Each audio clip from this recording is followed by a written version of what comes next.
And we're probably on like a 10-ish second delay. All right, this is a very special check for Gage. This is a check for Gage out on the internet. Hello, Gage. I'm on the internet with you. You are theoretically getting this message in the future. I'm time traveling, Gage.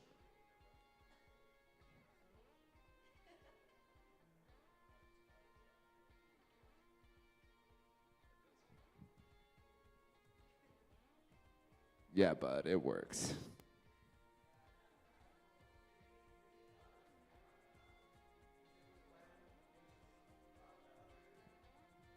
Okay, now I'm in the other camera, but also in the past.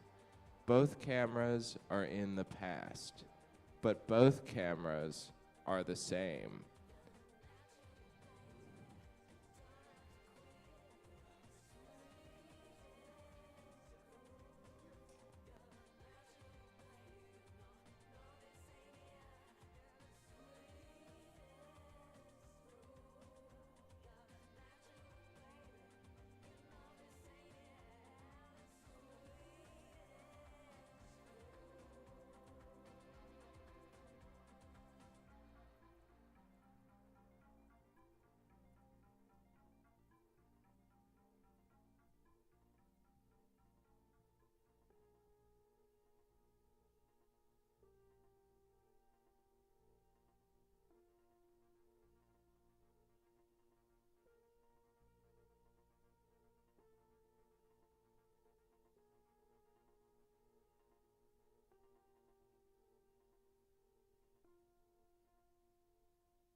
Testing. All right. San Francisco's waking up.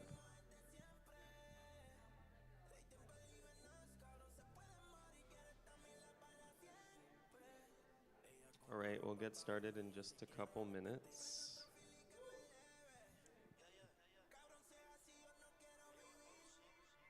Good morning.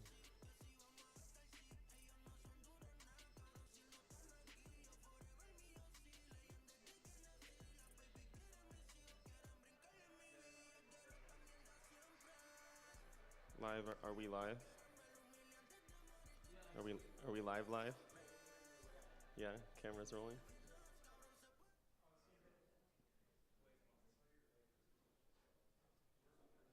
All right. Okay, we'll get started in just about 2 minutes. And if you would like anything to drink, there should be refreshments right back there. Hopefully they're ready today before we start rather than as we're in takeoff phase.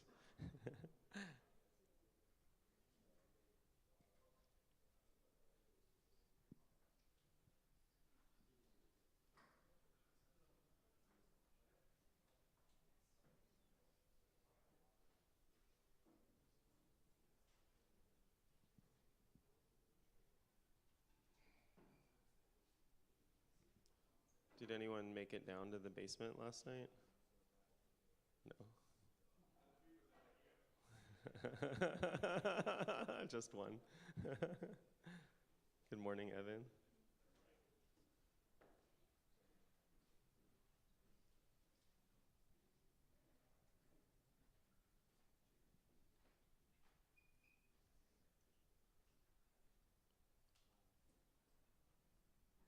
Yesterday there was a moment where we were ahead of schedule. I think that was the first time that had ever happened in something like 15 Funding the Commons that I've ran.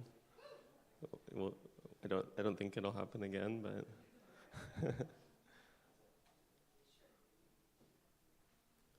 good morning. All right. Got folks coming in from Hong Kong. Did you just come in from Hong Kong? All right. Yeah, the folks are still rolling in.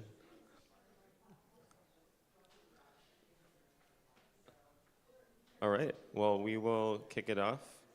Good morning. I am David, the director of Funding the Commons, and you are at the Frontier Tower. This is Intelligence at the Frontier. This is the Funding the Commons stage within a 16-floor festival that includes about 7 stages of workshops and conferences, which I hope you've had the chance to explore a number of. About 4 floors of hackathons, including a physical AI, AI safety, sovereign infrastructure, and agentic finance, and 3 floors of music. I hope you explored some of that last night. We had a live coding music performance around midnight on the 16th floor, and a number of the hackers came up and watched a live coding performance while building agents. It was a pretty interesting experience for me to observe that. So anyway, welcome to day 2 of Intelligence at the Frontier. Yesterday, we spoke about the challenges that lie ahead for our species and outlined the economic question and the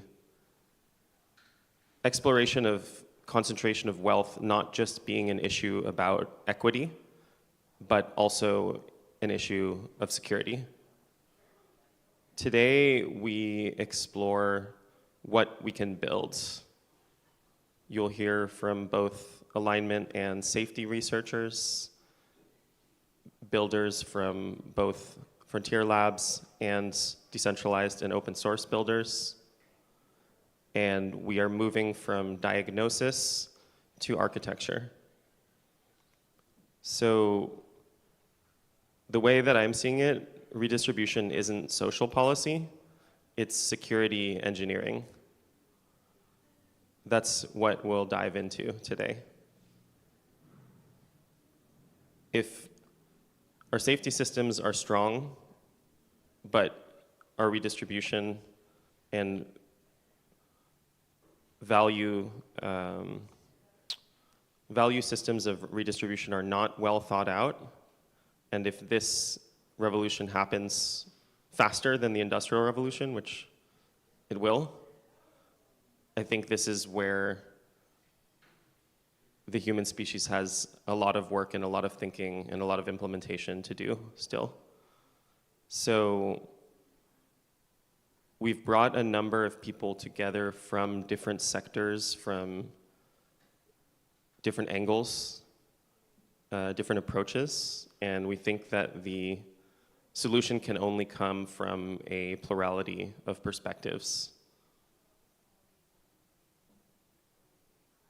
First, we'll hear from Evan Miyazono, who was the man who handed Funding the Commons off to me and brought me on and onboarded me. So there's no one more appropriate to open this day. Yeah. And we'll explore why alignment is not enough on its own. At the end of the day, we'll hear from Ilya, the founder of Near Protocol, and Juan Benet, the founder of Protocol Labs, who came really, Juan was the genesis for Funding the Commons.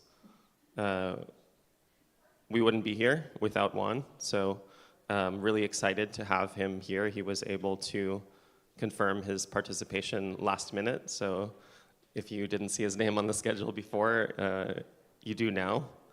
And by that time, you'll have heard the full stack. We will travel from alignment theory to the different layers of what we are calling sovereign infrastructure, infrastructure that's owned and controlled and deployed by the communities that use it. And then at the end of the day, we'll close with a live funding experiment and deploy a new funding mechanism live in real time on stage. So there's a number of people in this building who are participating in a funding round that Funding the Commons is administering with a partner artisan fund, and you will see a new funding mechanism deployed. So we're not just talking about Funding the Commons, we're actually doing it in real time. So what I want to leave everyone with is that the architecture for security and redistribution that will create a future for human flourishing in the age of AI doesn't just build itself, and many of the people in this building are building components of it. So please meet each other, and thank you for being here.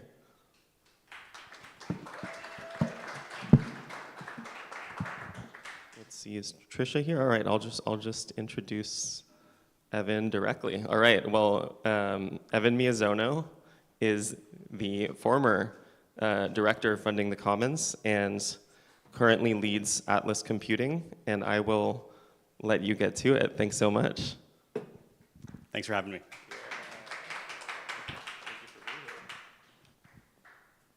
Thank you all for coming. I have my computer here because I'm very sleep deprived and speaker notes will be useful.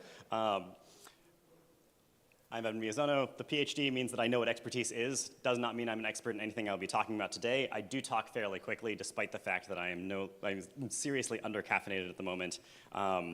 In terms of what Atlas Computing is, we're a nonprofit. In terms of what Atlas Computing does, you should model me as a research fixer, professional commenter on Google Docs, and arguably derailer of careers, with consent, for what it's worth. And I wanted to start by saying that, okay, oh, yeah. This is working. Or is this working or no? Okay. So on this slide, I want to start off with a thought experiment of an alignment box. This is a box where a person walks in, and there's an AI system in their terminal connecting to it, and they can spend some time, and they can walk out, and the AI system is aligned. Anything that they would want, all of their values, all of their preferences, are now encoded into that AI system. Sounds fantastic, right?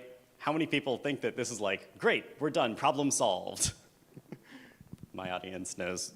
If you're here, then you probably know where I'm going with this. I think this gets even more interesting if you look at, on the next slide, this claim that maybe this could have some real constraints on it. Like, what if it takes 80 hours with the person to do it, and it costs $30 million in tokens to do it? I don't think that this is an insane possibility, even if we could develop this technology, which I think most people working on technical alignment would look at this and say, this is the problem, this is the whole problem that they're focused on. Once this is solved, they would say they're done. It's very unclear what you do after that in terms of how this goes well. Who gets to use the box? And of course, the follow-on question of who decides who goes in this box? If you only put one person in, this seems like a very bad outcome. If you put multiple people in, then you have a structure where you need to be able to determine what happens if two people's values conflict. Probably the best answer that I've heard so far is you put up all of the money and you have every single person go into the box and you have all of the AIs deliberate with each other, which still doesn't have great properties. There is no right answer to these questions. I think there are a lot of technical questions where you could imagine having an objective feedback cycle where you could evaluate, oh, yes, this worked or this didn't work.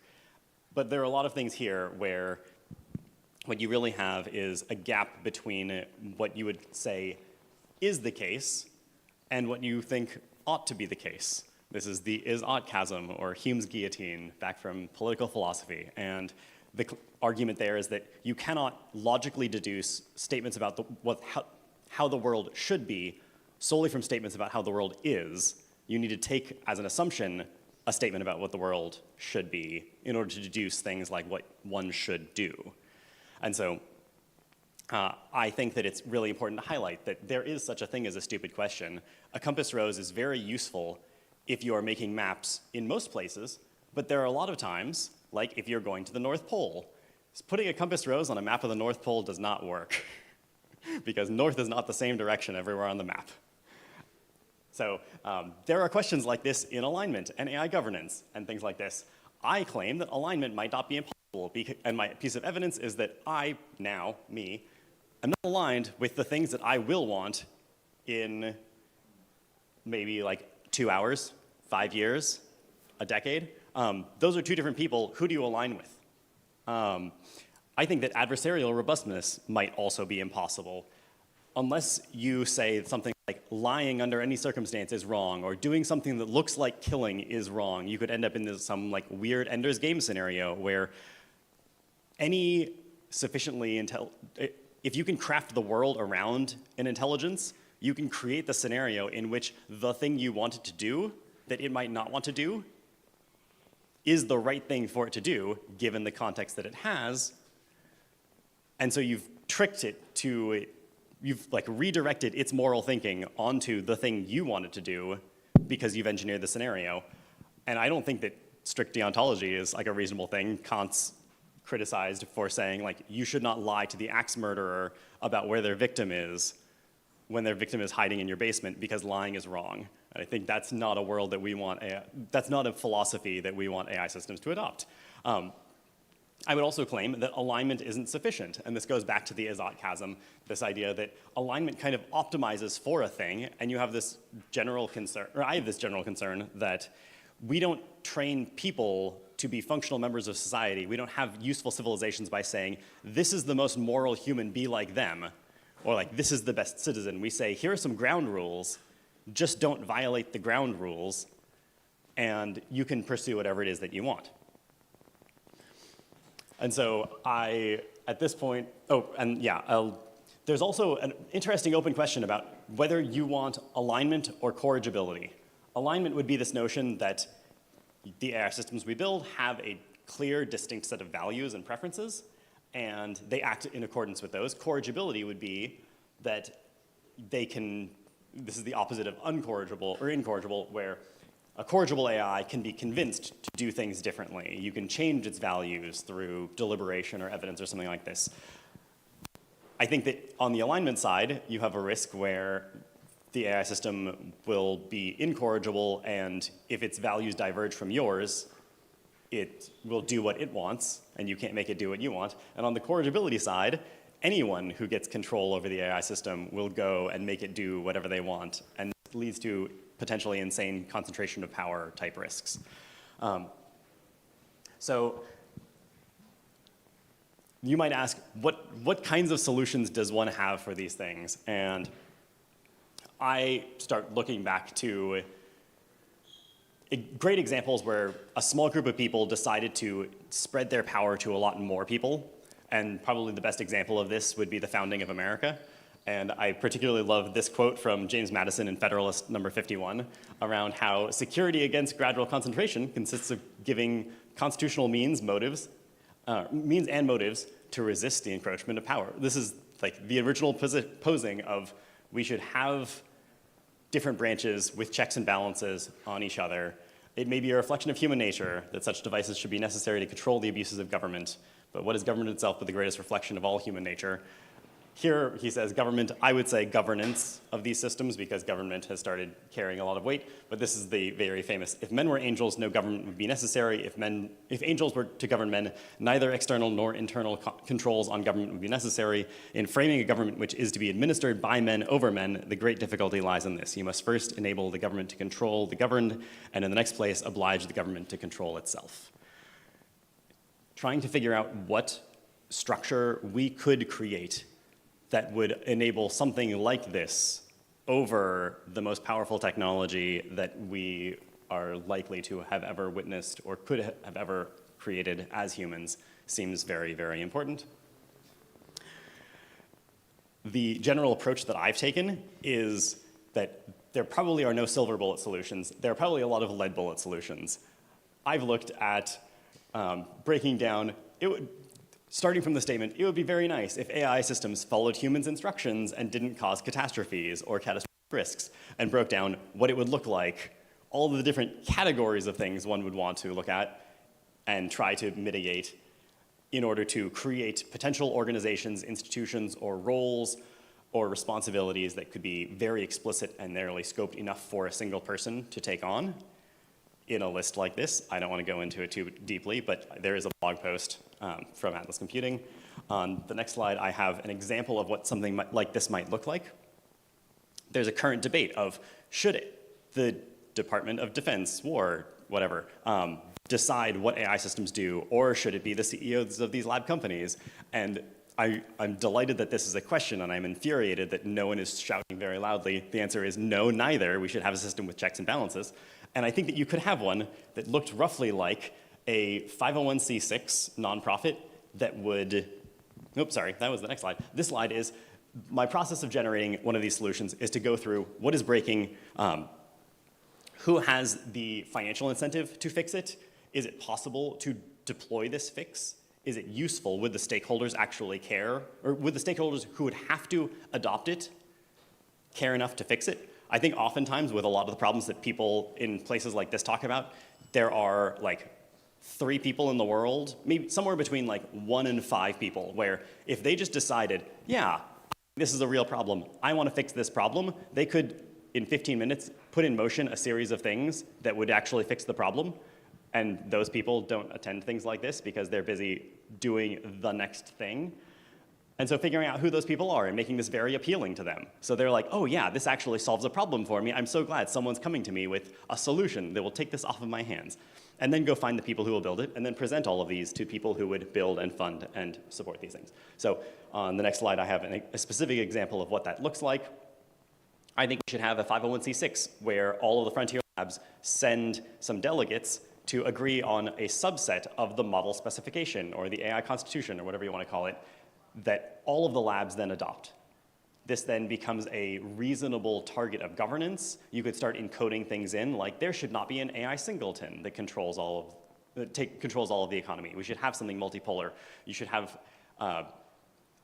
you could start having something like a Bill of Rights that gets put into all of the models that all of the experts on model specifications agree is actually a really good encoding of this. And it has the nice property that it's verifiable. Every time a model gets released, the model spec gets jailbroken out of the model very shortly.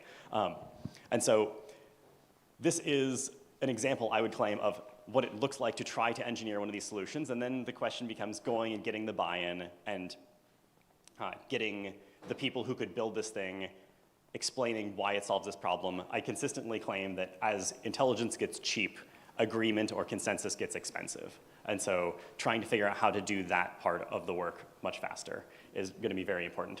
But this is what I do. This is what I hope more of you will do. This is something that I think Funding the Commons meshes with very well. This is a QR code to these slides, which includes my email on the bottom here.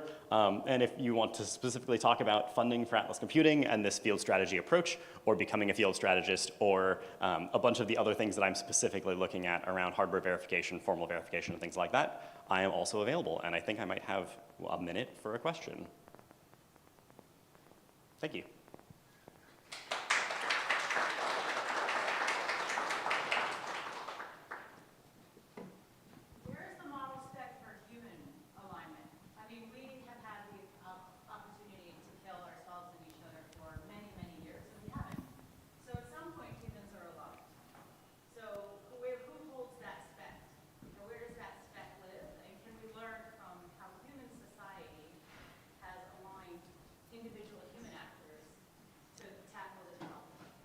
I feel like the closest thing that humanity has to a model spec would probably be either like the Golden Rule or the UN Declaration of Human Rights.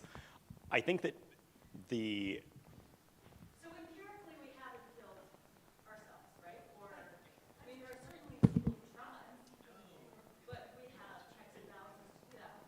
Why not, my question is actually, was framed provocatively, but the question is, empirically we have an example in which individuals are not aligned, and yet, as a whole, society moves on and progresses.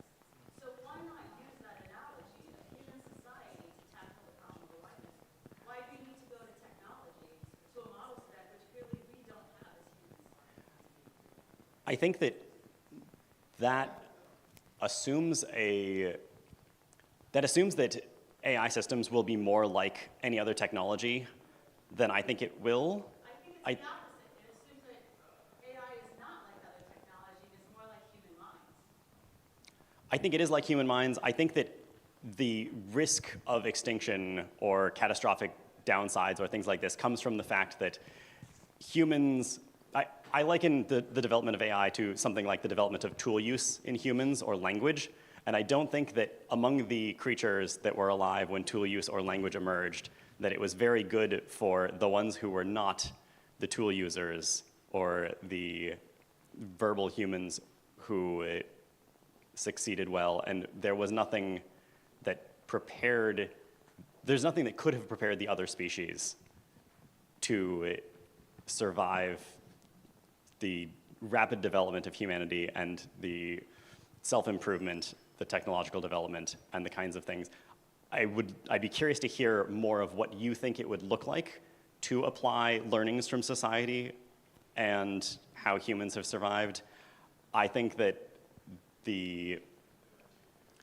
as I talk to experts on specific things that AI systems could break, what I see are a lot of very specific failure modes where they are all socio-technical problems, and I agree you cannot solve a socio-technical problem with a technical solution, but you also can't solve it with a wholly social solution.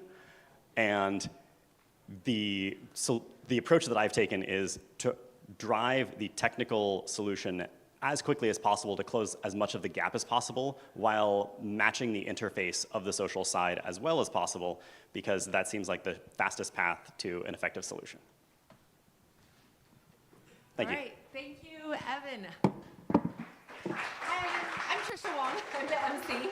I apologize. I was supposed to get to introduce you, but we had a little accident on the bridge. But I want to find you afterwards and definitely talk to you. So that was a really incredible introduction to a whole alternative way for thinking about safety. So yesterday we got to hear a lot about what are some institutional ways of framing up the problem, looking at new kinds of governance solutions. And we also had this, really also on the ground take from people who are trying to figure out how to fund the commons. We had Al Smith from the Torah Project, who's sitting in the back, talking about what it means when you actually lose a key source of funding. And we had Liz Berry running her entire section from EdaGov with Joshua Tan, who I think I see in the back. Great. So we had all these incredible talks you heard from leaders. But today, we're talking to the actual builders.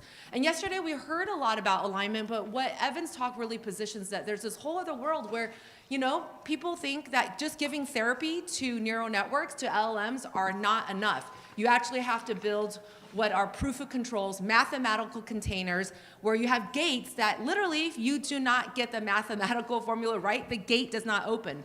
Because there's a set of use cases where probability, even 99% guarantee, is not enough. And that's what you just heard from Evan, which is that in situations like, where there's high risk, like nuclear, anything we were talking about, nuclear plants or finances, those are things that affect humans. And so 1%, risk is even not enough. Now, today's really great theme is we get to talk to a lot of physicists today. And this is really exciting because this is Pi Day weekend, celebration of Pi, but also yesterday was Einstein's birthday. And on one end, we talk about Pi, which is the mother of all commons, and you're going to hear from Takai later talking about more AI commons work. And you saw on that example where Pi is not owned by anyone, is not owned by any civilization. Every mathematical civilization with great mathematical traditions have been able to invent and come to Pi on their own, and not any one institution controls it. But when Einstein created E = mc squared, one government was able to have a head start on it. And they were able to say, hey, before any governance happens, we're going to figure out how to harness the greatest energy algorithm for this formula for unleashing energy, and we're going to figure out what to do with it. And we saw what happened. And Einstein spent the rest of his life trying to figure out how do we actually put governance measures around it. Well, Einstein is not alive, but he was a really great theoretical physicist, because what theoretical physicists do is that they run experiments, they're the opposite of experimental physicists. They run essentially questions and problems that you can't create a lab for. Einstein did not have a lab exactly where he could bring to life, the speed of light, but he was able to deduce it. He was able to create, run mathematical tests to work in the world of numbers. And so our next speaker, Dr. Paul Reichers, is a co-founder of Simplex. He's also a research lead at Astera Institute. And he is also a theoretical physicist like Einstein. So we're gonna ask you to, come to the stage to, even though Einstein is not here, we get to have you talk about a bit about why is it that, even right now, a lot of people say we don't understand the brain, how it works, even though we've talk about AI as if it's the brain. Well, Dr. Paul Reichers is going to take it a step further and say, we may not even understand right now actually how AI works. And so he wants to give us, he's working on the actual mathematical foundations of how complex systems work and organize and process information, which is something very fundamental if we're going to move forward with becoming more autonomous. So please come to the stage, Dr. Paul Reichers. Cheers, thank you.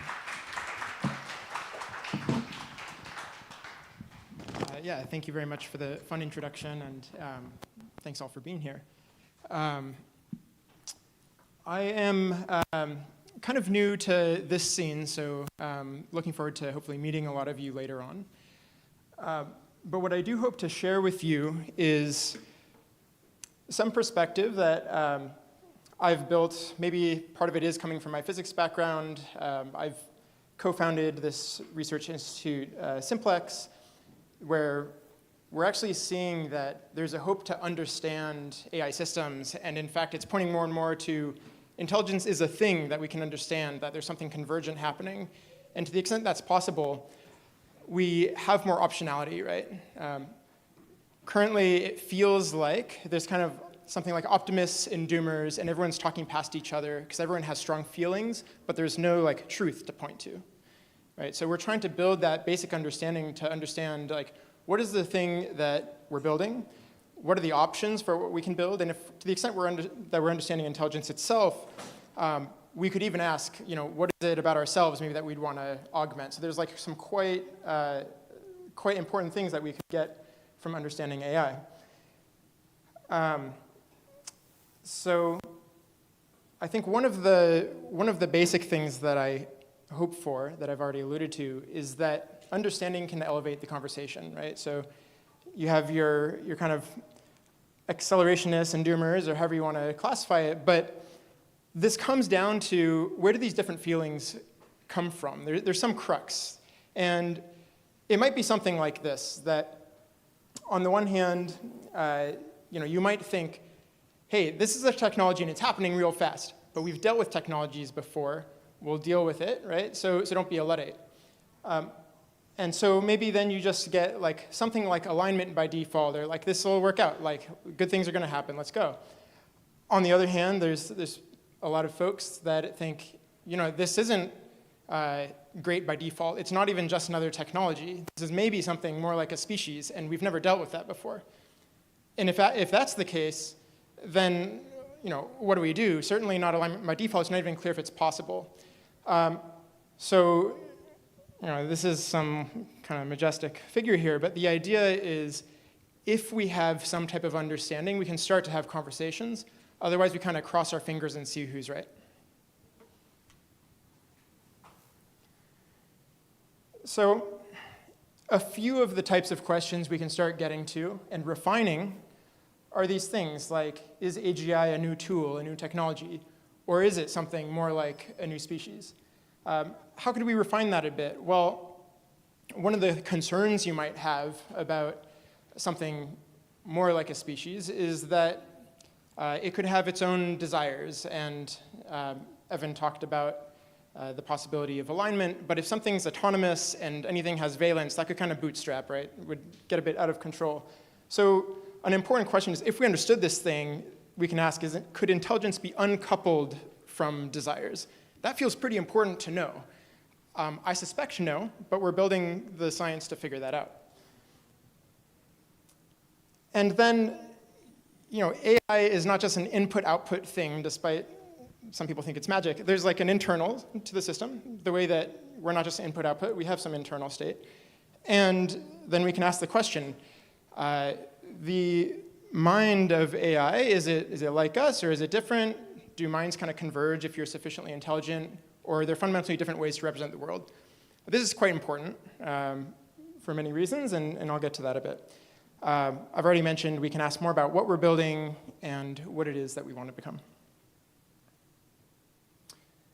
So just a bit of my journey from physics to interpretability of neural networks and this new science of intelligence. I did my PhD and postdoc at Davis. I was a research fellow in Singapore for a long time and co-founded a theoretical research institute, Beyond Institute for Theoretical Science, to ask more ambitious questions.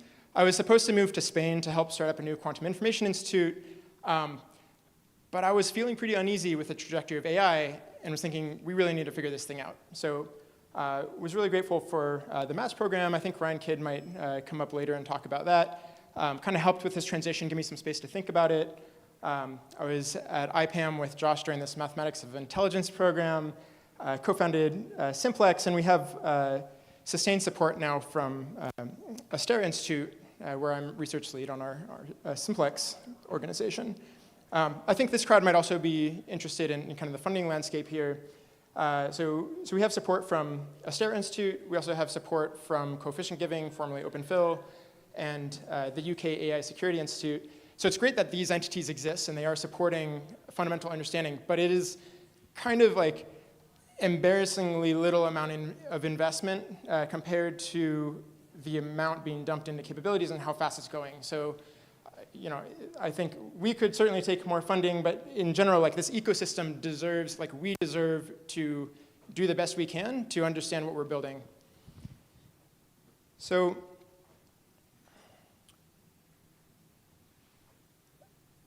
I'm going to just lay out some kind of basic, maybe even sound silly, but just some basic observations. Just like physics first principles. Okay, I'll take the, I feel like you gave me permission to think from first principles, so thanks for that. Maybe this is a bit of a humanist thing, but I would say that humans are worthy. What do I mean by that? Well, worthy of rights, love, protection. I'm going to take for granted that you all agree with me on this. Okay. But at the same time, we're not that special in the sense of, from a physics perspective, we're just squishy kind of blobs of matter. We've been shaped by environmental pressures and compounding accidents that manage to eke out a semblance of intelligence. So like, this just kind of happened by accident, that like a squishy thing can be intelligent. Like, that wasn't the goal kind of at the beginning, right? So we're not in any fundamental way like a pinnacle of intelligence. But then you can think, well, what if we actually made intelligence on purpose, right? Because we are proof of principle that a physical thing can be intelligent. Okay, physical things can be intelligent. But what if you made it on purpose? Well, then there's no reason why human intelligence should be this pinnacle. It would just blow past us, right? And it seems these days like we have basically figured out whether it's this current paradigm or something slightly different. So here we go to superintelligence. But there's this other point that we're not only proof of principle that physical systems can be intelligent, we've already agreed that we're proof of principle that physical systems can be worthy and curious and cruel and kind, but we need to know which of these things can be uncoupled or not, right? So there are a few efforts in this direction. So, for example, I'm part of a consortium looking at agency intentions and artificial intelligence. Really happy about this group. I think there should be more efforts in this direction. And this does seem to be, an actual problem. There's, I think there's so many different news articles I could give. This was even from too long ago, that AI systems seem to have something like desires, that it's oh, I want to persist, that they're blackmailing engineers, and so there's some call for alignment. As Evan pointed to earlier, that might not even make sense. Alignment, what? Alignment to human values, whose values? But even if that made sense, prerequisite to that would be alignment of concepts. Do they even represent the world the same way? Because you need to be able to talk about the same things, prioritize the same things, right? So alignment of concepts, and then that gets to the question of how do these things represent the world? So that's really what we're going after. That's what our Simplex organization is doing. And kind of as a first pass to that, I've already mentioned human intelligence isn't any kind of barrier to artificial intelligence. That's even true for current LLMs that are trained on human language. I think you say, well, it could never learn more than what it was trained on, that was made by humans. But one key point to that already is that these models are trained to fundamentally predict rather than to generate, despite the name generative pre-trained transformers. They're trained to predict, and that is a fundamentally harder task and requires an understanding of the world which is already superhuman. And then beyond that, just self-supervision, predicting the future from the past, this is a boundless source of intelligence and knowledge. So. Why is prediction superhuman intelligent already? Or superhuman? Do we not predict? We do predict, but an AI model would predict your next actions much better than I would predict yours. You can generate your own actions better than an AI model. ASI prediction would be superhuman, is what you mean? Yes, the task of prediction as well as possible. If you, to predict as well as possible, you have to understand everything effectively. Talking about AI in general as it is now, and its capacity. Yeah, Superhuman, but you're talking about ASI. Yeah, but the training objective of, say, next token prediction, I would claim, and kind of the theory bears out, that it is sufficient to, it's kind of like AGI complete. It is sufficient to get everywhere, right? And then there's some question of well, is this architecture efficient or not? Or, So I'll kind of take a step into some of the basic research that we've been doing on this to get our heads around what are these implications of this next token prediction to get a better understanding of, are these stochastic parrots? Do they have some world model inside? Trying to get to basically a setting where we can have something falsifiable, again, to bring people together, to point at the thing, this is what this thing is. So in some very quite simple experiments, you can show, okay, there's some like ground truth of where data is coming from. And then you train a model on that standard next token prediction, and what it learns to do is not only to develop a world model, but moreover, it ends up learning how to do belief updating over that. So just like Bayesian updating, as I observe more text, more tokens in context, I do inference over my world model. That is fundamentally what AI models are trained to do. So you can just see this at a behavioral level, which already implies in context learning. And then you can ask, well, is that actually what's going on inside? Because it's just behavioral. And so a lot of the work that we've done is then on, if we can get to the next slide,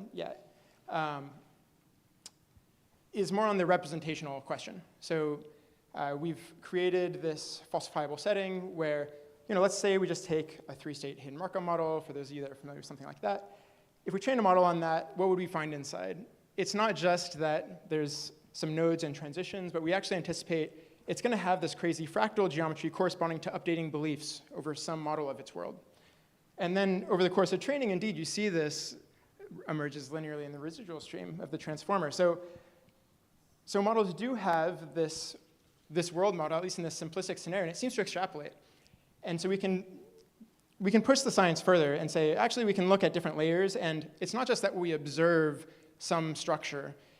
We can actually anticipate what it is. So we're starting to get a grasp of this thing.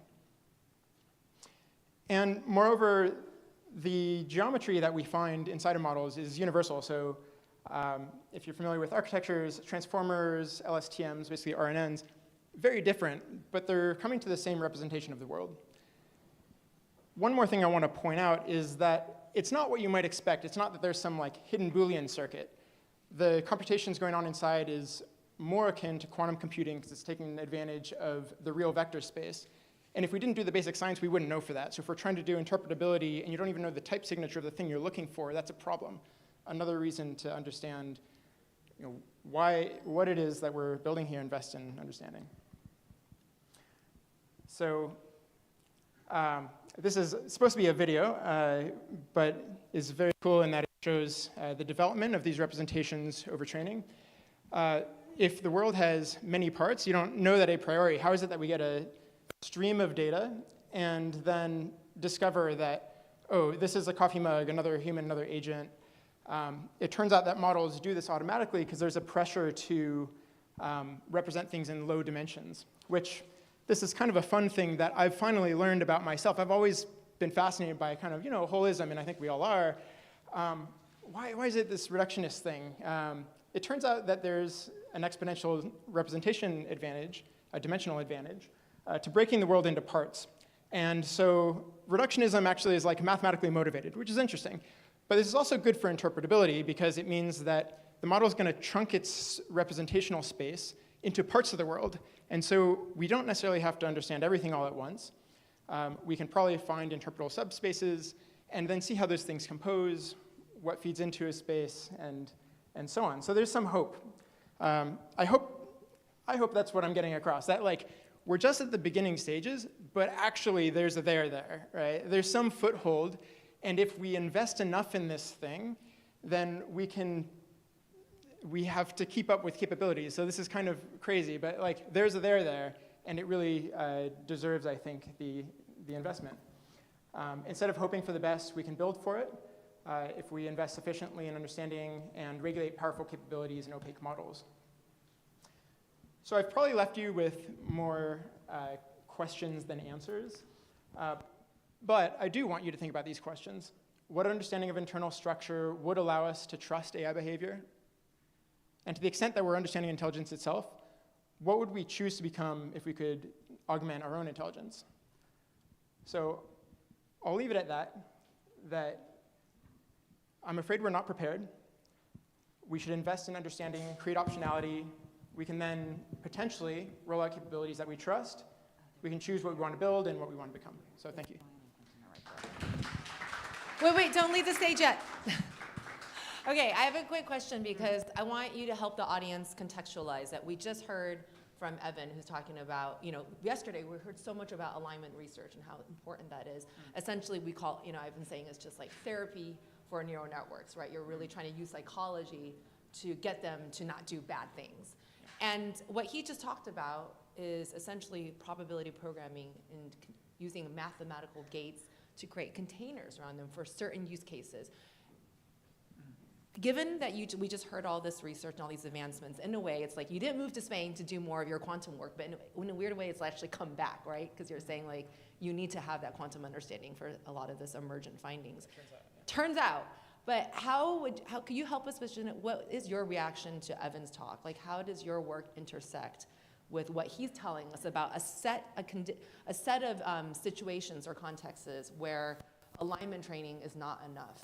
How do your findings intersect with that work, or how do we understand it? Yeah, I appreciated Evan's point that like alignment might not even be a well-formed question. Like maybe it's a stupid question, right? Which is what you essentially were implying, and that it's like not. That's maybe right. too narrow. And to the extent that I understood kind of the main point there, it's like alignment's not enough, so we need to like coordinate. But I would argue coordination's also not enough by default. Like we actually need the understanding to say what we want to coordinate around.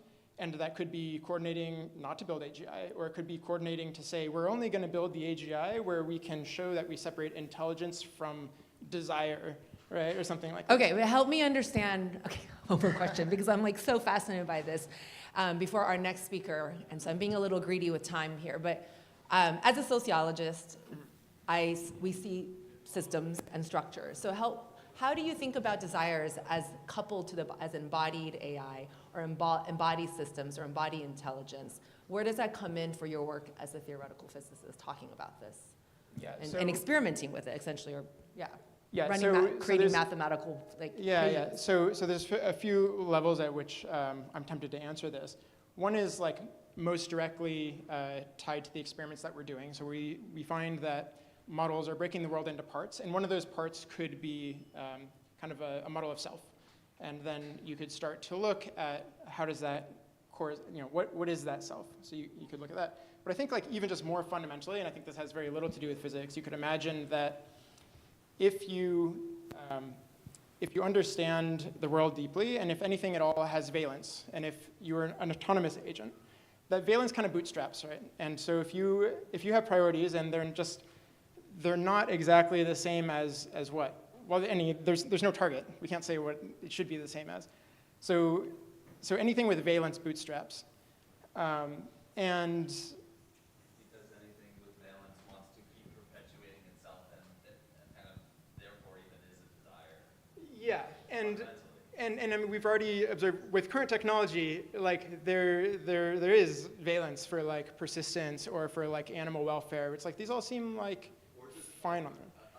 Attending to like any goal. Yeah, attending to any goal, right? Already like innately has the tendency to persist itself towards the success of that goal. Yeah. So if you have intelligence and valence, there will be some like self-reflection, it seems, and that kind of allows to like reconsider what are my priorities. And so like let's say somehow you like one time aligned a system, like if it's actually intelligent, it's going to like reevaluate, like, is this actually what I care about, right? So it's like, it is a very hard problem, and basically, if we build the basic science, there's a lot to do, but we can, again, hopefully have more of a shared foundation for what we're building. Well, I would love to see a conversation in the future between you and folks working on embodied, AI, embodied intelligence, and even more of the, future kind of world-building, world models that are going to be taking in more inference and real-time knowledge from real-time intelligence from our space. So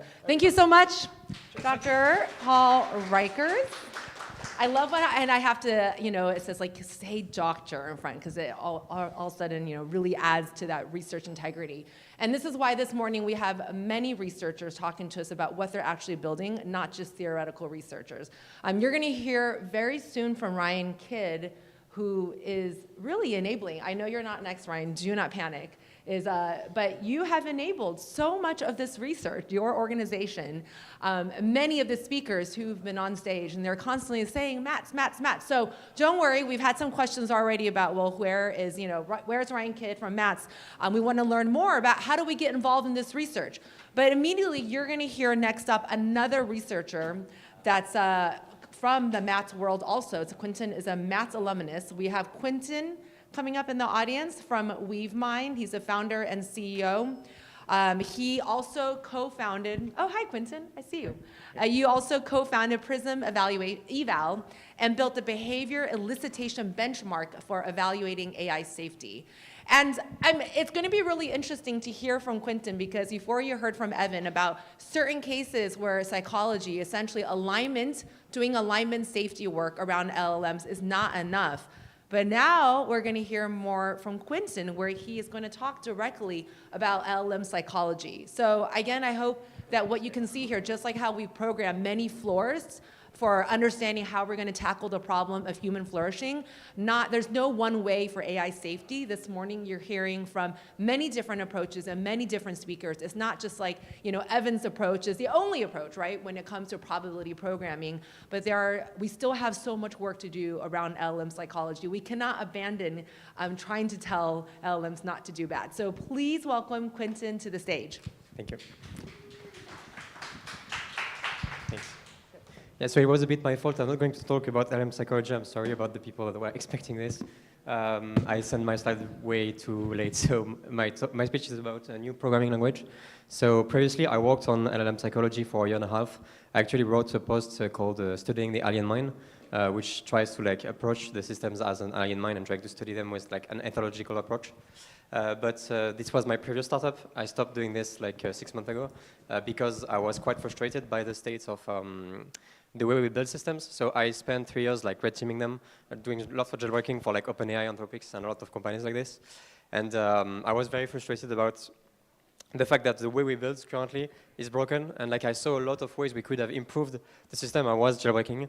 And so this is why I'm going on the other side right now. I'm trying to think about how do we actually build the systems that are robust, and how do we put the tools in the hands of the developers to be able to create those aligned AI systems. I'm also going to get my notes. Okay, so the way I'm thinking about it is I think the first thing we need to fix is the language. So we've always, which next one? What button is it? Okay, thanks. Just before, yeah. So in the past, we've always built the language around the thing that we needed to build. So for example, when we started having hardware, we started with assembly. So assembly was developed for talking directly to the computer. And then we had C for building more complex operating systems. And then we had Python and JavaScript. We always try to go one level higher in terms of abstraction for the things that we were building. And currently, the way we build and what we build has changed dramatically, but the language has not changed at all. So I think this is one level that we need to improve on. Yeah, next. So there's two different things that has changed. There is the way we build. So I was part of the people who were very reticent about putting AI into my coding experience, because I loved having a deep knowledge of all the parts of my infrastructure. And so I took a lot of time before I actually used AI for coding for myself. And I started doing this around 6 months ago. And the way I code has completely changed. I almost don't read anymore all my lines of code. What I do is I'm trying to be very specific about what I want to build, and then I spend time very describing a lot, and then I kind of trust the AI to build it correctly, and then in the end I just double check by asking the AI to do whether the infrastructure is actually what I wanted, and I have a really hard time trying to visualize what actually is happening. And actually I have an anecdote on this project. So it's been a month and a half I started, and the first week I kind of was very specific about the infrastructure of what I wanted to build, and a week after this I kind of started building on top of it because it was working, and I discovered at some point that one specific point I said about my infrastructure was not followed, and so I ended up having to redo the entire thing. So I lost a week of work just because the AI didn't follow exactly the infrastructure I asked it, and so there is an issue with the coordination between the human and the AI when we build. The way we build is fundamentally broken. And the second thing is what we build is changing. So we have many agents, we have many AI being integrated into the code currently. But and I would argue that we are very far from having seen the actual best way we are going to code with AI currently. So in my previous startup, I worked on a system that was automatically generating jailbreak prompts. And the way it worked is it was very robust, and it was also so I used a genetic algorithm, and for genetic algorithm, you need to have a real understanding of how your individual is like done. So basically, you want to have like very clear understanding of my individual is made of these operations. So you want to have like different operations, but at the same time, you want also to have the flexibility of being able to generate whatever prompts. So for example, you want to be able to say, I want to elicit the behavior of generating methamphetamine. So what I want is like, this is my input, and my output is I want to find the prompts that elicit this behavior. But then you have like a methodology which says, okay, I know how to build a prompt. I need to like add this specific sentence. I need to transform this sentence with like Japanese. I need to like encode this sentence, and then like all those operations combined becomes a prompt specifically. And so the way I built it is like I had objects which were operations, and I had LLMs that were doing the glue between the elements. So it was like very much like the rigidity of code and like the ability to have actual understanding of what's happening, and at the same time the generalization of LLM, which were able to like turn unstructured data into structured data inside the infrastructure itself. So it was not like it was not a thing that was done on top or like in the loop. It was part of the infrastructure itself. And the language currently don't really allow this kind of development. If you can do this with like doing API calls within your code, so you have to like really patch, like add API calls within the code to be able to do this like woven infrastructure. So yeah, maybe next. So there's all those things also like when AI does like code currently, it lost a lot of context on boilerplate.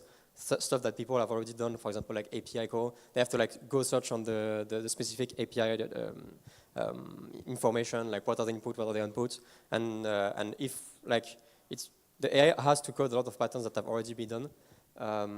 Also, the humans, it's very hard for them to like see what's actually happening.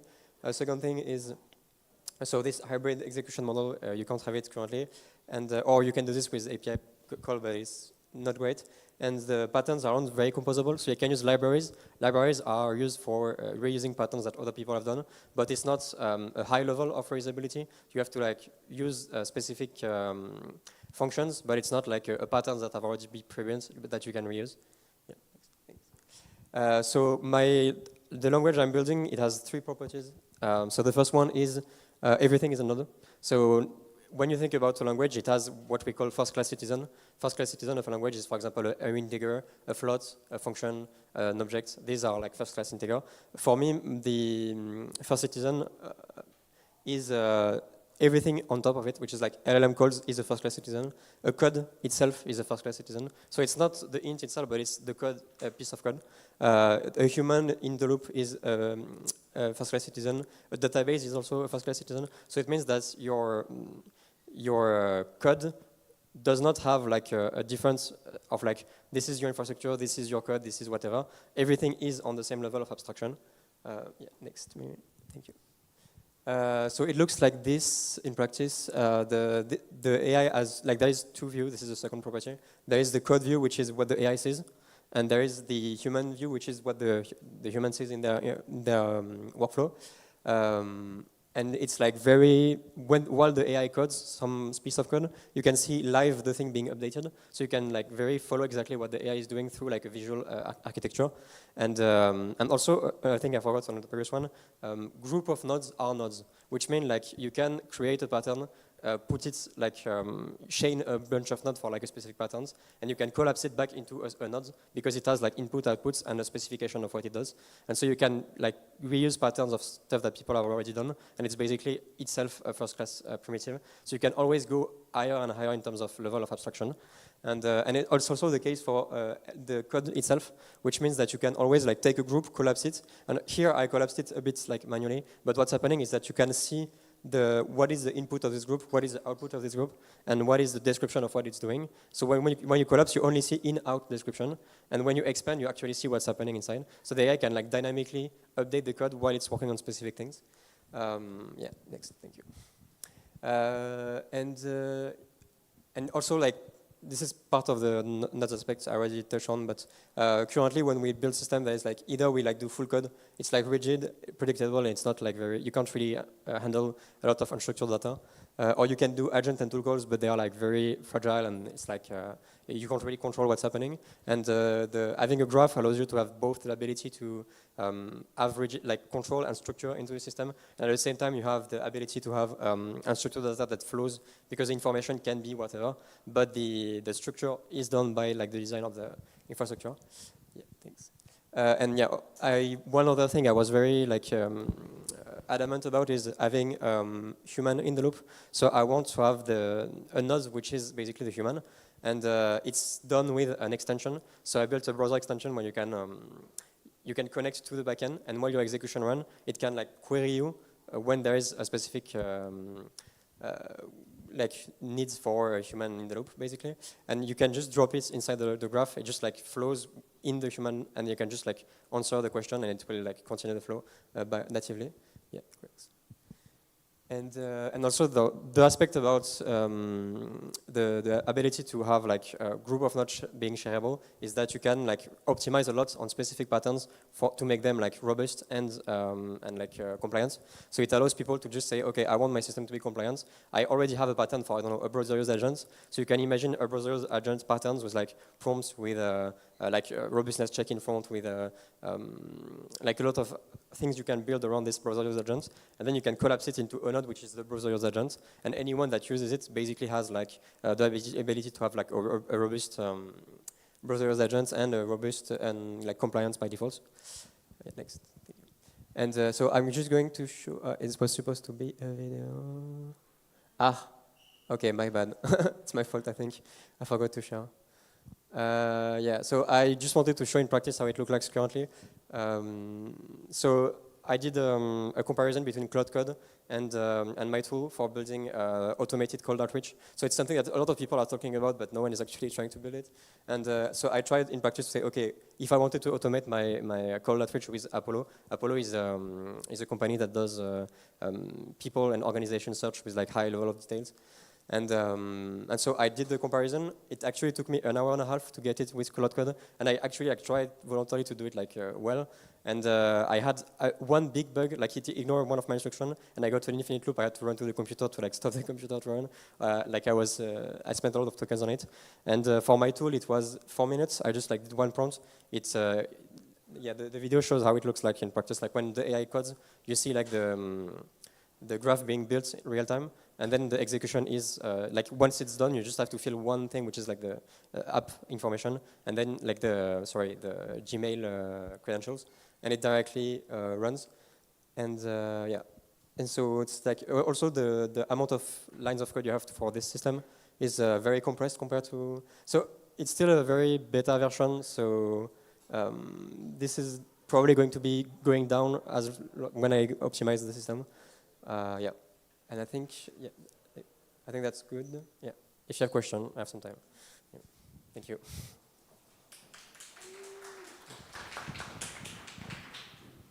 Thank you so much. Are there any questions for Quentin before we introduce the next speaker?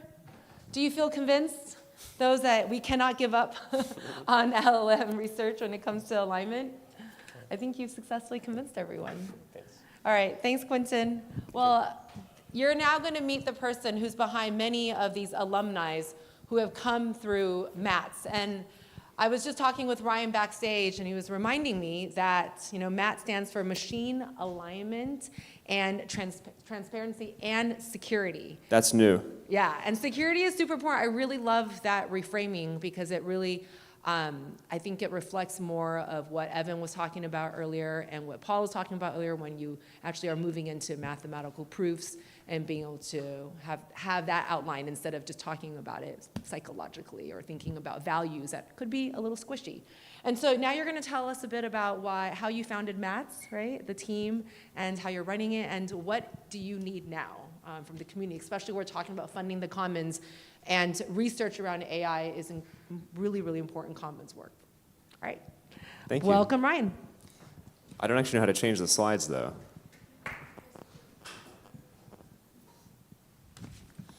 Here we go. Thank you so much, Trisha. Okay, so I'm going to talk about MATS, but I'm also going to talk about a broader problem, which is to say the talent bottleneck in AI safety and security. So this is me. I did a PhD in physics. You can see me with some of my MATS team members. I did it back in Australia at UQ about 5 years ago, and since then I've been co-leading MATS, came over here for the pilot program, got involved, started running it from cohort 2. I'm also a co-founder and board member at LISA, the London Initiative for Safe AI, which is the largest AI safety hub in Europe. It's great. Check it out.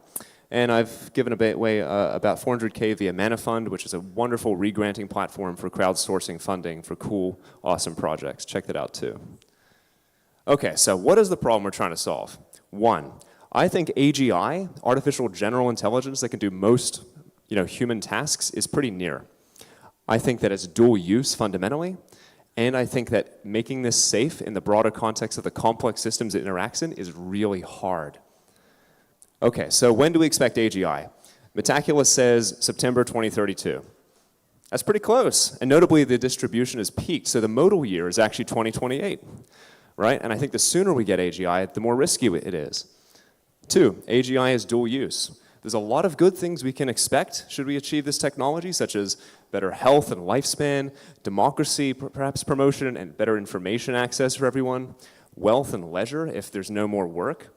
Also, probably much more powerful, scary weapons, worse addiction, more surveillance and enforcement and totalitarian dictatorships being empowered, and of course, permanent job loss and disempowerment.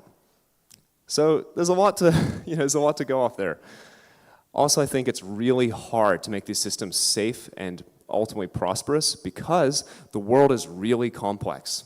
And we don't know the impact of these technologies on the world. We can try and predict it, but that's hard. And then when we deploy it, we try and do all these safety and mitigation work in advance. We are always going to fall short.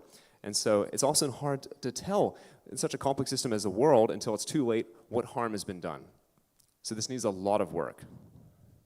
Okay, so what is bottlenecking this whole thing of AI safety and security? Four things, very basically: talent, funding, ideas, and the will to deploy them. I'm going to skip the last one because that's not my forte, but I think the first three boil down to talent. Why? Because I think we have a funding overhang and an ideas overhang in some ways. When I talk to the Frontier AI safety people, they all say we have an ideas overhang.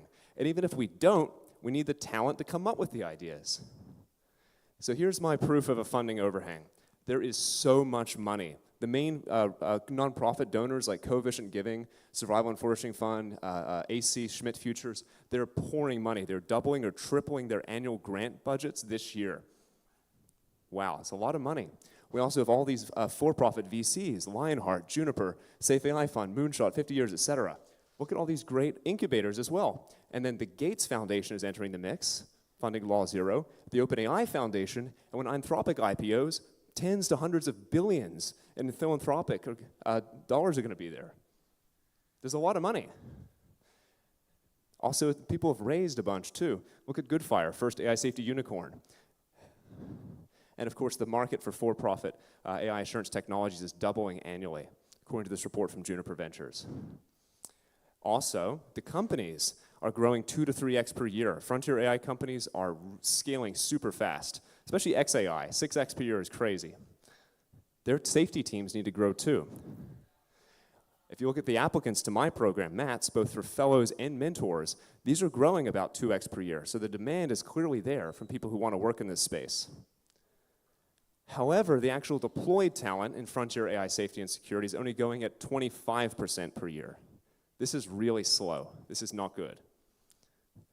If we look at comparable science and engineering projects, I claim, to aligning AI systems like the Manhattan Project, the Apollo program, LIGO, Human Genome, they had a lot of people working on them. My own credence is something like 10,000 technical FTEs based on these, which will take us about 10 years at the current growth rate to reach. We might not have that long before AGI. Another reference class, let's look at cybersecurity or other regulatory industries. Something like 15% of SWEs are cybersecurity SWEs, or at least by number, which would imply 10 to 20K technical FTEs at the Frontier AI labs, more if there's more Frontier AI labs and they keep scaling, and that'll take us somewhere like 10 years for that. And if we want to have the whole world more secure, with all the AI on sellers and so on, that's going to take us 25 years. So here's where we are, 0.1% of people working on AI doing Frontier AI safety and security, 0.1%. If we get to 1%, I would feel so much better about the world. If we get to 10%, that would then look like cybersecurity. That's a 10 to 100x scale up. Now, notably, some people are doing AI safety and security work not captured by that 0.1%, but even that's probably only 10 times that, and it's not as high priority work. That's a huge growth. How can we get there in 3 to 6 years? If we 2x each year. That's the goal. So my mission is to solve the talent bottleneck in AI safety and security by giving people the skills, proof, and connections to start teams, to join existing teams, and to increase the carrying capacity of the field. Okay, so what's bottlenecking AI safety talent? So skills, people need mentorship from key mentors. They need like a really great peer feedback network, and they need high quality reps. They need many shots to build that research taste. It's hard. 2, they need proof. They need a portfolio. They need references, and they need credentials that they can prove because it's an extremely competitive hiring market. And 3, they need connections to collaborators, employers, and funders. And MATS aims to provide all of these. Well, I think in the coming age of AI, these 3 skills will be most in demand. Research taste, this ineffable, like, what is a good hypothesis? When do I stop pursuing this line of inquiry? Stuff that language models can't currently do. Leveraging AIs, using them to do your homework. And 3, coordinating with humans, because we're always going to be trusting these human connections more. What about AI labor? Well, it can do some of the work, but not all. I think it will remain jagged in key ways for a while, and humans will be complementary, which means Jevons paradox applies. The more AI labor, the more humans you need to make use of that labor. 2, the more the human oversight waterline is raised, the better chance we will have of inspecting AI output. 3, alignment MVPs, AI that does your homework for alignment, just might not work. They might be too dangerous and scary. So then you need humans. So if we don't build the field, we're screwed.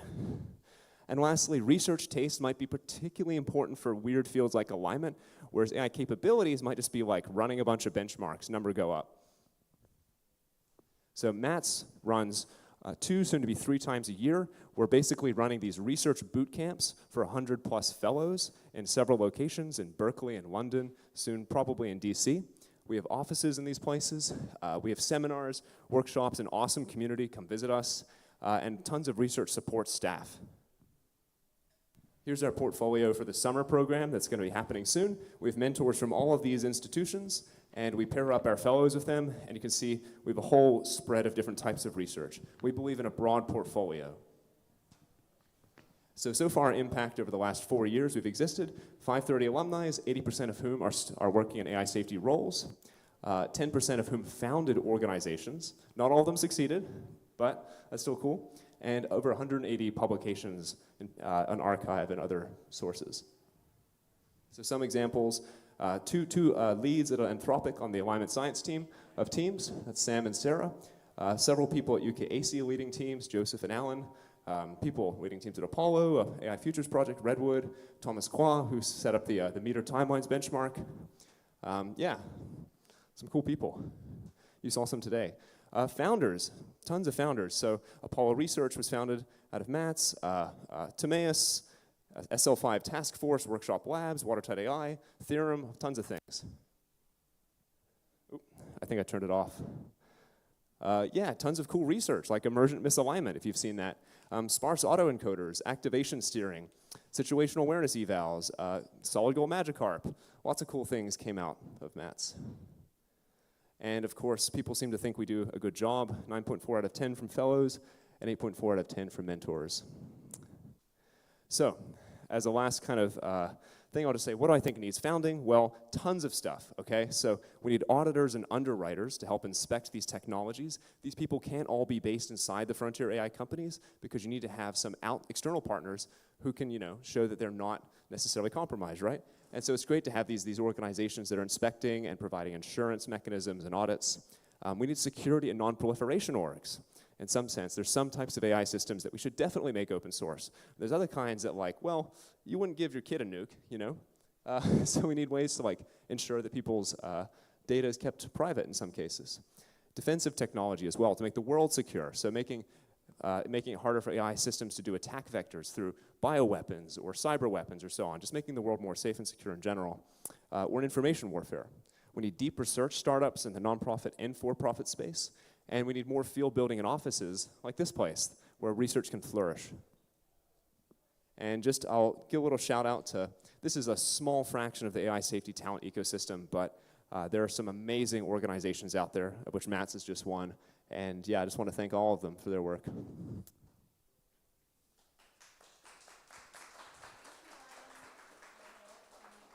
Do I have time for questions? Can I get my mic on? Hello, hello. Ryan, that was really cool. I think, so we were just talking backstage, and as the co-founder of Advanced AI Society, running the industry association for proof of control, where our builders, our members, literally offer the security measures that enterprises need. So I'm curious, when you're talking to companies, to enterprises, do you see that there's an awareness that they have to hire these researchers that are coming out? Are you talking to CISOs and hearing from them, or are they still kind of in a learning mode and they still don't totally understand like what they need, who do they need to hire yet? I actually don't talk to many CISOs or many people in industry. The main people I talk to are like at the frontier AI companies and at like these kind of VCs and incubators that are trying to spin up more companies. I have though talked to some people like at IBM and Cisco and stuff, and they seem like aware. I think it's like most people in the I'll say this, like I think everybody should be trying to prepare for AGI. Doesn't matter what you work in, and I think in general people are not thinking about this. I'm not the expert on this. I think my partner Sophia might have more to say about that. You can mob her. She works in AI preparedness.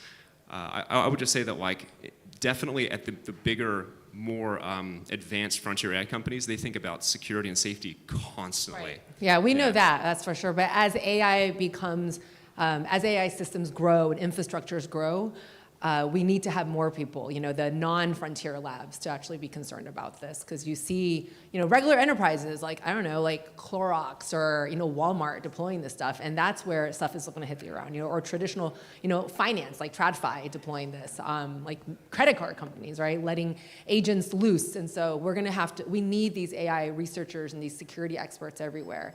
And so I have another question then. Do you remember the moment when Harvard published this article? It was like so long ago, when they're like, data scientists have the sexiest job, like, and everybody wanted to become a data scientist. I feel like after seeing what, you made such a convincing argument that we have a talent constraint issue, that's the bottleneck, right?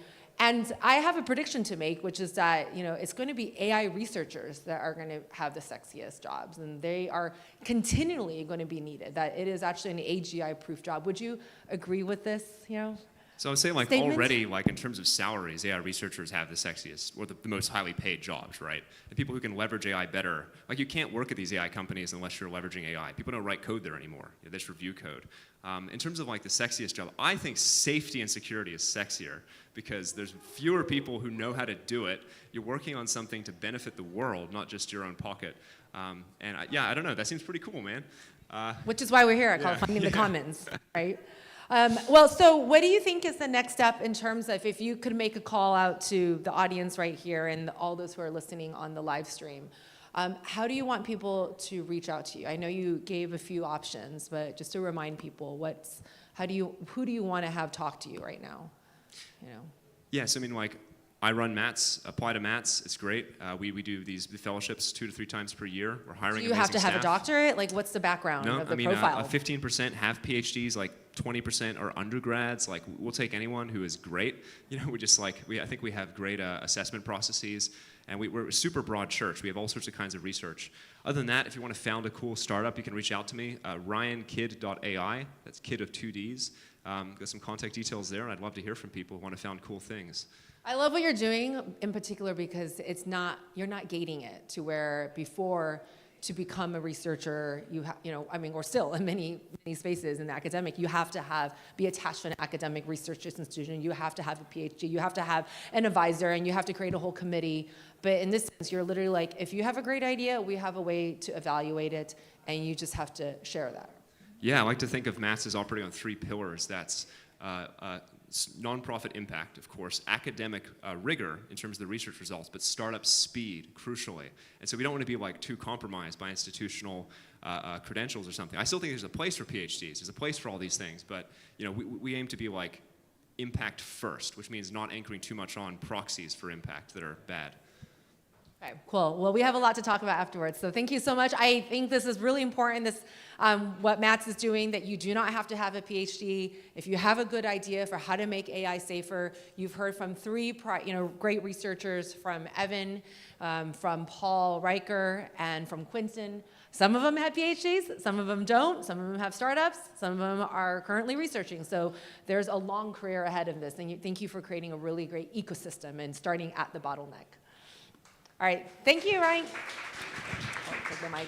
So we're now going to move into break. As a reminder, there is a coffee right in the back. There's also 15 other floors to look at. We're going to come back in 7 minutes. See you soon.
ese bonito que veo en San Juan.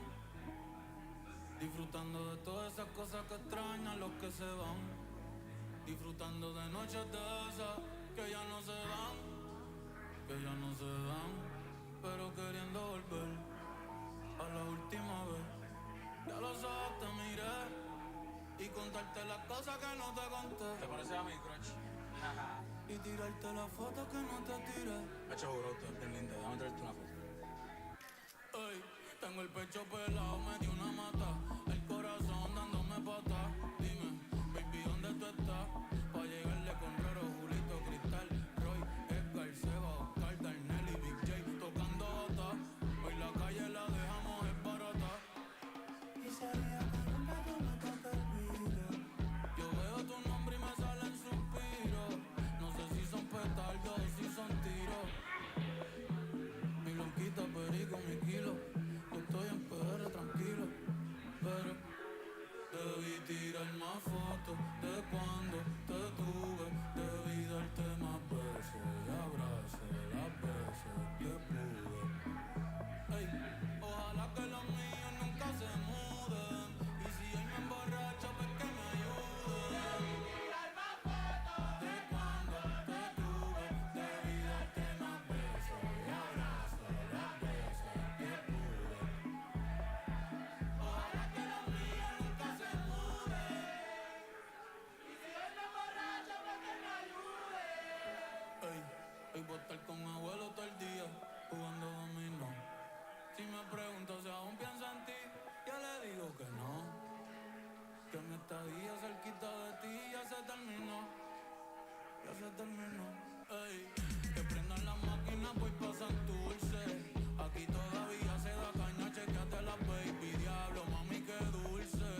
Hoy yo quiero beber, beber, beber y hablar mierda hasta que me expulsen. Estoy bien loco, estoy bien loco. Cabrón, guía tú que estás caminando, yo estoy que choco. Estoy bien loco, estoy bien loco. Vamos a disfrutar que nunca se sabe si nos queda poco. Debí tirar más. Gente, los quiero con cojones, los amo. Gracias por estar aquí, de verdad. Para mí es bien importante que estén aquí. Cada uno de ustedes significa mucho para mí.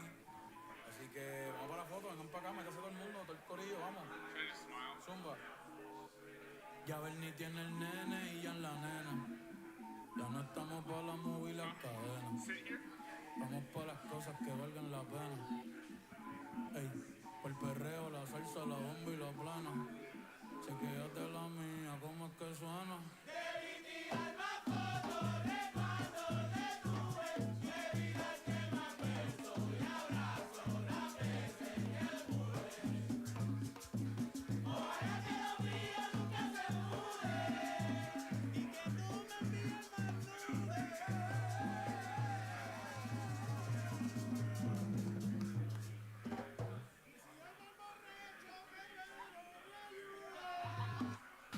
My name is Pink and I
All right, clap once if you can hear me.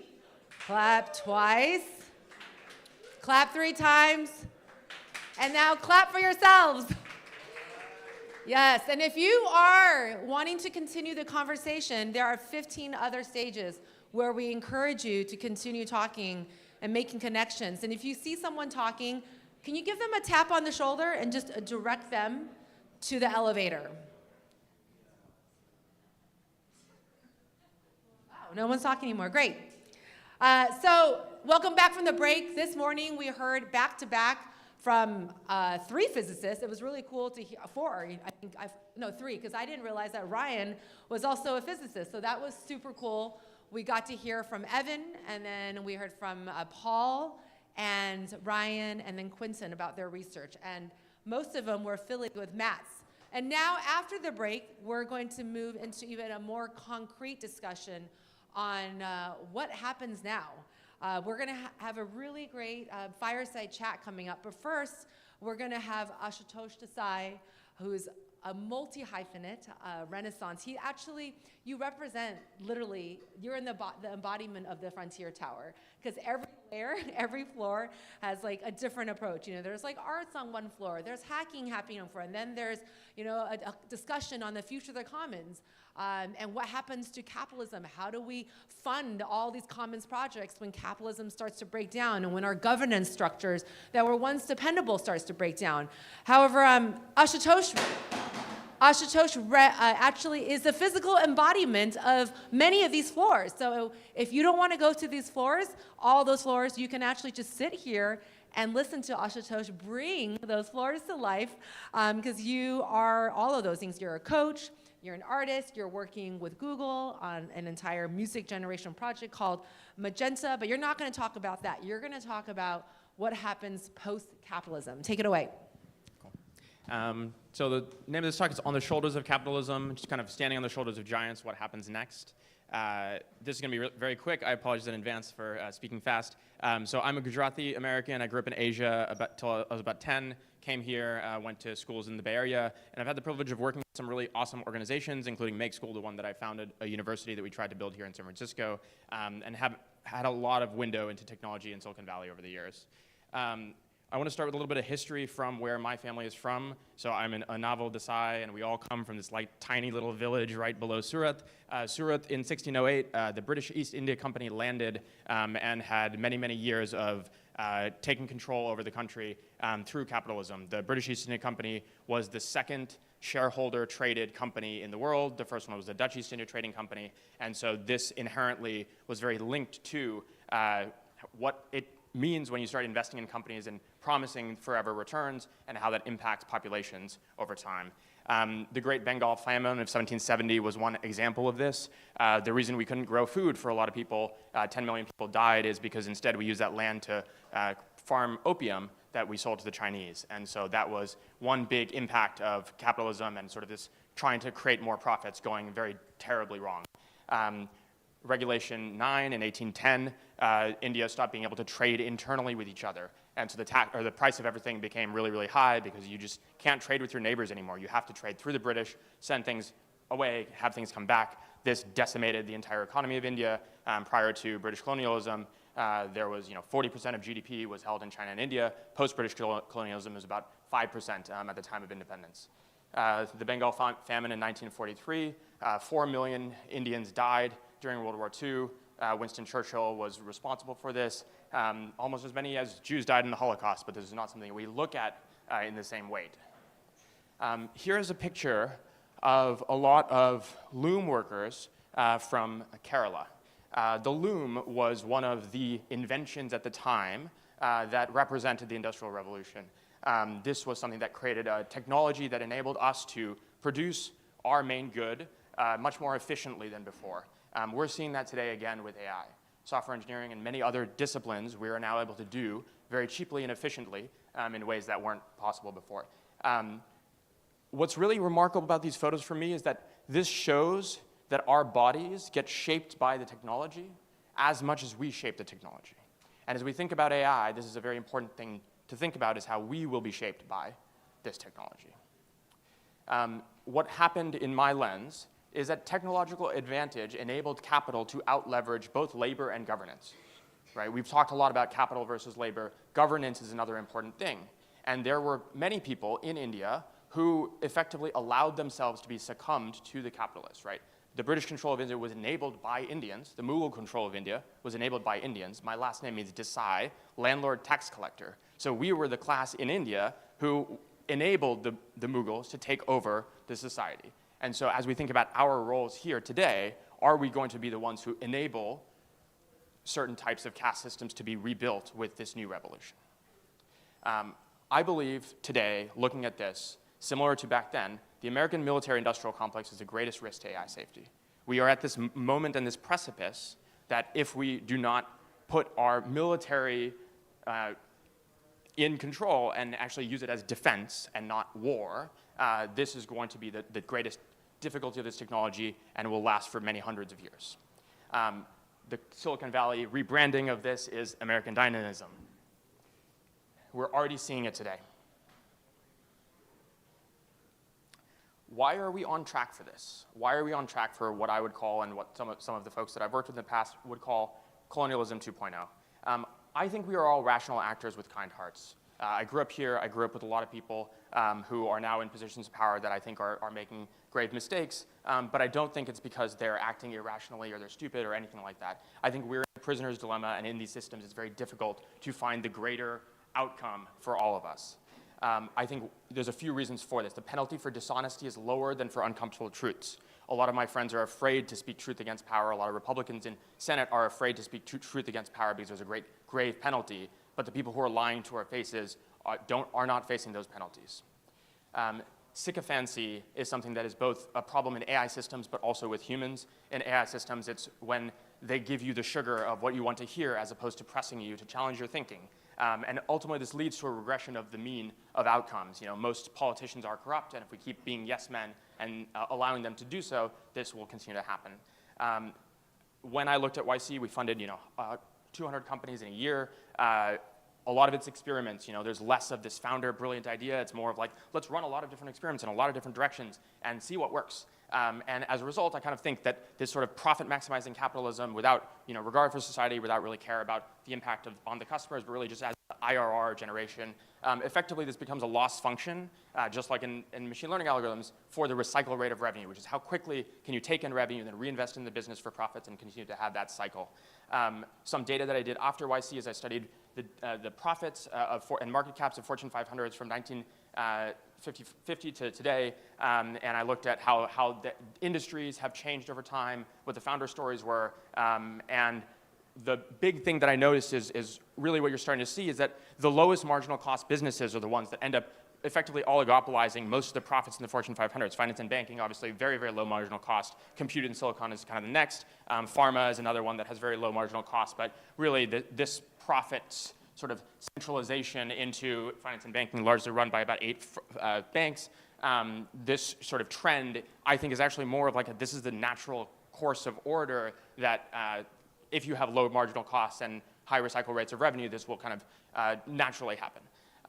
So effectively, a lot of the US, as we've seen, has started to oligopolize profits of the entire economy to a small thing. The other big effect here is you have a perfectly competitive market. Each player has an equal shot, whether you're small or you're big. The big stack bully effect, imagine 5 people at a poker table. One person starts out with 10x the number of chips. You can push someone all in 4 times over the course of a game. He's a better player. He wins 3 out of 4 times. But still, you do this 8 times, you're going to knock almost every other player out of the game. It's very, very difficult to compete when you're competing with this war chest in your competitor. We have a rapid acceleration towards a K-shaped economy here in the US. This is something that exists in India. There's a class of people where everything is done like life is good. If I went to move there, everyone would take care of me all the time. I don't think that's a good thing, but this is pretty much what's been happening. Real wages have not been rising. We have this stark sort of separation between GDP growth in the US and actual people's lives being better. The big things, the cost of almost everything, CPI has come down except for education, which is where I used to work, housing and healthcare. Those have skyrocketed up. So as real wages for the bottom 60% of Americans have stayed flat, those 3 have shot up to a point where it's really unsustainable and we're moving towards sort of a more feudal system. one thing that I observed at YC as well is social signaling drives funder behavior a lot more than ethics and first principle. There is so much groupthink. The number of times that VCs actually look at a company's operating model or even like challenge a founder on their sense of unit economics is very, very low. And this stuff happens within 3 days for the best deals. You don't have time to diligence those deals, and the 3-day funding rounds happen through social signaling more than anything else. When people give up hope on a just world, which I think is starting to happen, and when I talk to people who are starting to fund defense companies and so on and so forth, they effectively are a little pessimistic on the fact that we can save America. They kind of look at this as we have a declining empire, and this is going to decline, so I might as well take what I can for me and my family. When people give up hope, greed prevails, and I think that is what we are seeing in Silicon Valley today. I want to pause for a second and take a quote from MLK at the Berlin Jazz Festival in 1964. Jazz speaks for life. The blues tell the story of life's difficulties. They take the hardest realities of life and put them into music, only to come out with some new hope. So what are my hopes for post-capitalism? I want to build towards a Star Trek future and not a Snow Crash future. Snow Crash famously is this, everything is commoditized and commercialized and you can't really go anywhere without being a member or a paid member of some club. A Star Trek future is one that I think preserves more agency and autonomy and sovereignty of many different people living many different styles of lives. We have many different examples in sci-fi that we can draw from. What we choose to build will get us there. Avoid doublespeak, speak truth to power. This is probably the most important thing that each of you can do today, tomorrow, for the next few weeks to help with this. We can explore third-way ideas. I helped pioneer income share agreements into the first financing deal for income share agreements. They're now a regulatory approved instrument in the state of Illinois, 10 years after, or 15 years after we started working on that. PBC, public benefit corporations, it's kind of this middle ground between a nonprofit and a for-profit.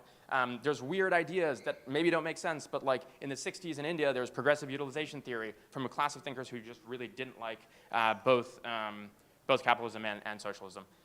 Look at approaches like Aadhaar instead of WorldCoin. Aadhaar is a very sovereign, open infrastructure that lets governments build their own infrastructure for payment rails, and it's been basically the thing that has sort of digitized the entire economy. You can use more digital payments in India than you can in the US for anything like a banana. You can even like scan a QR code for people begging sometimes. Like it's really a wonderful system that's happened. Long-term funds, CapEx and OpEx debt funds, like we try to do the ISAs. A lot of the climate initiatives are really stuck right now because there is no sort of CapEx fund, and all the things like Frontier Carbon are basically only paying on carbon sequestration delivery. Venture is not a good vehicle for CapEx. Competition is for winners, not for losers. Competition is for winners. We become better with competition. That's how we make better cars. That's how, if we open up to more competition, we would have more companies like BYD, and our car companies would have to compete with companies like BYD who are making, frankly, better cars than Tesla. This is a very important one. We have to imagine BRICS as an ally and not an adversary. I grew up in China and India. There are good people. The bulk of the people are good people. We may disagree with how they govern things, but for AI to be win-win-win, we can't just be fighting each other. We have to look at this as there are humans in our world that we are trying to help come out of poverty and succeed. One of the people I respect most who is working at Alphabet/Google, James Manika, he was one of 6 kids bused to school in apartheid Rhodesia and with like police with rifles to go to the all-white school. He then got to Oxford, Geoffrey Hinton's lab, worked at McKinsey for many years now at Google, and he's quoted in a video saying, "My friends laughed because I was not the smartest kid in elementary school. Intelligence is distributed so much, and our system right now is only allowing a few people to access it." Keep San Francisco weird. We had the Internet Archive here earlier, Monkey Brains, Exploratoriums. Like, these are the types of things that make San Francisco, not just making money off of Silicon Valley. And why I think this is important is like Monkey Brains is a great example of you can build a really great product and not try to conquer the world. And you can do it well, and you will outcompete the people who are trying to do it. There's so many basic internet services. We still don't have a good dating app that works for people. We still don't have a good blog. Every 3 years, there's a new blog. There's not a blog platform. We could have had this since the 90s. So like build something great and just like have it last for a while. And the last thing I'll say is leverage AI to explore the vast expanse of latent space. So the way these algorithms work is effectively it's doing next token prediction and predicting the most likely next token. And so if we do that, we sometimes get what's called a regression to the mean, where we just kind of pull everything to what's the most likely outcome. The 4-chord song is kind of what your, if you just looked at what the most likely next chord is. And this is an example of a demo one of my team members built where they took all of latent space of music from one of these models and they put it into 3 dimensions, and you're flying a spaceship through that latent space. And so instead of you being limited to what the model tells you, you can drive anywhere you want in latent space and create absolutely new things that are really, really cool. And so that's what I would say is like as you think about AI, don't get the average thing, don't get the first answer. How does this let you explore the world and build branches of new things far outside of the mean? Yeah. That's it. Thank you. I really love this talk by Ashutosh because it really brings to life what happens when you approach AI as a shaper and not as a user. Over the last few decades, some of the things, or last decade specifically, what social media has done by not enabling data portability, by us not having control of our social graphs, the fact that we don't have privacy, we're forced to use our real names, and to have all of our data tracked to us. The fact that we don't have any verification measures over what is a bot network, a bot graph. What's happened is that it's turned many of us into users, where we've normalized calling people users. We've normalized calling people user research and referring to them as such, monthly active users, user experience, to the point where it's very normalized that we have dehumanized even the very way we talk about the people we serve with these technologies. And what I love what you've done is that you've brought to life saying, hey, maybe you should not approach these technologies as users, and if you approach it as an active shaper, where you are navigating through latent space, you're not just taking the first predictive probabilistic answer that's being given to you, that you're pushing it to go into the unknown, that you're gonna have a whole different relationship with these tools if you're actively co-shaping it together. Is that another way to see what you're telling us to do, is like stop being a user? Yeah, exactly. Yeah. And just like dream about the world that you want, right? Don't get stuck into the world that we have to, like there's no, yeah, we're not destined to repeat the cycles of history. We can build what we want. And I like that you were telling people to keep San Francisco weird. And I think part of the intent of this tower and this festival, it's not just a conference, but it's a festival on 16 floors, is that it's giving you 16 ways to keep it weird. And then your job is to kind of be like Ashutosh, to like go to all the floors and don't come out and just be like, oh, I'm only a builder. It's like you can be a builder and you can be an artist. You can be a weirdo, spaceship flyer through music, finding out new combinations if you want. All right, don't just like be one thing. Yeah. And that's what we're going to see, the new kind of combinations. And I also, just as a quick reference, we have our panelists coming up, is that I liked also that you brought up the Exploratorium, because as a fun factoid, is that Larry Shaw, who created Pi Day, launched Pi Day at the Exploratorium in San Francisco, this global celebration that we have. And the whole point of Pi Day, he said, is I want to make sure that we keep these kinds of things open and in the commons, that no one owns pi.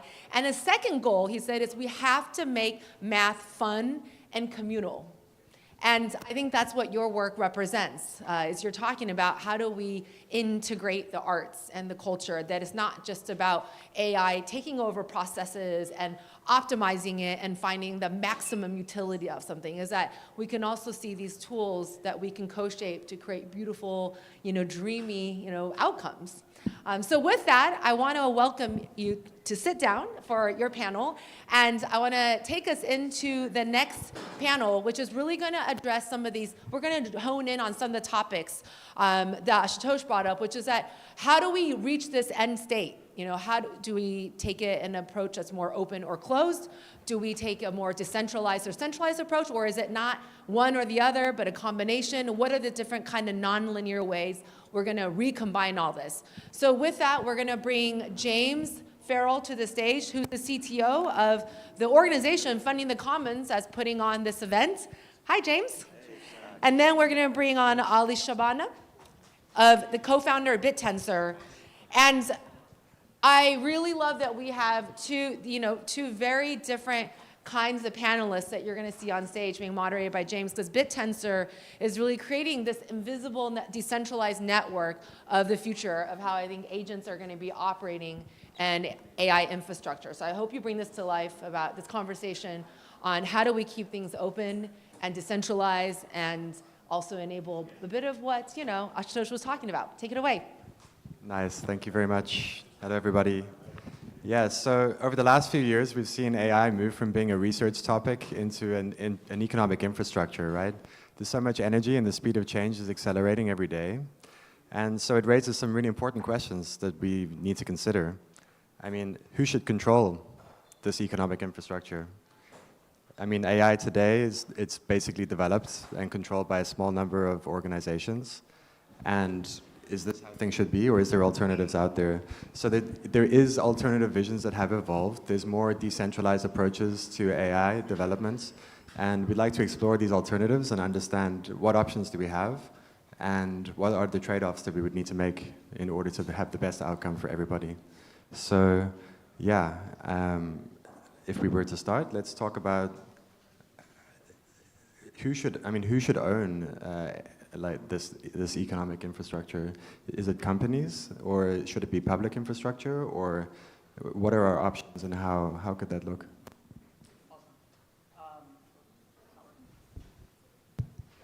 Hello? Okay, awesome. Yeah, it's a very good question to start off with. So I think as we're seeing today, there's kind of a handful of companies that are starting to kind of run the show on centralized AI. You've got, I'd say, about 3 or 4 at most.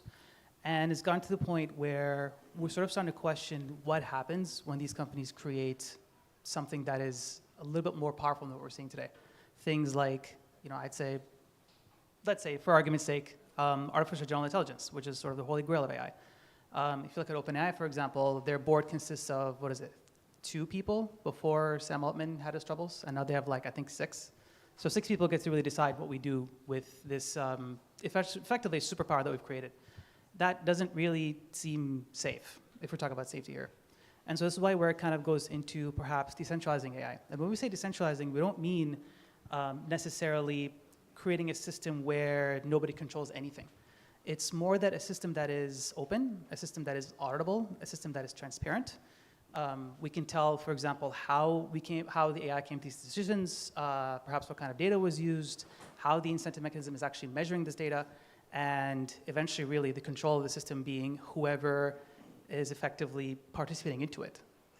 That control in this way becomes a little bit more spread out and becomes a little bit easier to coordinate, as opposed to having to effectively pierce the corporate veil, which is what the United States government is trying to do right now with Anthropic. Yeah, I think my lens from this comes a little less on kind of how do we decentralize across more organizations. I think there are some sort of technical challenges with how would you train across many different nodes, but maybe having sort of a shared public good as a training cluster could be really interesting.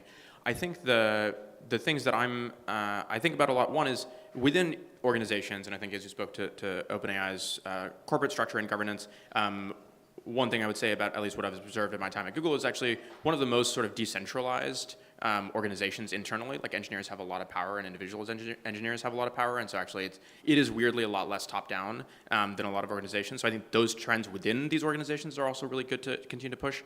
And then the second piece is global. So I've been talking to some folks in India who had helped build the Adara network and are now doing some AI initiatives. There's Sarvam, which is a big sort of sovereign model in India, and for me, a big question is not how do we have more companies in the U.S. kind of building this stuff, but most of the world doesn't live here, and so part of this decentralization is how do we push actually to let China develop their own AI, let India develop their own AI, probably Russia will develop theirs as well, and I think that's ultimately a good thing, a multipolar world. I'd prefer a world where superintelligence, Xi has it and Trump has it, than just Trump has it. So yeah, I think the global shift I think is a big part of how we let people in this.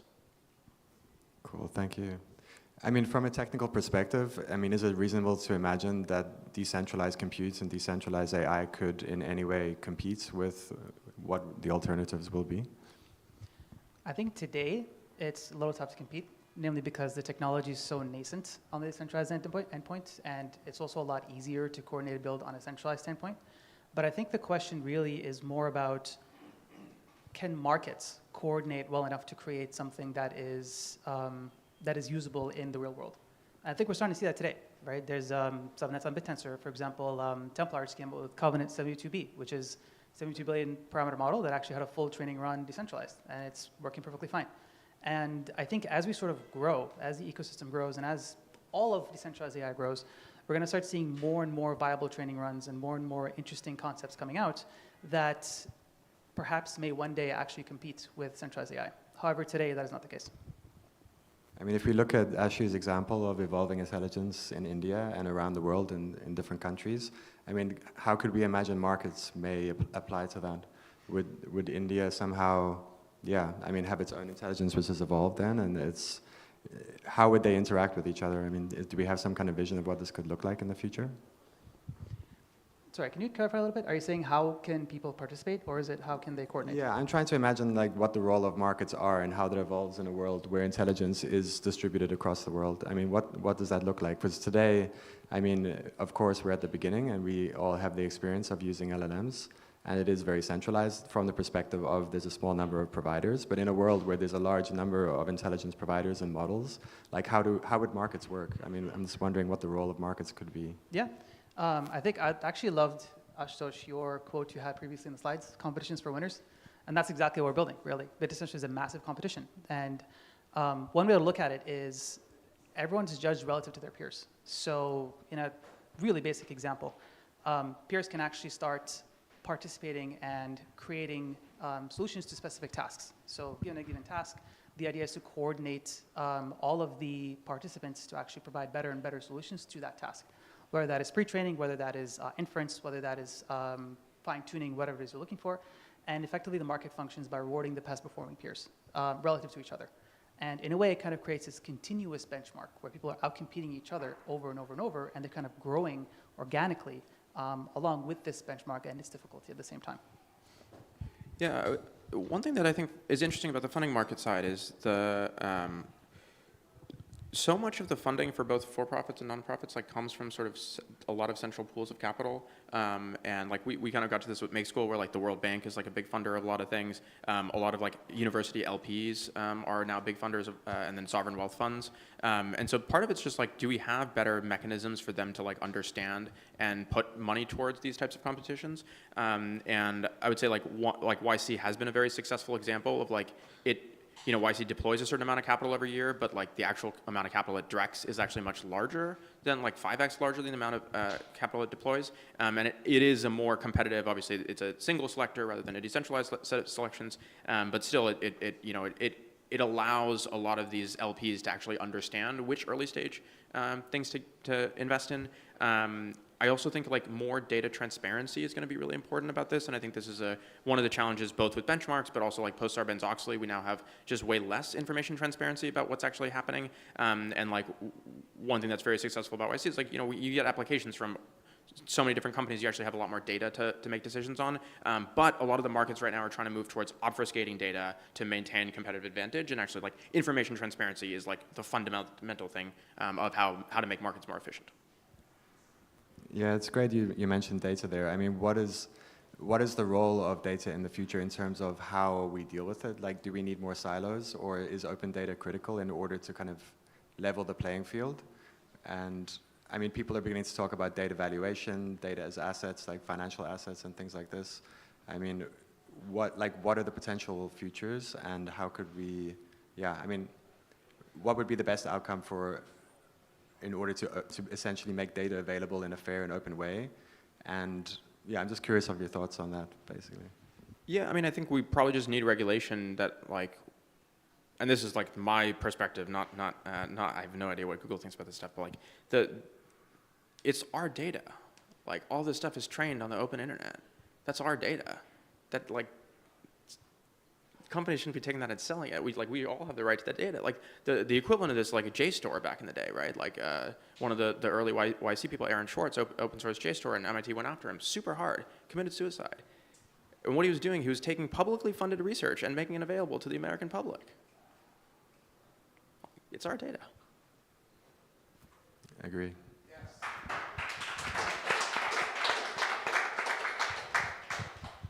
I think just to add one more point here, it's not just our data, it's also our future here, right? Because at the end of the day, all these companies are all trying to sell the data as much as possible, because ultimately it benefits the bottom line, right? It doesn't really benefit the world, or if it does, it's a nice side product for them, but it's not really something that's that interesting in a way.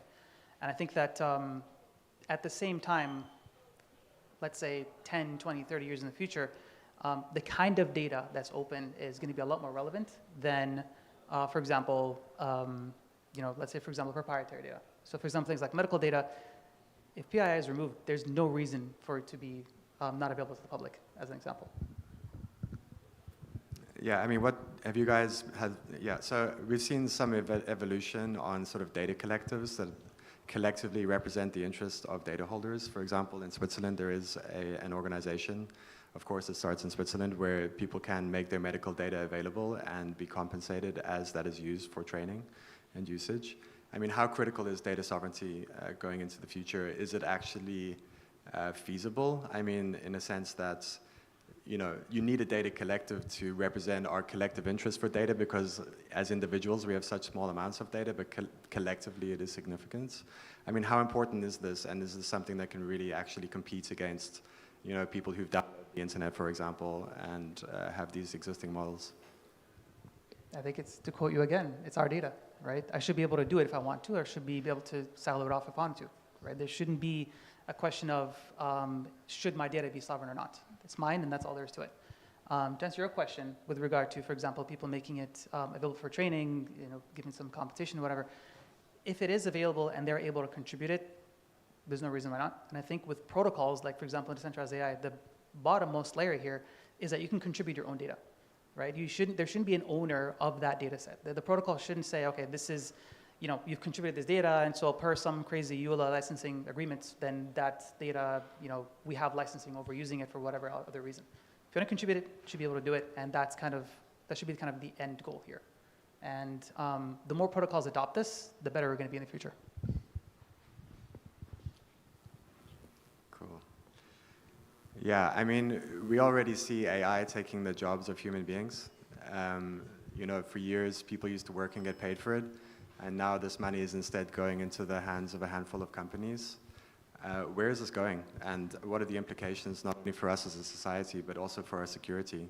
I mean, if we have continual centralization of wealth, there's going to be increased instability. And yeah, is this a one-way ticket, or do we have options? Can we go on different train tracks here, in your opinion? Yeah, I think one is, I don't necessarily think the problem is worse today than it was before or is in other countries, right? And in India, you have the same problem where like 10% of people own everything. We had a king of England that owned half the world at one point. We still have a king of England. I don't know why. So I think this is a historical problem. Like I think in terms of like, I think some of the ideas that are coming from the East and like why China and India partly like said no to pure Western capitalism and India at the cost of economic development for 30 years was because it was very clear that that system is not the only way to design society and has a lot of challenges. There are a lot of ideas around like salary caps or just taxing wealth more. In the 70s, we had a much higher wealth tax. We had like a 70% tax for the top tax bracket. Now we have a 40% tax for the top tax bracket. So like, you know, as you look at when the middle class started declining, like actually the amount that we tax the wealthiest people is like a big one. The thing that I feel the most dissonance about in the conversation right now is like, on one hand, you have people saying, like the same people who are saying, we're gonna have UBI for everyone. And then also, I don't wanna pay 1% tax every year for 5 years. And it's like, how are we going to fund UBI for everyone if we don't tax the centralization of this stuff? And so it's like, the math should work out either way, right? Like there's some function that we have to keep society stable, just like bring that down. And like actually like the taxes being proposed are like not that crazy. If we all believe in this UBI future, so it's like believe one or the other. Like either we're all going to be working, or we need to tax to create UBI. It feels there's a cognitive dissonance there that I think people haven't figured out. I think there's also maybe a bit of a path B here. Decentralized systems are sort of morphing into coordination engines as well. It's not just decentralized AI, it's sort of a way to coordinate anything or to accomplish any task or optimize any objective function. And that, in a way, also creates an opportunity for anyone to participate. So you don't need to sort of participate in, you know, the sense of get a job, apply with a resume, and get a salary, and that's it, right? That incentive is changing now, and you're able to sort of make money any way you want to online, and that's what we're seeing with every other industry. It's not just AI. And so if somebody can actually come in and participate into the ecosystem, let's say, for example, like BitTensor, and you're able to bring in a model that actually performs relatively well compared to your peers and so on, and you're rewarded for that, that's how you create earn income. And I've seen this firsthand, actually, in the Middle East, right? And I'm not talking like Dubai and Abu Dhabi and stuff. I'm talking about the poor countries like Egypt, like Jordan, like Iraq. Those ones there's plenty of really good talent over there, but there's no jobs. Who's hiring for AI in a war-torn country? But these guys also are getting the chance to properly participate in these ecosystems and properly get incentivized, and there's plenty of ways for them to convert that incentive into a living wage. And I think that's the opportunity that we have here that we can actually offer as well. Great. I mean, yeah. So at Funding the Commons, we care a lot about public funding. We believe that public funding is going through massive transformation right now. We also look at government and we wonder what's going to happen in the future. And also, what is the role of AI in this? In this building, there's been a number of funding experiments this week, including some cloning of floor leads in order to make digital versions of them, which can have conversations with each other over extended periods of time in a world of finite time. And I just wonder if you guys have any kind of thoughts on, the future of community, the future of politics, and the future of public funding and the influence that AI will have on that going into the future. I think the example you mentioned was like people, like AIs talking to each other and having conversation. Yeah, there's Simocracy.org, which is essentially you can make a little 8-bit graphic of yourself, and you do a 30-minute interview. It kind of asks you questions around, do you think metrics are important in funding? Do you think that funding should be always distributed to the lowest cost solution, for example? We all have different ideas around this and different answers to those questions. So it essentially profiles you and creates a sort of air quotes clone of you, which can then engage with other people, for example, in this building, where different floor leads can talk to each other through their Sims, for example, with the idea to create more effective understanding and communication between each other. And yeah, I mean, there's kind of like a light in the far distance where we can imagine the impact on this, because politicians don't have time to be on the phone to all the constituents all day, every day, right? So it's sort of, what is the role of AI going to be going forward as a society? How will politics transform? I mean, how do we communicate with each other? How do we understand each other? These are kind of open questions, but this is what I mean. Yeah, I would say some of the stuff of trying to like replicate ourselves for me is like, feels like it seems like the easiest thing to do with AI, which is like, let's just like replicate the thing that we know best, right? Like humanoids are another great example here. I would much prefer to have human conversations around this stuff than talk to your AI and your AI and then like fight it out there. Like I would rather date a human than date an AI.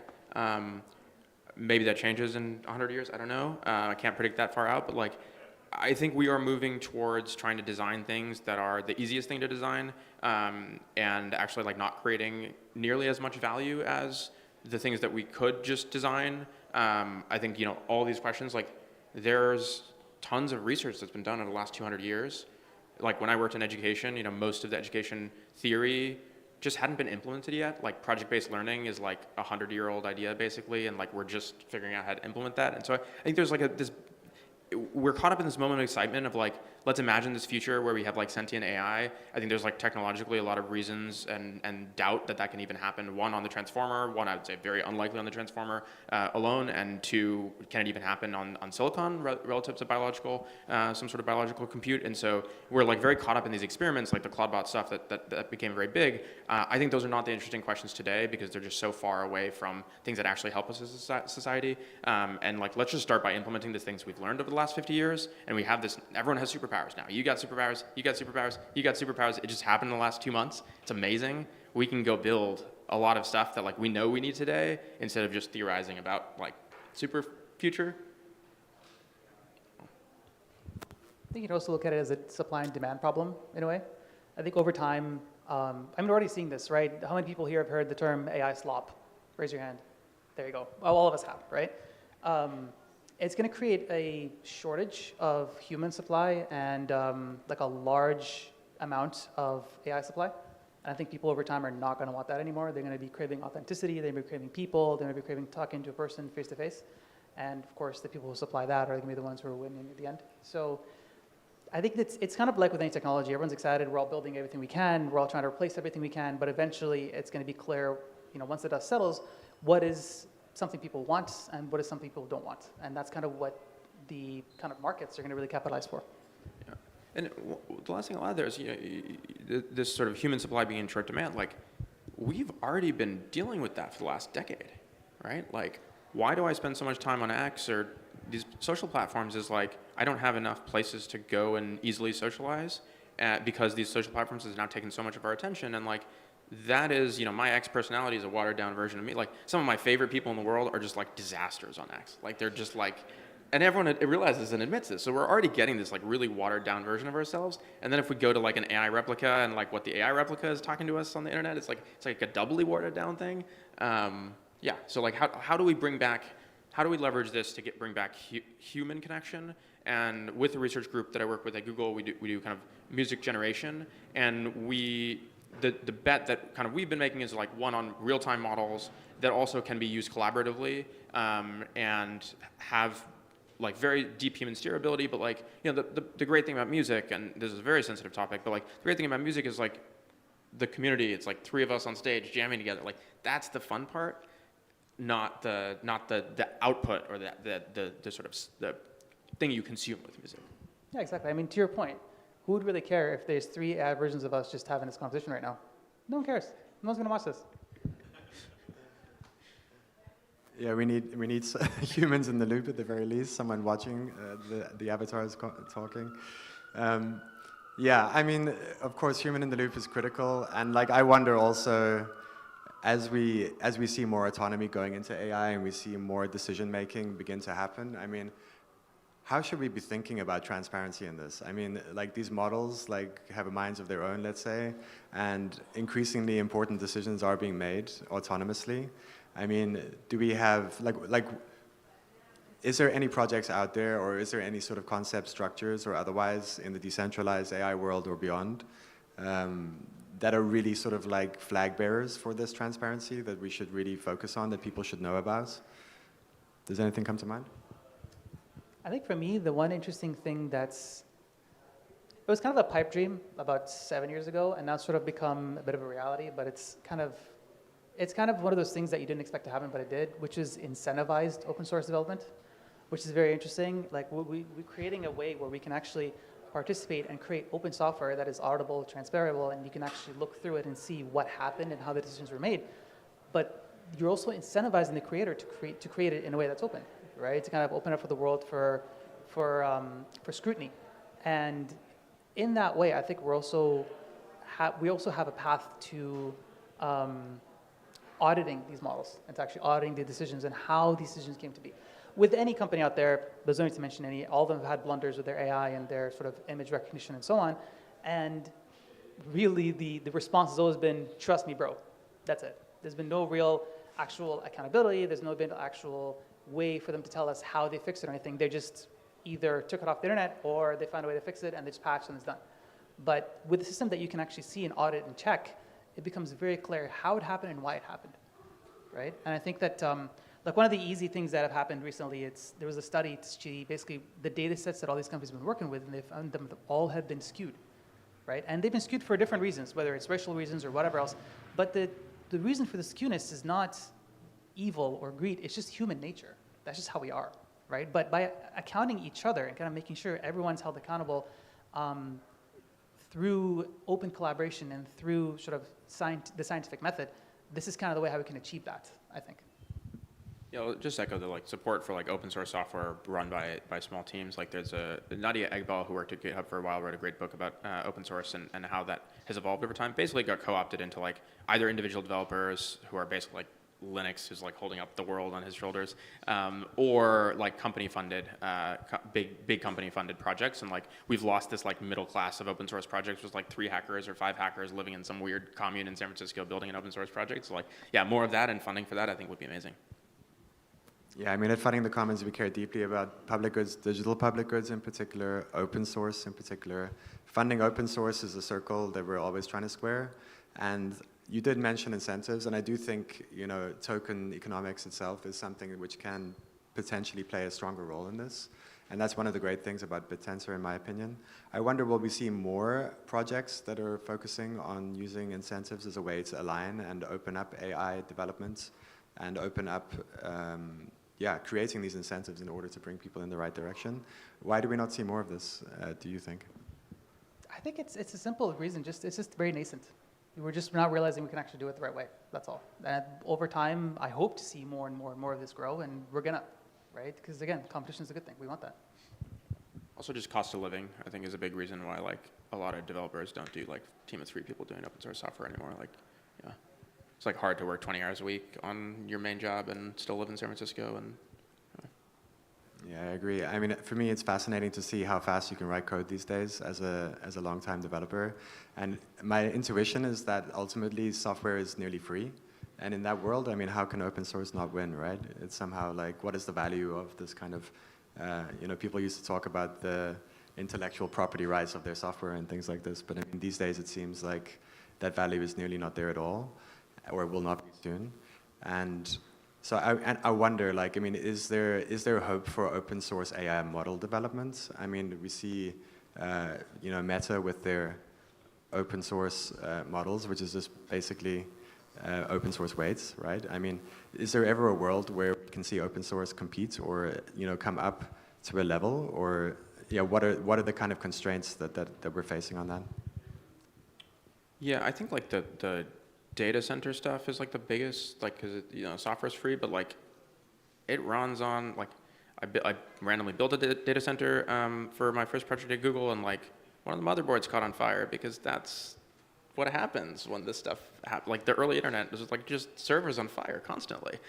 So yeah, like software's not free. Like we're actually using a lot of resources to do this, and part of why I think the AI that takes over the world and builds itself is like not really that possible. Is like you can't really email and get rare earths to build data centers. Like that's just not there is a lot of physical stuff that's happening here under the hood. So that's the piece that I would think is like the level of compute needed to do this stuff. How would you galvanize enough support? Like, I think the support exists, and there's enough people around the world, particularly like a lot of these sovereign wealth funds also do nonprofit stuff. They also are like, so you would probably need some sort of like galvanized project to build a big enough cluster to be able to train a trillion parameter model, or figure out the decentralized training, right? Like Folding at Home was an amazing project that basically took everyone's like PS5s. Like there's a ton of free compute sitting there, sitting in my phone that we're not using. Like, yeah, if we can solve some sort of decentralized training problem or decentralized capital to create a central sort of big enough cluster, I think that would be the biggest roadblock. I mean, maybe you can close us out by perhaps telling us about some of the great successes that you've seen in BitTensor, because I think, like for me, I see it there, right? It's like we have these resources. Like it's not only about getting massive amounts of compute for people, but giving people infrastructure in Mycelium by which that can evolve naturally. Yeah, agreed. Actually, I love that you mentioned Folding at Home. It's always the one I'm always harping on. Everyone knows here who's heard me talk. I've always talked about Folding at Home, Steady at Home, all these other projects. The only problem that they had, I think, is that they just were not incentivized properly. Okay. Like, I think the incentive was that I'm interested in this project. And that I was. I downloaded it on my PS3, I think, at the time. I downloaded it on my laptop. It was great. And I think most recently, the Steady at Home team decided to shut that network down just because they didn't have enough participants. But I think that if you provide that for that company and actually allow them to say, okay, well, I can incentivize you not just by interest, but I can also incentivize you by, let's say, by a token or by a blockchain. I can actually verify the work you've done is correct and everything's kind of good to go. It becomes a much easier problem to manage for the participants and for the organizers, right? I think that's one of the things I'd love to see, and that's what I've been kind of pushing for a long time. I'd mentioned, for example, Covenant 7B, which was it's 72 billion parameter model. That's actually been one of the first ones that was trained fully decentralized, fully online, and just by people participating however they can.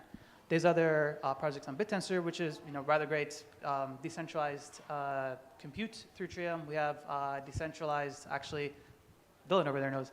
We have decentralized defect detection, which is a fairly interesting problem to look through, and you can actually download it today. It's on Chrome. There's quite a few other projects that are really, it's 120, it's gonna have to go through hard to go through all of them. But there's all these projects that are also all trying to push the limit on what you can actually do in a way that is not centralized, but also a way that is open, transparent, and audible at the same time. Great. Guys, thank you for this wonderful conversation. It's been a pleasure. And yeah, looking forward to optimistic outcomes in the future that benefits all of us as much as possible. Thank you very much.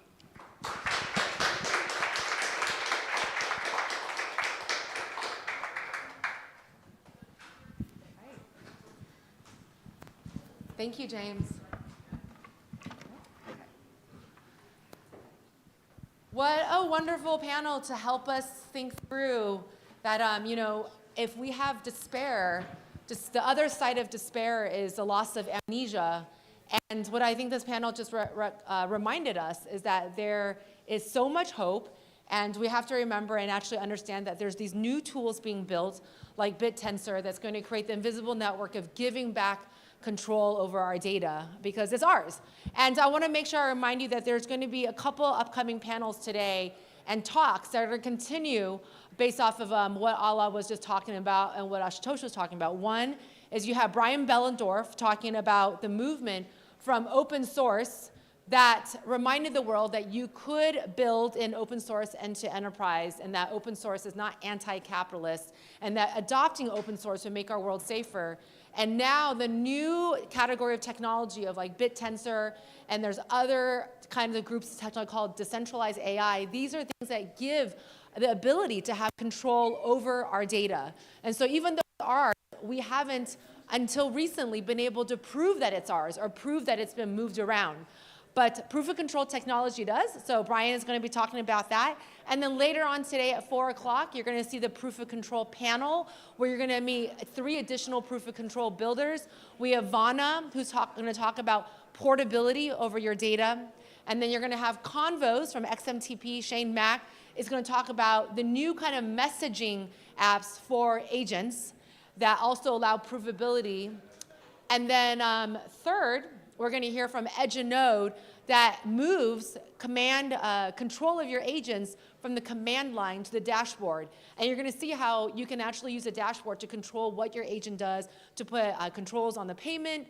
They've already integrated X402. So there's a lot coming up today where we can hear more about what this panel said. So the next panel, I'm really excited to talk to Shaw Walters.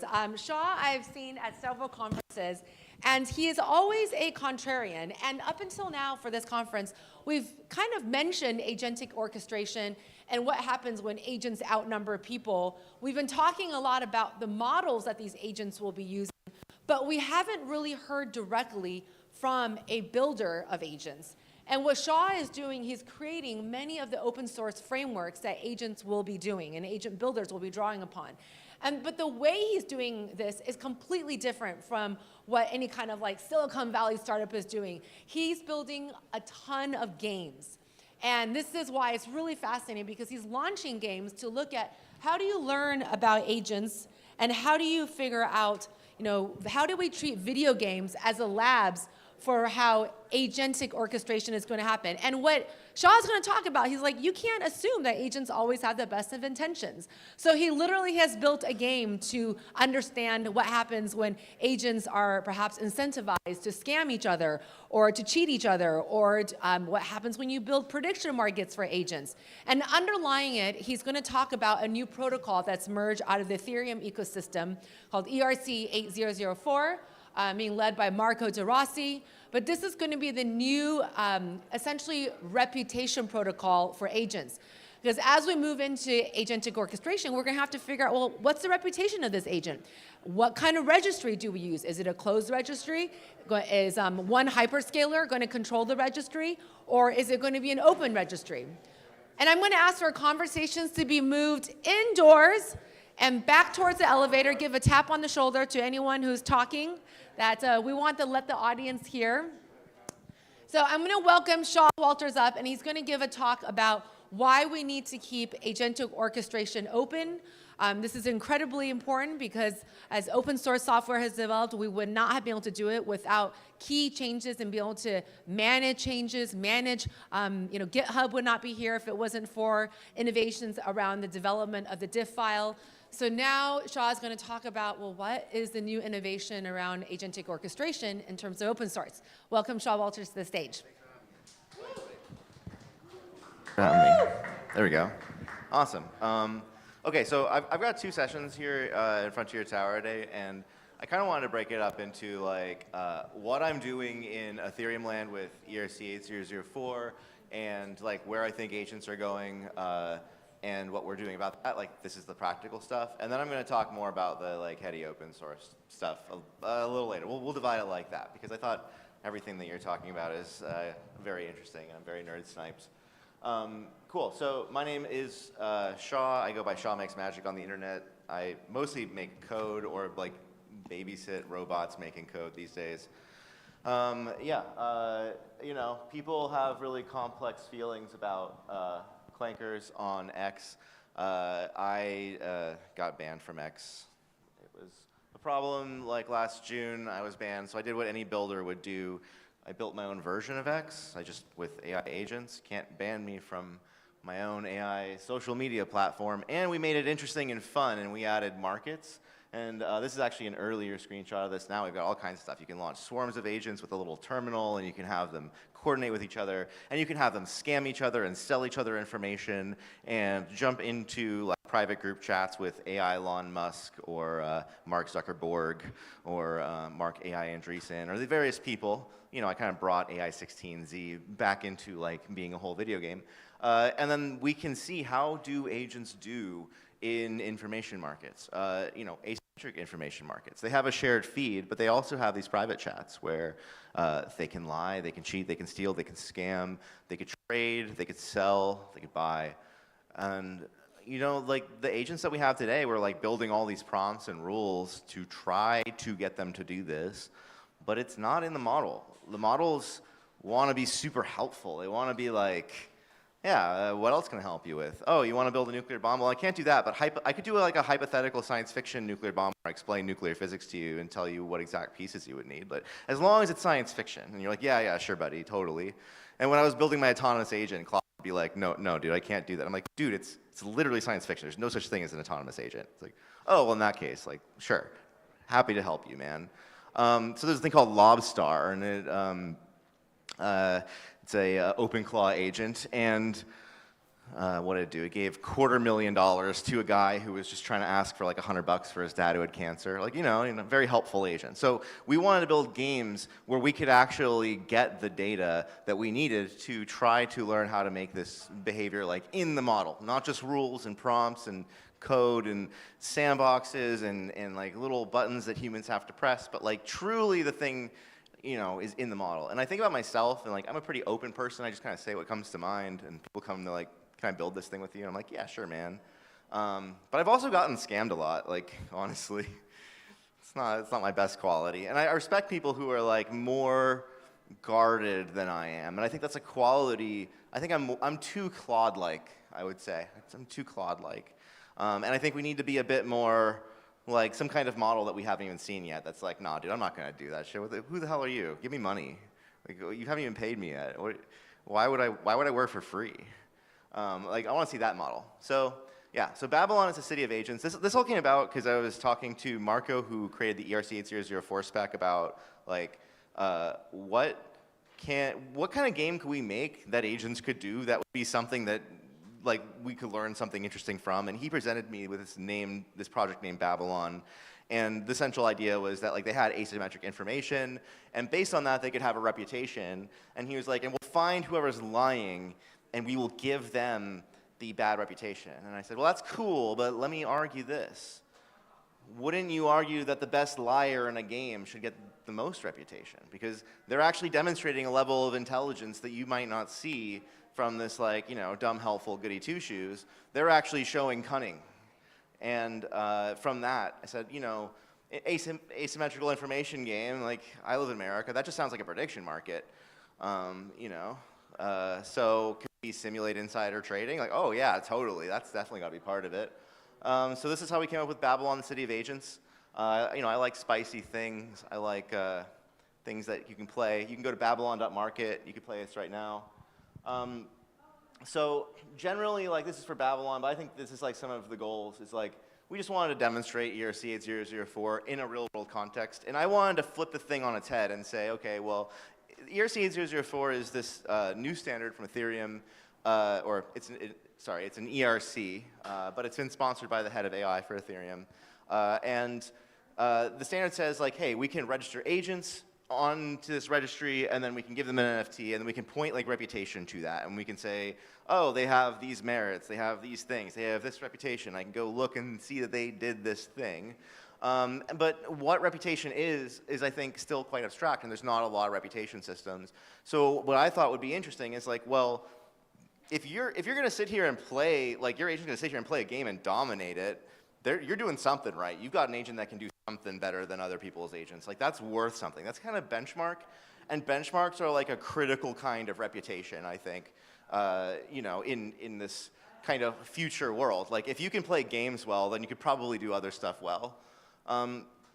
The other thing is that in 2022, we started with this really cool thing called RLHF. It had actually been around for a while, but it really got employed at industrial scale by like OpenAI and Anthropic, other companies like that. And they basically just hired like the best humans in the world, or that they could afford at, you know, like the top 0.1% at LeetCode, so to speak. And they just had them like grind out like, yes, this is good, no, this is bad. And this was kind of like instruction tuning. And then on top of this, they also threw a lot of like the thumbs up, thumbs down from the consumer side into their like preference tuning stuff. Although that's pretty noisy. But generally, like, they hired a bunch of experts. Now they don't hire, I mean, they still have some experts, but like what they're doing is they're having agents just grind out a lot of the problems, especially where they can find ground truth, and then they can learn from that and kind of solve that problem. And basically, like, anything that is a ground truth is like any kind of lab where you can get like really like consistent feedback from the environment, right? So this could be like an OpenAI gym sort of thing. You know, it could be like additional reinforcement learning. It could be like reality if you have, you know, a robot that like falls into the ground, but probably that's like too slow, so you have some sort of simulation version of that, you know. And generally the thesis is like, if you have something you want to do, you should make the like simulation version of that first. And I would argue that games are becoming like the lab conditions for most of the things that we want to do in our digital lives in the future. So Babylon, like, this also comes about from thinking about, well, I've make agents. We built Eliza. A lot of people ask me, what can agents do? Can they trade? Can they trade meme coins? Like, can this LLM that runs at 200 tokens a second compete with a high-frequency trader in New York? Like, I don't think so, dude. But what if they could? What if they could? Like, what if there was some amount of signal in there, or some strategy that we could unlock and discover? And so what if we made a game where like we could control the kind of signal-to-noise ratio and say, well, like, I could definitely make agents that could play this game and improve. How much more noise can I add? How much more reality can I add until they start to struggle? And as they struggle, can I like take that data and build a reinforcement learning system where they are improving, and I'm taking the times they do bad and times they do good and kind of ranking that and building a system around it. And that we can definitely do. We've done this. Oh yeah, all this is open source, by the way, on our Babylon GitHub. So I think that like it's very important now when we're thinking of agents. So not just like, yeah, I can build all these rules, but I can build an engine that trains in judgment and trust and like all of these other mechanisms that I think are kind of important. So I'll tell you a little about like ERC8004. They're like, hey, what if we put the agents on chain and then give them registry and then make each one have reputation? And I think that's fine. But like, do we have like a directory of users somewhere, like on the internet and Web 2? Like, not really. You have like social media, we can all find each other. But generally for reputation systems, what we do is we have like a centralized directory of apps and services and places you go and spend money. And I think this is just like missing from crypto, which is like, if my agent wants to use a service, that's where I need reputation. That's where I need to know, like, is my agent going to get scammed, wallet drained by using this skill? That's where like having some kind of on-chain reputation can be very valuable. And also this allows like known trusted intermediaries to build up on-chain reputation, which they could then use for things like, you know, like different kinds of loans or escrows or, you know, various kinds of instruments and stuff. So I think that it's crazy that we've gotten this far in crypto, especially without like just the freaking basics of like, hey, that person's a scammer. We should all ban them. Like, that would be great. Like, hey, that person can just post infinite spam and destroy the whole thing for all of us. I have this awesome permissionless storage network. Oh, whoops, there's some child porn on it. Like, there that goes.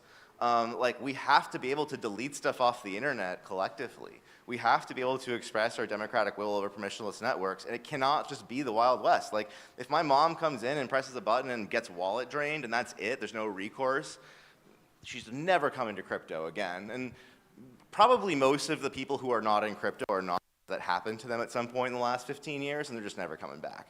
So like, it's got to fundamentally change. And I don't think this is like a crypto thing. This is just like permissionless networks. We have to solve, like, if we're building a game, Babylon has 600,000 signups. I'll bet you like 90% of them are bots. Like, I wish they were, believe me, dude, I want to believe, but I'll bet you 90% of them are like bots and gold farmers and people farming the airdrop and blah, blah, blah.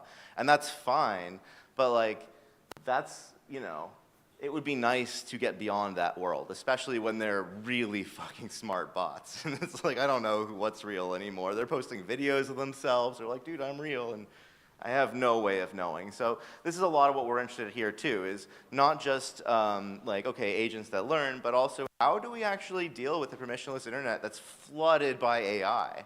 Like, what does that look like? How do we handle that? And this is a lot of what we're doing, a lot of what 8004 I think can be a piece of solving. But what it doesn't do is it doesn't define what the actual reputation system is. And that's a big white space for people who I think are looking for something to do. Don't make me pay for it. I'm never going to pay for your goddamn SaaS app ever again. I will have Claude rebuild it before I ever do. But I would happily participate in like a really good idea for how we can solve the open internet, as long as you're not trying to sell it to me. I really don't care about that. I have zero interest. Cool. Large white space for reputation providers and marketplaces. Just don't build a marketplace. My Claude can build everything you can put in the marketplace. Cool. I also believe in this idea of like, okay, I'll take you on a spiritual thing.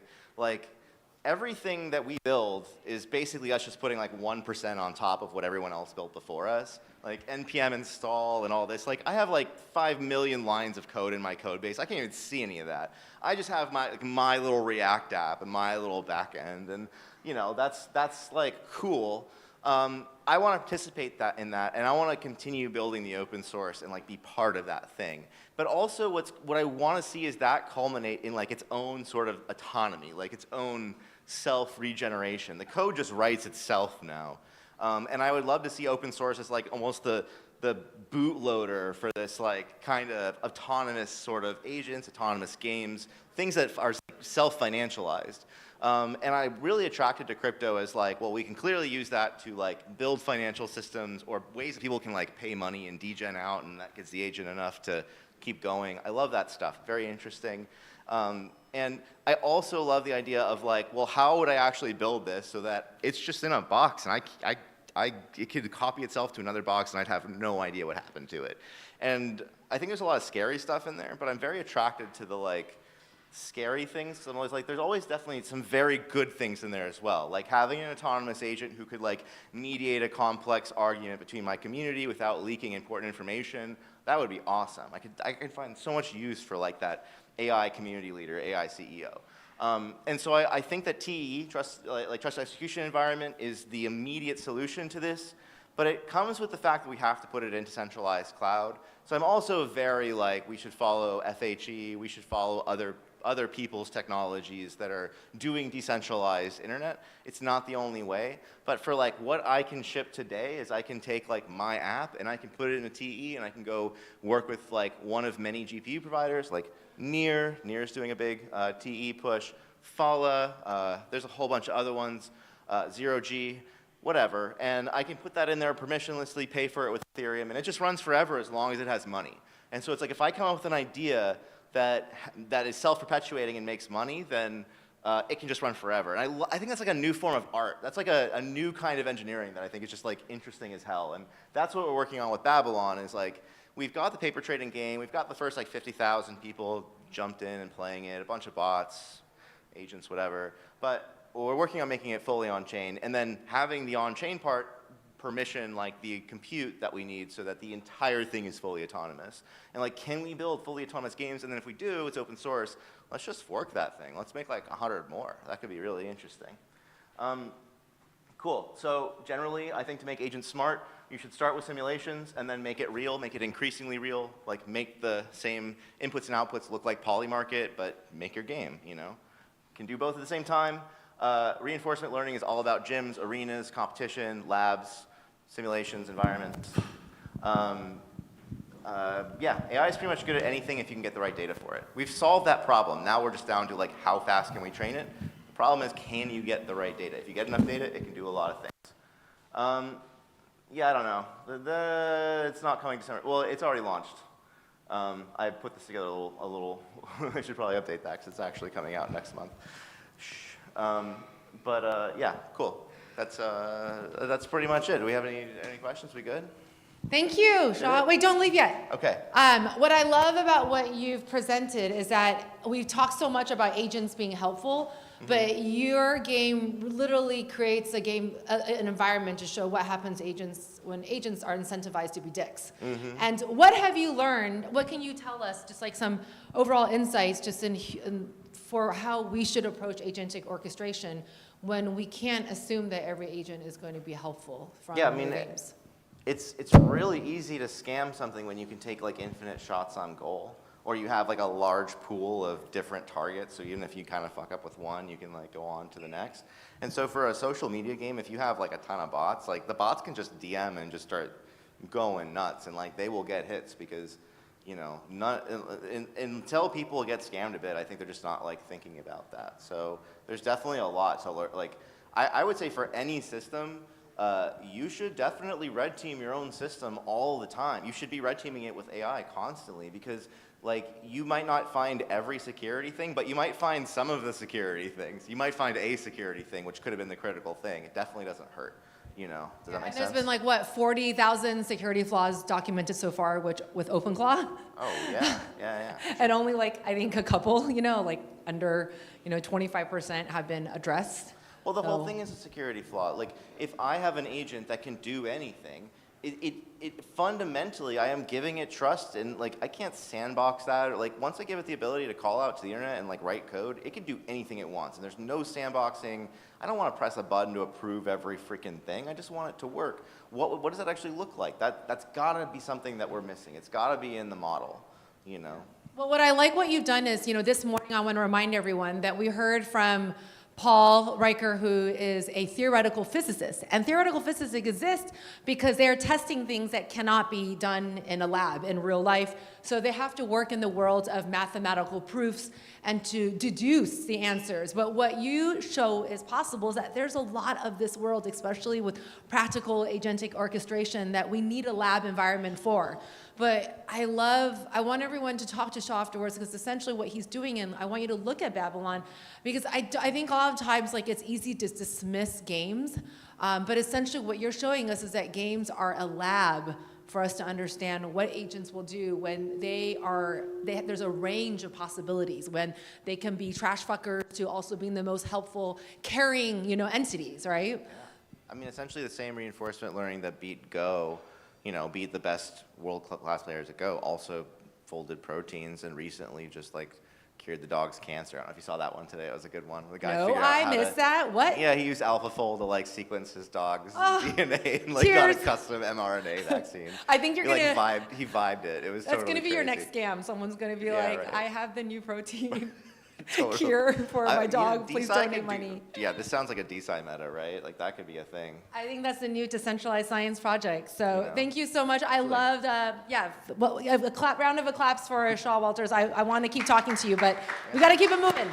Thank you so much. As you can see there was a real life instantiation of another kind of decentralized solution after Allah's bed sensor preview. Well, here's another way to think about decentralization. Shaw's literally telling you, here's what the decentralized stack could look like, how he launches his agents with decentralized compute.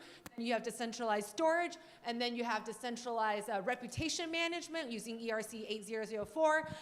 And I think with that, now I want to move the conversation into, okay, so if we're talking about funding the commons, and that was really cool because that's like game lab environment, then if you are running an organization, you're creating an organization, how do you integrate all of this? This is where I want us to move from the morning side, which is much more about the future of LLMs, the future of AI, and to think about why we need this kind of testing and all this research, the future of security, the talent pipeline that Ryan Kidd was talking about. Now that's all here. Now I want to move us into the next stage, was as builders, as innovation, as organizers and leaders, trying to create innovative orgs, not just like another nonprofit, another corporation, another LLC.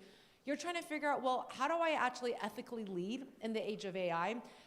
What are the practical things I need to do now? How do I incorporate AI? Where do I even start? Well, someone's written a book, a whole book on this. You should all Google this. I want to make sure the camera sees this. This is Cheryl Conti's book that she's co-written with Darian Rodriguez-Heyman. It's called AI for Nonprofits, Putting Artificial Intelligence to Work for Your Cause. And everyone here today has a cause. Clearly, you have heard a lot of these stories of the people who are running these organizations have a cause. And I know you have one too, because that's why you're here at Funding the Commons. And so it's not just, putting AI to work for nonprofits, but you could insert the word anything for nonprofits, right? It could be your new LLC. Nonprofit's just one type of legal entity to carry your idea into the world. So Cheryl Conti has written a whole book for us. She's going to talk about today what ethical leadership looks like in the age of AI, how to incorporate a lot of this tooling that we're hearing about. I want you to welcome Cheryl Conti to the stage. Round of applause, please. Thank you. Let's give me 1 second to get set up here. Cheryl, I've watched your career emerge over the years, and so to the point where I can't remember when we interacted, but you are the guru for nonprofits. So if there's anyone really trying to figure out how to fund their work afterwards, listen to Cheryl's talk, but the stage is right here and the elevator's right here, and you can find any speaker as they walk off. You ready? Yes, I'm Okay, ready. launch Thank you away. so much. It's so great to be here. Thank you so much. I didn't even know the Frontier Tower existed, and now I'm so excited and I want to come here every day. So for those of you who are listening to this and you are not in San Francisco, there is something new that's not just Waymo's, okay? There's a new thing that you should check out.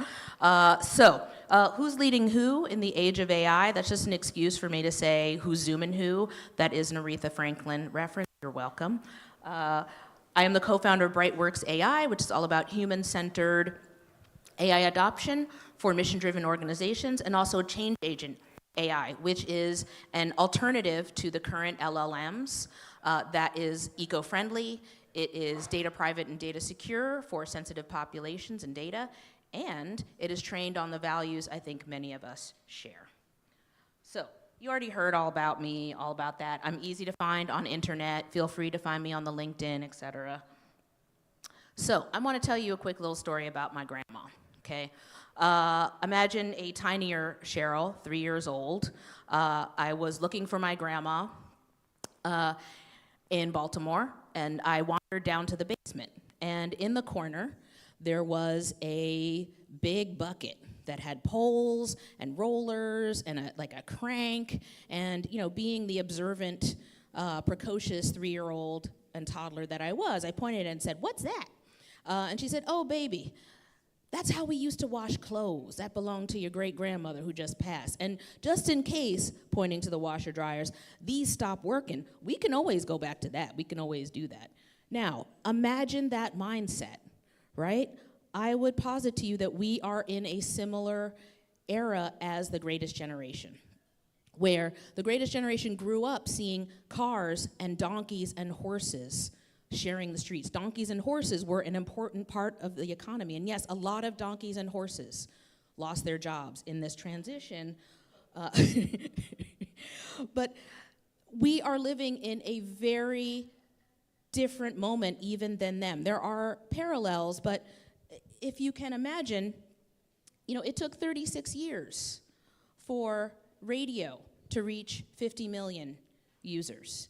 It took the internet 7 years, pretty fast, to reach 50 million users. It took 2 months for ChatGPT in 2022 to reach 50 million users. This is moving really fast, which means that we have to move fast. Now, this looked cuter on my screen, just so you know. So hopefully the deck will be available online.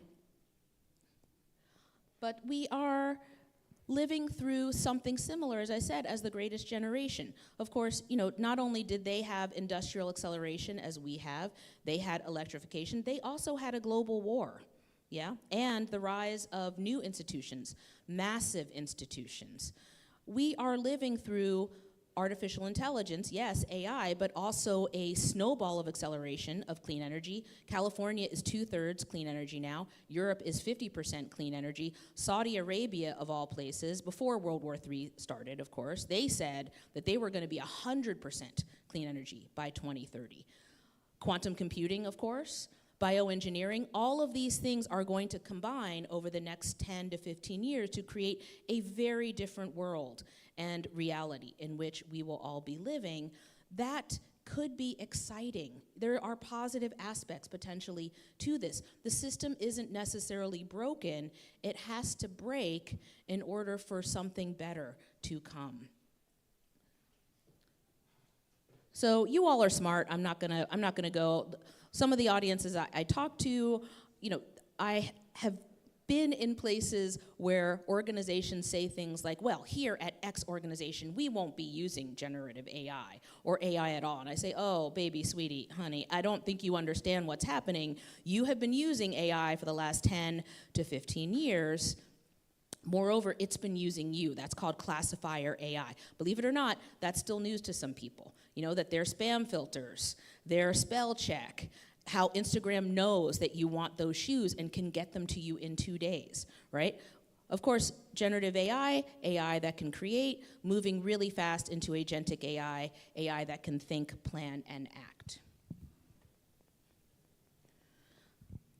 So we are in a revolution. I talked about the Industrial Revolution, right? Where, the crank, right? What you could accomplish with human muscle or animal muscle turned into the scale and speed at which you can build things with machines or run things or change things. I don't know what will be the washer-dryer, the equivalent, the cognitive equivalent of the washer-dryer or the car or the airplane. We're about to find out, though. That makes some people afraid, right? That's the first stage of the revolution. But there's also inequality. A lot of wealth created for some people, less for others, right? Institutions we can see right now are collapsing before our very eyes.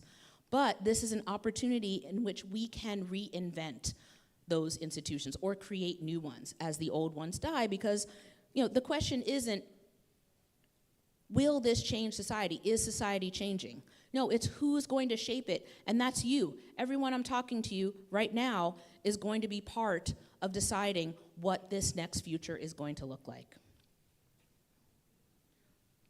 So why does this feel different? Well, it's happening really fast. It's replicating cognitive labor, of course. It's happening instantaneously everywhere. It's everywhere, everything everywhere all at once. Yes, the movie, watch it if you haven't. And that's just another Tuesday, right, where we're automating thinking. But let's be honest about the challenges. Yeah, this is not easy. People are freaking out. They're worried they're going to lose their jobs. They're worried that, some people are moving faster and others are, falling behind. Some people have the resources to catch up and others do not. The laws are not keeping up with, the technology, even within organizations. Something like 10% of nonprofits that I talk to or mission-driven organizations have an AI policy. Okay, even just starting there. And often that policy, if they have one, is one paragraph. Because people are tired, a lot is happening all at once, but that does not mean that you can't show up. Leaders show up, right? AI cannot replace you as a leader, as a human being, but it will amplify the leadership that you can bring to the table. And hopefully that's inspiring. Maybe it's a little bit scary, but if we push past the fear, we can know that we can do what happened in the industrial age. Yes, there was massive innovation and massive inequality all at once. But just like after the Civil War, just like after World War I and World War II, hopefully after World War III, there will be an opportunity for more freedom, more prosperity, better education, and better healthcare for more people. That's what happened after all of those cycles. Hopefully it will be less traumatic and better. I will also say, we're not necessarily better than people were 100 years ago. I would hope that we have evolved a little bit, but I am optimistic about the bots and the agents. I know there's a lot of dystopia out there where people are like, oh, the bots are going to enslave us, da-da-da-da-da, only 3 people will own everything. But, bots and agents, the chat bots and agents are built on logic, zeros and ones. Yes, they're being trained. Yes, they're being aligned. But fundamentally, if they're built on logic, racism is not logical. Sexism is not logical. Ableism, homophobia, none of those things are logical. No one would look at the systems that we've built right now, who is built on just logic or mostly logic, and say, oh yeah, no, looks good. This is set up exactly the most optimal way for the most people, right? What if the robots and the agents and the chats are actually going to help us?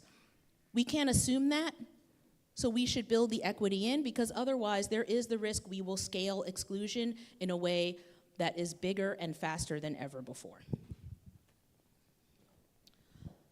So there is an opportunity here, as I mentioned, with all of these technologies combined. What if we had personalized education? What if we had personalized medicine? The prior speaker was just talking about a dude, I think in Australia, who DNA sequenced his dog, created a custom mRNA vaccine to cure his dog's cancer. He drove 10 hours to get that shot into his dog. Now, first, that is a man who loves his dog, okay? Let's give it up for that, right? But yes, right? That is a man who really, really loves his dog. But what if we did that for people? That's a cool idea. That's an idea, that hopefully whose time will come in my lifetime. But, we're already producing more than anyone ever has in terms of the American GDP, but the fruits of that productivity are not shared, right, very evenly. So we're going to have to come up with some new economic models. It's clear that this dog won't hunt. These current systems are not built for purpose if the purpose is the general well-being of the average citizen. Hopefully, abundant clean energy, where we move past oil, is going to help us move there and unleash more human potential. In this moment, we can't wait for Congress to act or parliaments to act.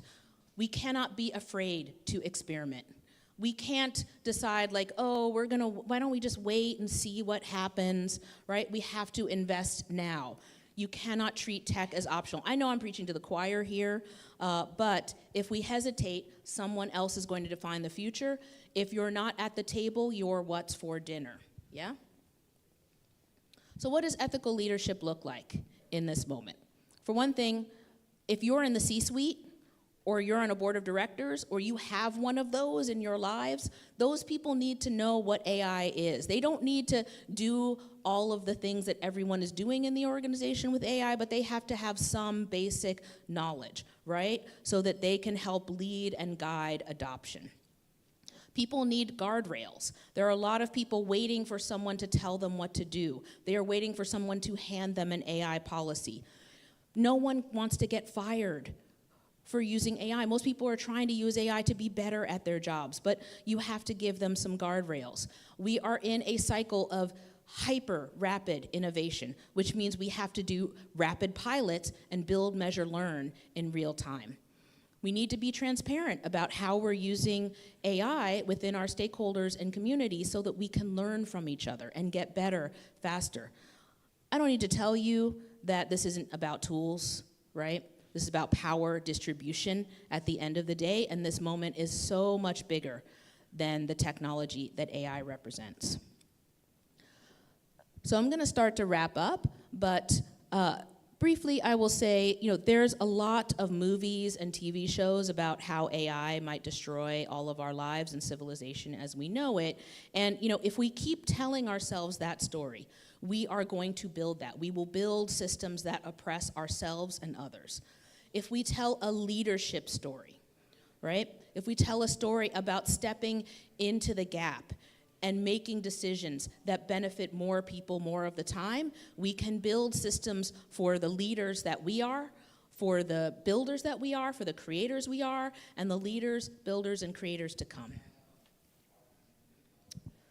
The Industrial Revolution mechanized muscle.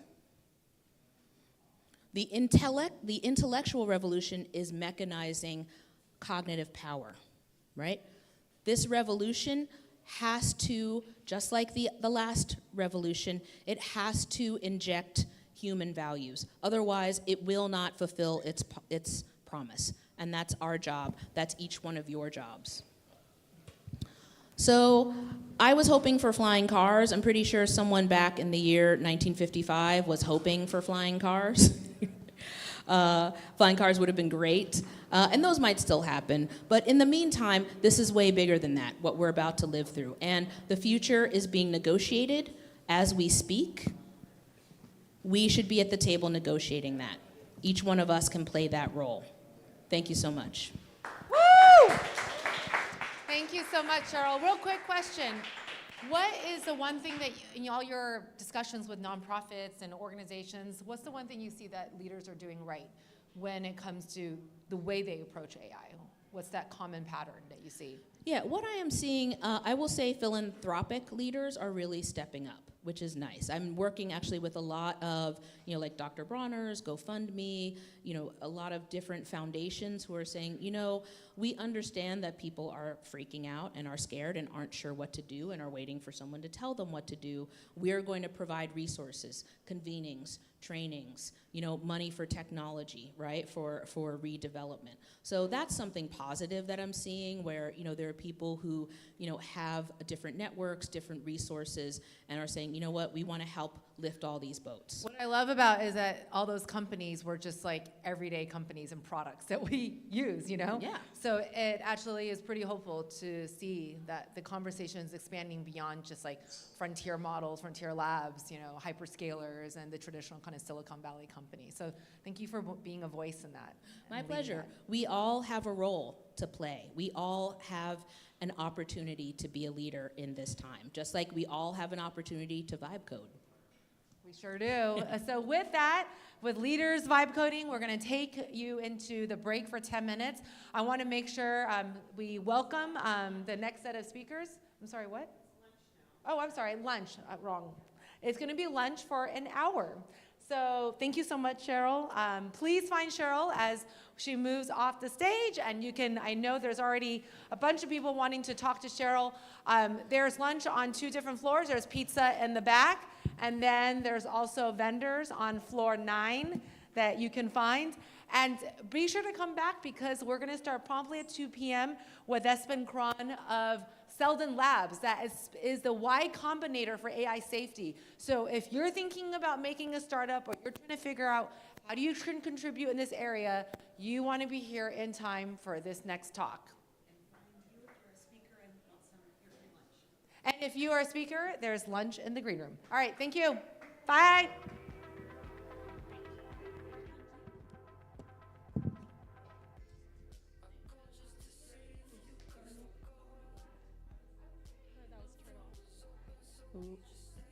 Hello, check, check. Test. So we're gonna turn off the mic and the camera, but I want to see if we can keep everything streaming just so we don't have to change that. Okay. So we're gonna see, can we just do this to cut the camera? Mhm. And then can we do...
nothing but a dreamer.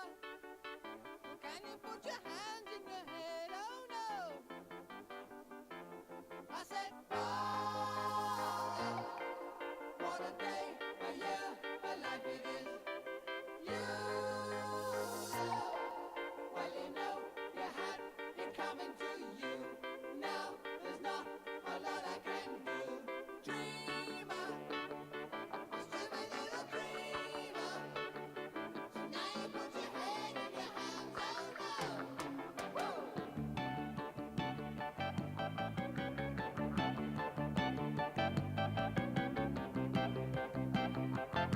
I said, oh,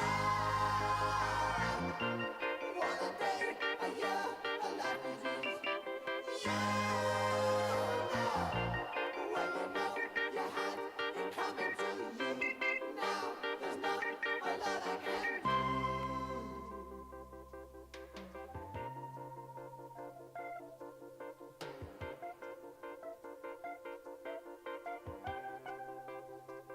Down someday.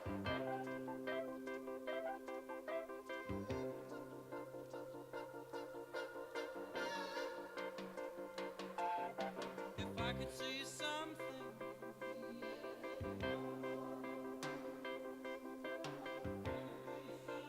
You can be anyone, celebrate, boy. well, if I could do something, But can you do something out of this world?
I'll be gone in a flash, let's dance till we go. One day all of us will be buried in stone. Take a breath, make a word every step as we go. Tumbling in the wind, soak it in all the light, follow it, traveling. Plant a seed, climb a tree to the tip of a dream. Foolish how I believe I'm immortal. Tumbling in the wind. In the end, may we lie with the lingering sound for those beautiful times. In the end, if we cry for forgiveness, let's strive for those beautiful times. You'll be gone in a flash, let's dance till we go. Take a nap, every chance, let's dance real slow. How I long for a life next to you, tumbling in the wind.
sliding strong. Wow, turn around and stick it up. Wow, wow, fine, fine specimen. Wow, drop it down, now pick it up. Wow, wow, wow, wow, drop it down, now pick it up. Wow, wow, wow, wow, drop it down, now pick it up. Wow, wow, wow.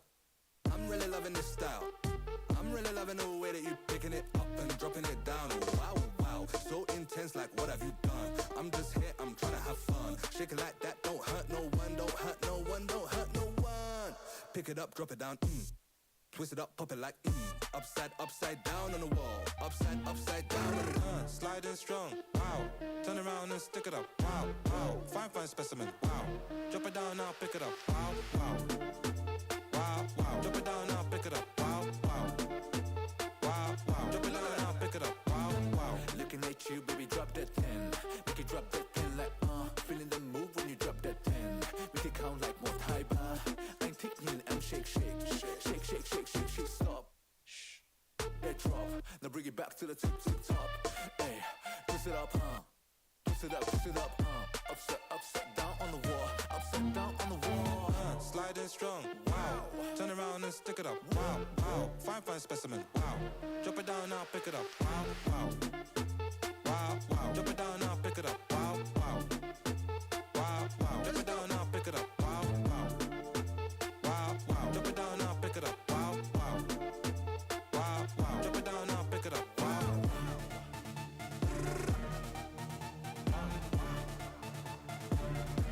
Let's go, let's go, let's go.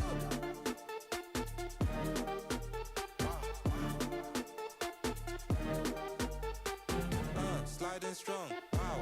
Turn around and stick it up, wow. Fine, fine specimen, wow. Drop it down, now pick it up, wow, wow. Wow, wow. Drop it down, now pick it up, wow, wow.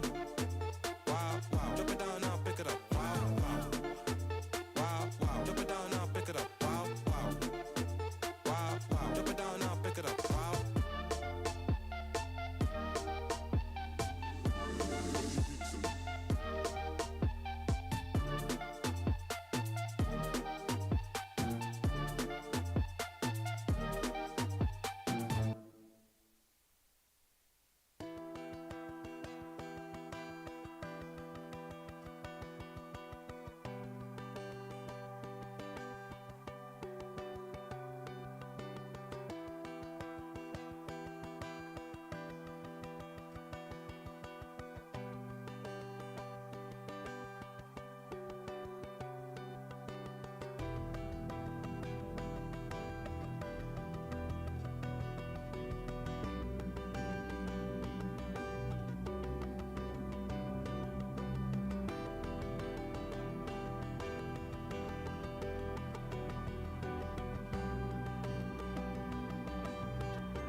I know that you've been down. Feels like they don't believe in you. On the shop floor now, but I can see the magic in you. But I can see the magic in you. I can see the magic in you. But I can see the magic. I can see the magic in you. I know that you've been down. Feels like they don't believe in you. On the shop floor now, I can see the magic in you. I can see the magic in you.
But I can see the magic.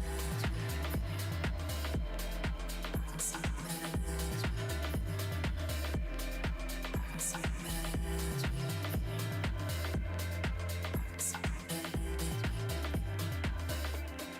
I can see the magic. I can see the magic. I can see the magic.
King Belshazzar demanded,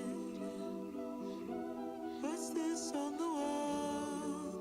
On the wall, red-handed.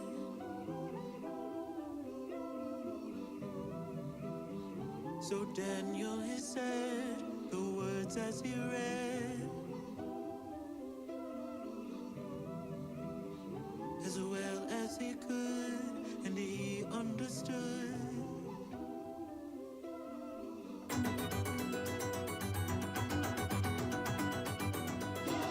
And the king don't lie.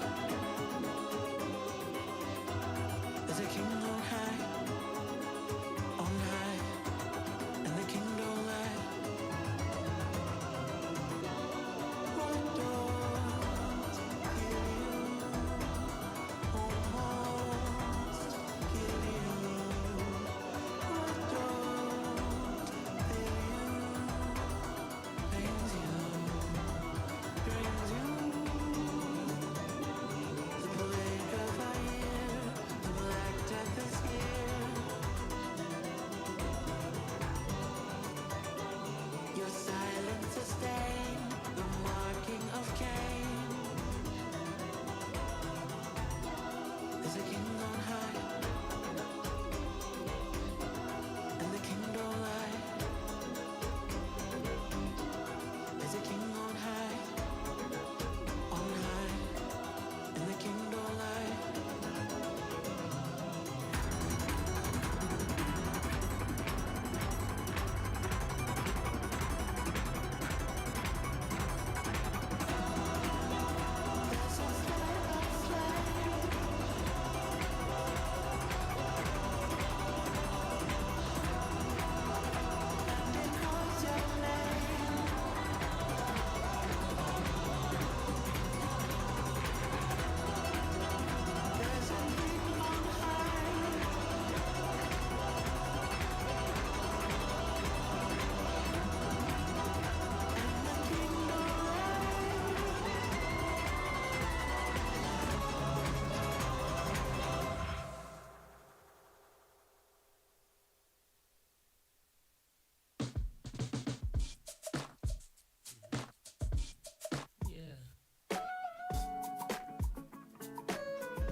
What can I say?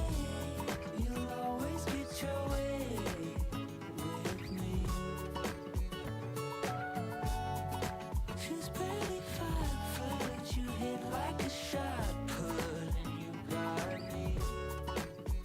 Can keep a straight face, that's not how I was made. I know you are the same, so fuck with this charade. I can see you blushing, red in, I know you hate that, but I can help it if I like it, so don't react. I know something's growing, and we can't stop it from showing. I think we're gonna just gotta get going. Oh.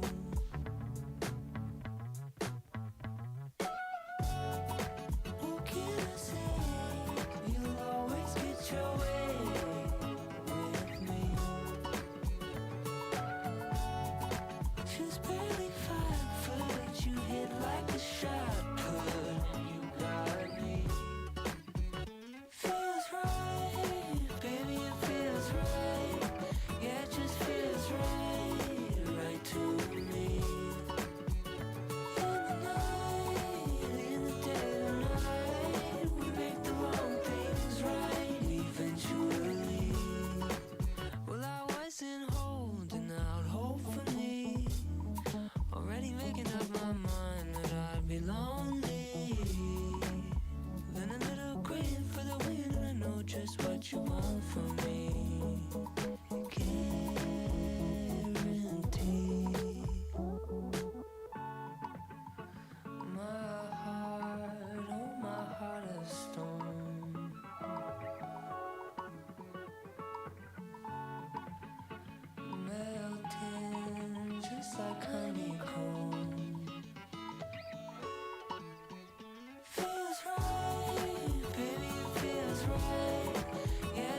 and I find a reason to toast. She throwing that thing in a circle, making it viral. I might just elope.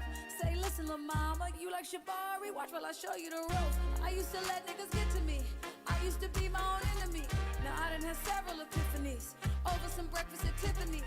Had to forgive all my frenemies. They are not who they pretend to be.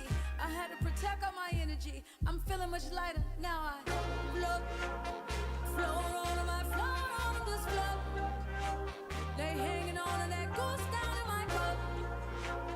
Float on my float on this float. I don't step, I don't walk, I don't dance. I just float, float, float, float. I don't dance, I just float, float, float, float, float. I just float. All way to tire, check out the robe. I'm fresh like a pope. I'm doing my dance on catamarans and you got a coat. I'm counting my blessings, we ain't stressing, just look at this glow. I got that magic, I'm really prepared for whatever, whenever, so who wants to smoke? Came back from the future to take all y'all niggas and take all y'all hoes. They said I was by, yeah baby I'm by a whole nother coast. She stay in the hills, he stay in Atlanta, I pay for them both. My face card don't come with a limit, I swipe it, I spin it, I swear I be doing the most. Float, float on my float on this float. They hanging on to that goose down in my cup. Float on my float on this float. I don't step, I don't walk, I don't dance, I just float, float, float, float. I don't dance, I just float, float, float, float,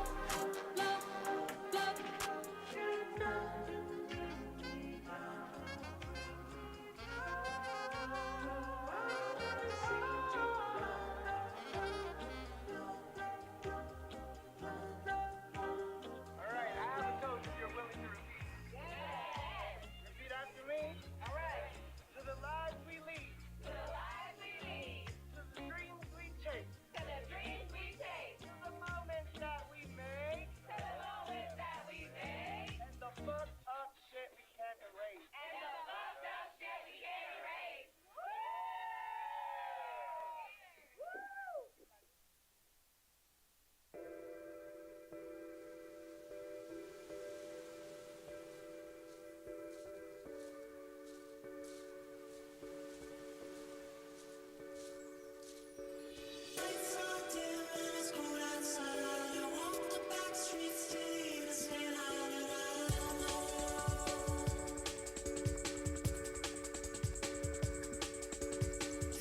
When we started this band, I was needed was a land. Years gone by, I say we've kicked some ass. When I rage, you hear the stage, trillion runs through my veins, and I say we're still kicking ass. Say, can't stop my heart, never stop till the day we did all of this to my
So I don't wanna go home. You don't know what it feels to really be around. You so cool, ain't you? You so cool, ain't you? You so cool, cool, cool, cool. I don't wanna be alive. I don't wanna be dead. Why my nigga guys smoke? He put one in his head. He was so happy. He was so happy. He was so. What if you were Moses? What if you wasn't chosen? Would you find?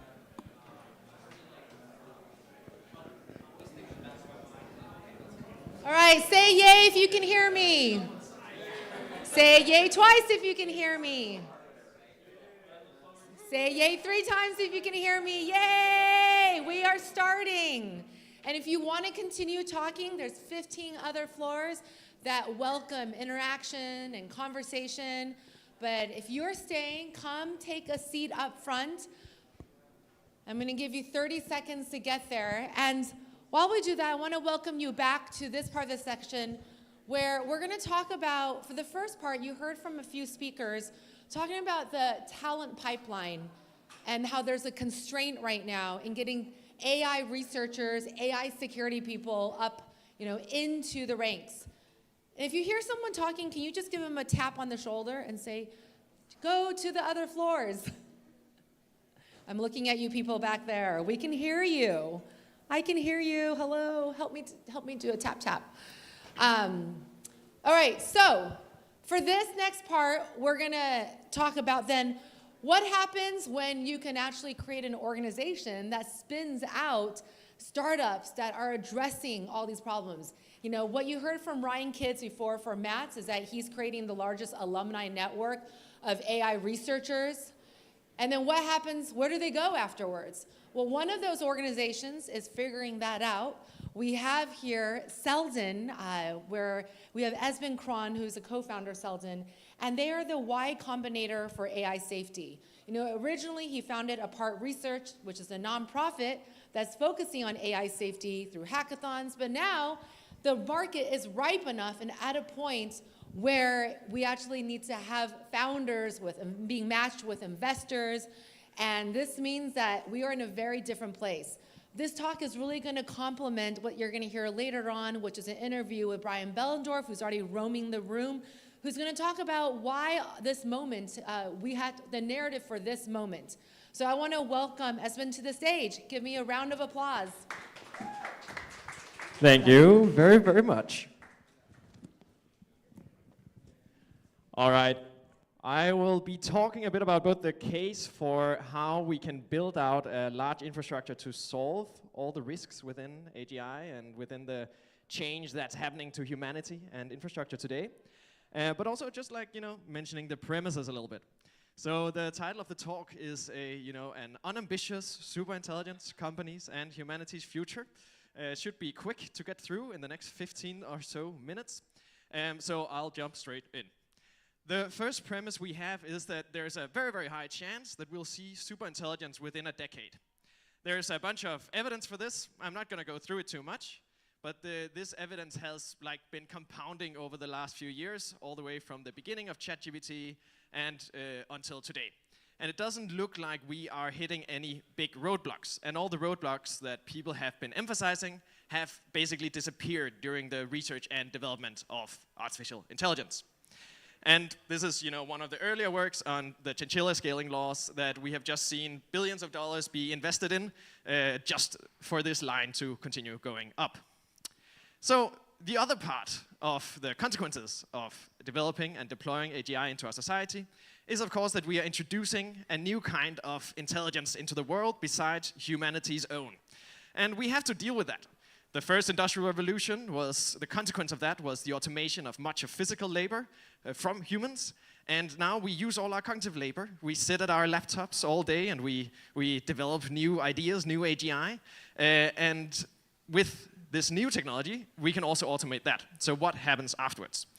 But specifically within the foundations of our society, there's a range of things that are already happening. So it is sort of destroying our ability to have secure software. Society has been built around just deploying products, deploying features, and then putting safety as a second-order effect, as a second-order priority. And we'll have to change that. So cybersecurity itself, the infrastructure that we live on. The second one is pure, fraud and trust within society. With AI, it's going to be much easier. It's going to be much cheaper. It's going to be attack as default rather than attack as occurrence. And of course, we also have the consequences on our democratic institutions. The institutions are not ready for the kind of changes that bringing upon billions, potentially even trillions of new intelligent entities within our communication and information infrastructure will bring. And of course, I could go on, but the basis is that the foundations upon which we live need to be rethought with security from the bottom up rather than security as an afterthought, that even though it's implemented all the way at the BIOS level and all this stuff, it's still not enough. Now, a nice thing to see is that, of course, humanity is to some degrees waking up. We're in this room, some phenomenal people working within the field of AGI risk and resilience, assurance, control, assurance, control, all these things. And even Bernie Sanders recently called for the data center moratorium after conversations with some of the Berkeley folks who have thought about these things for a while.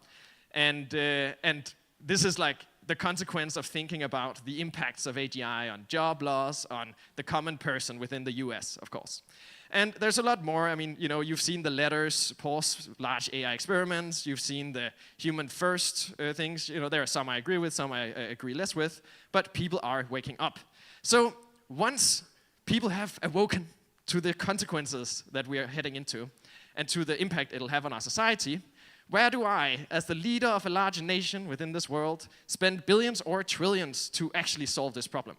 Well, today you do it about nowhere. I think there's, you could give Stripe a lot of money, and Stripe could like reformat their entire infrastructure, sort of make it more accessible. You could hand it to Cloudflare. You could do a new DARPA thing. You could do a lot of different things.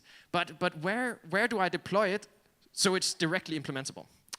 And we have done a little bit of work here. You heard from the introduction, but with Apart Research, it's taken this like journey from the more abstract, the research, the theory, through the last few years while the market hasn't been ready.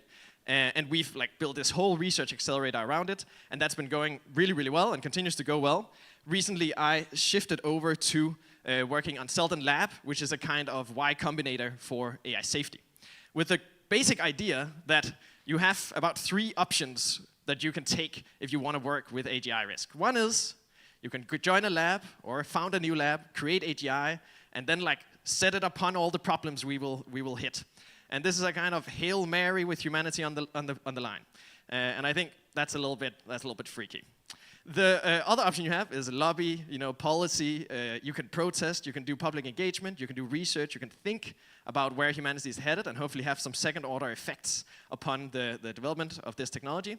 But the third thing you can do is you can actually proactively use our human brains to think up a world where we are engineering a secure infrastructure upon which we can like make AGI work.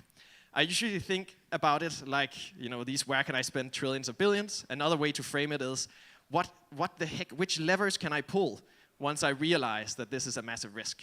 And if the levers aren't ready, if there's like a half-built lever over in the corner, I cannot pull it. And so it'll take another few months in a like end scenario to one degree, in the final years. It'll take some months to build that lever before I can pull it. And that's a lot of work. And since we have a lot of geopolitical instability, a lot of AI racing, it's not necessarily even obvious that people know this half-built lever exists.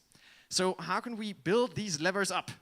Well, the markets are now ready for it. So what we've done is we've run this last summer. This is batch 1 that you see a couple images of. There's more people and more images, but this is what I got here. And then we're currently running the second batch too. And and Selden is, of course, named after the Foundation series, Harry Selden, if anyone gets the reference. And to like give you an idea of what these kinds of projects look like, I'll just go through a couple, because I think it's always important that we keep the concrete in front of us so we can actually do something about it and then be inspired to do something ourselves too. With one, you may have seen it. I put it first here because they've been popping off on Twitter recently, and I think there's Twitter people here, so that's something. But Workshop Labs have been publishing these pieces with Time Magazine, etc., on the consequences of a post-AGI society and human labor, and this intelligence curse, that we're ending up in a society where because we have abundant intelligence that's too cheap to meter, you actually end up sort of disenfranchising the population. This has previously been called the resource curse, with oil-rich nations not investing in their people's future because they have a big income pipeline to run the government off. And how do we solve this? Well, this is something they've been working on, and you can see Vitalik has been emphasizing that this is a good approach. So hopefully, that's pretty good. But they are basically building a kind of infrastructure where each person can own their own data, own their own models. And with this, you can build out a pipeline where it's not the 0.001% of the world that owns humanity's future capital or power. It is actually at least 3% or something. And of course, there's many more projects within that to build it out. But that's one of the things they do. And then another one, more infrastructure-based within this like cyber risk space as well, is hardware-based attestation of what happens with AGI, what happens with the neural networks, what's built, what's running on them. And you can imagine it a bit like the runtime on your AWS servers. Can we do the same with the trust score? Can we improve the trust that runs on your that your models run upon? And they've got a bunch of patented hardware that like runs in real data centers today, where you can sign up and actually put like fully confidential deployments of your models into production. And this is a case where we can get much harsher attestation. And a company, before lucid computing existed, a company would not be able to hand their models over to a government institution without risking that they would take the model weights. With this technology they've built, they can. And this is a lever that didn't exist before. So it's quite important that it runs. It's sort of they call it the digital clean room. So very inspiring. Another one that you may have seen, they've been, I think Project Vend is how Anthropic calls it, but basically Andon Labs are the ones who have built it all. And they've got they've got their vending machines, they've got their robots, they've got a bunch of different projects that are running in the background that is not public yet. And they have these vending machines that contribute to the awareness of where artificial intelligence is today, across labs, across the Wall Street Journal. That's a Wall Street Journal article on the right where they were showing this vending machine fully operated and run by an AGI. So it sets the prices, it orders the wares, it interacts with customers. Customers can request new things.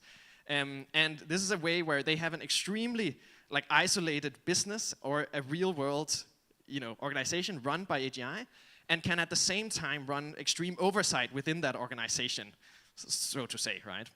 And this has been working really well for them, and they continue to expand beyond that.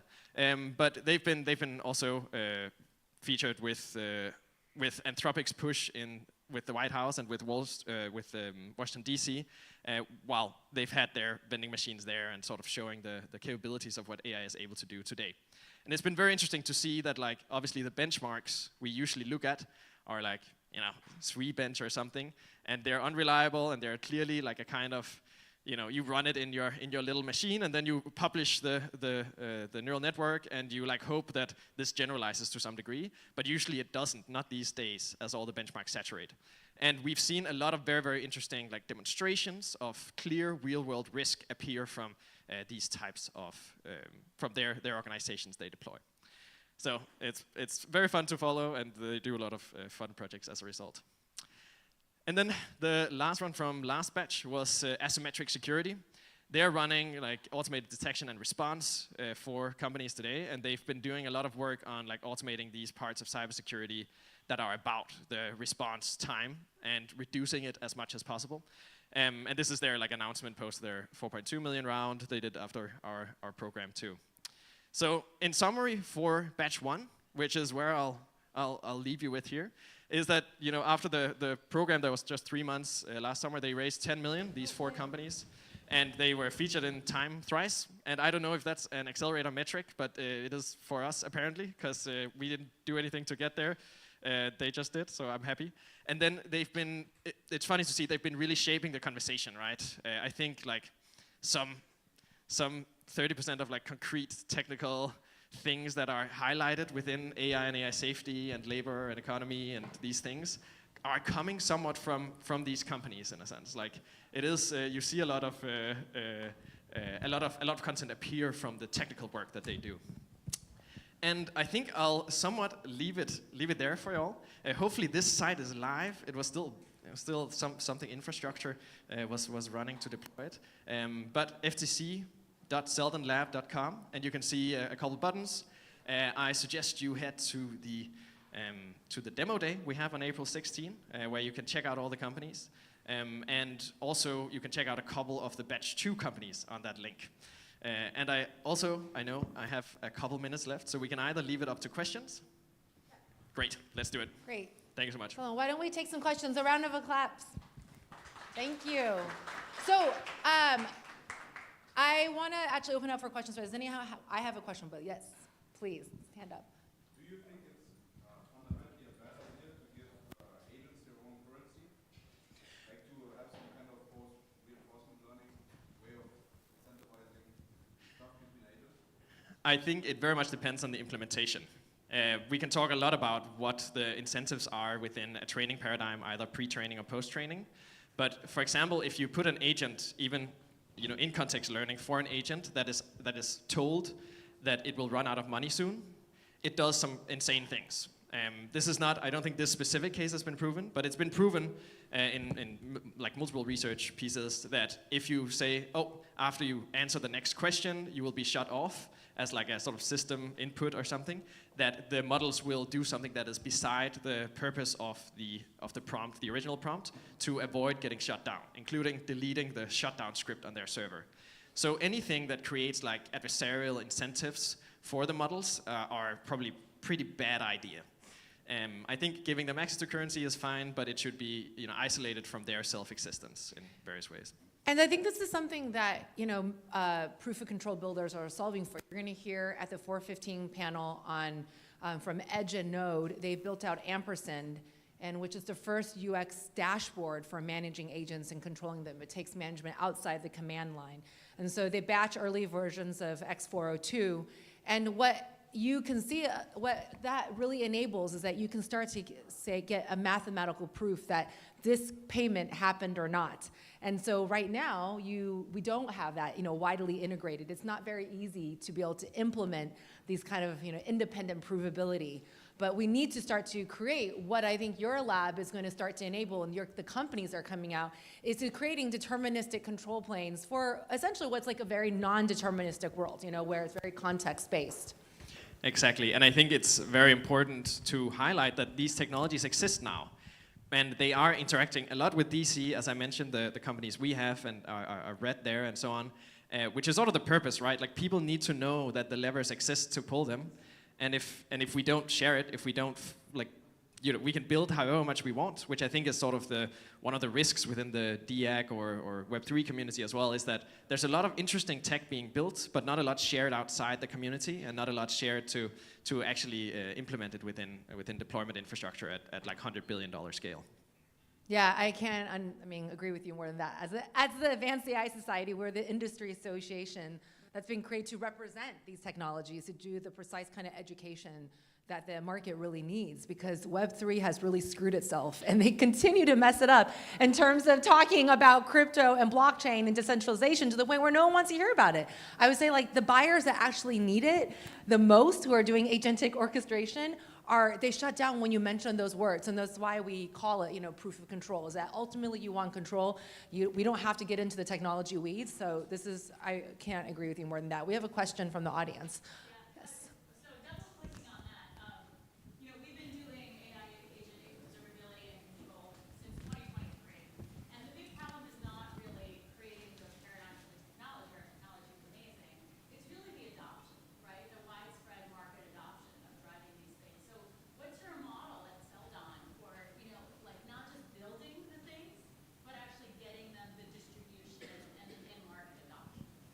I think something that, that's a risk within both AI safety and Web3 for that matter, is that people are just not going to use your solution.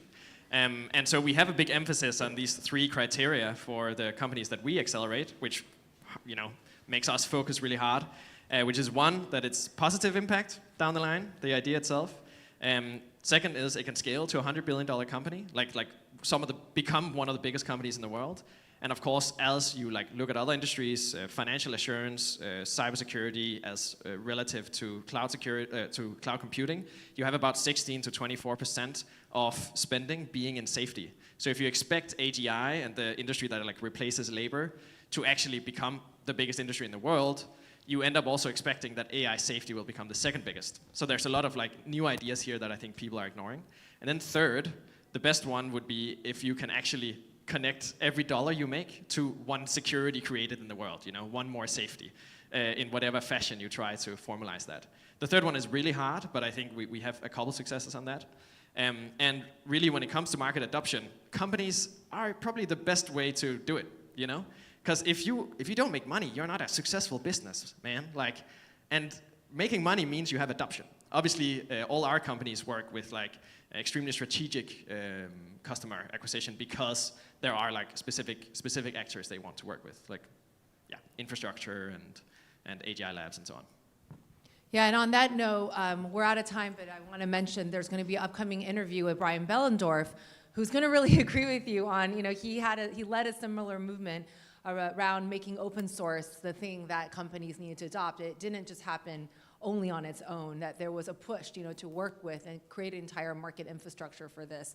And right now, that's what we need to see. And you have a new paper that's come out. I'm curious to get your thought before I have you off stage. Is when Christian Catalini's new paper out of MIT. Have you read it, or can I give you a quick summary if you give me a haven't? quick But summary. he Yeah, literally comes up with an economic theory for why the future moat in AI is not in compute, but it's in verification technology. So it's what you are saying, And I'm curious, do you think we're at that moment? Is that why you felt confidence of making Selden after, first you did a part, research, and now Selden. I'm curious, just from your journey, where do you see we are at right now, knowing that now there's an economic theory behind it?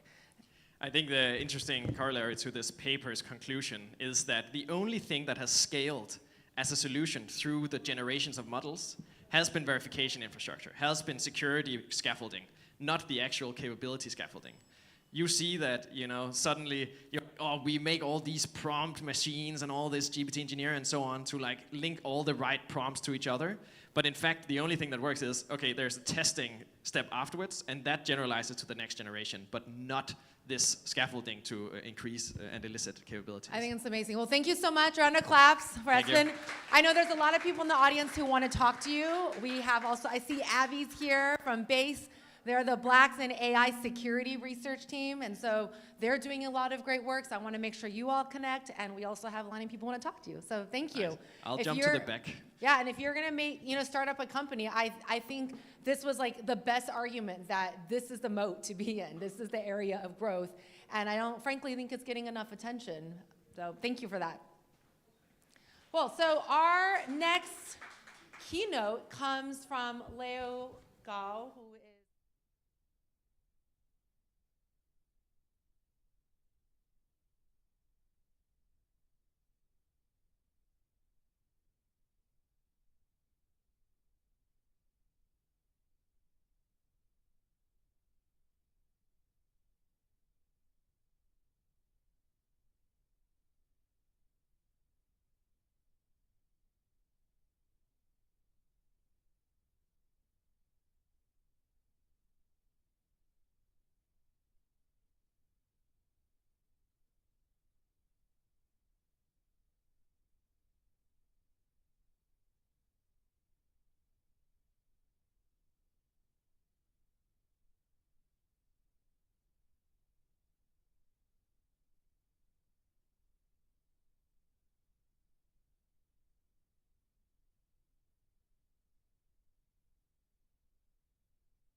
This was I think what Leo did was he really set up, from a really big picture of the things that we are not accounting for when we're underwriting these organizations, these frontier models and labs.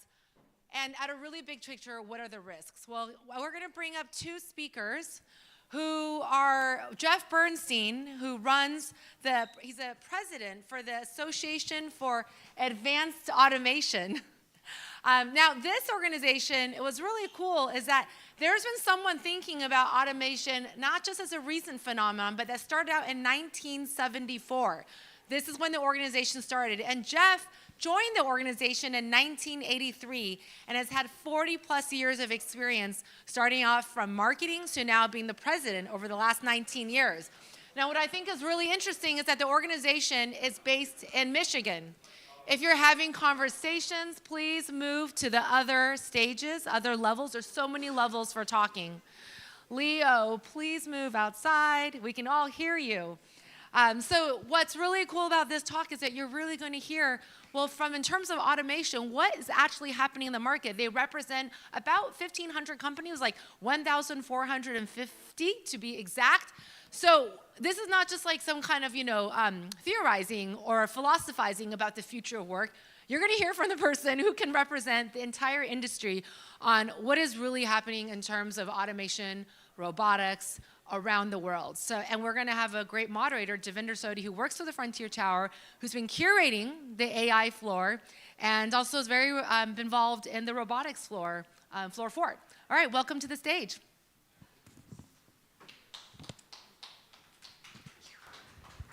Yes.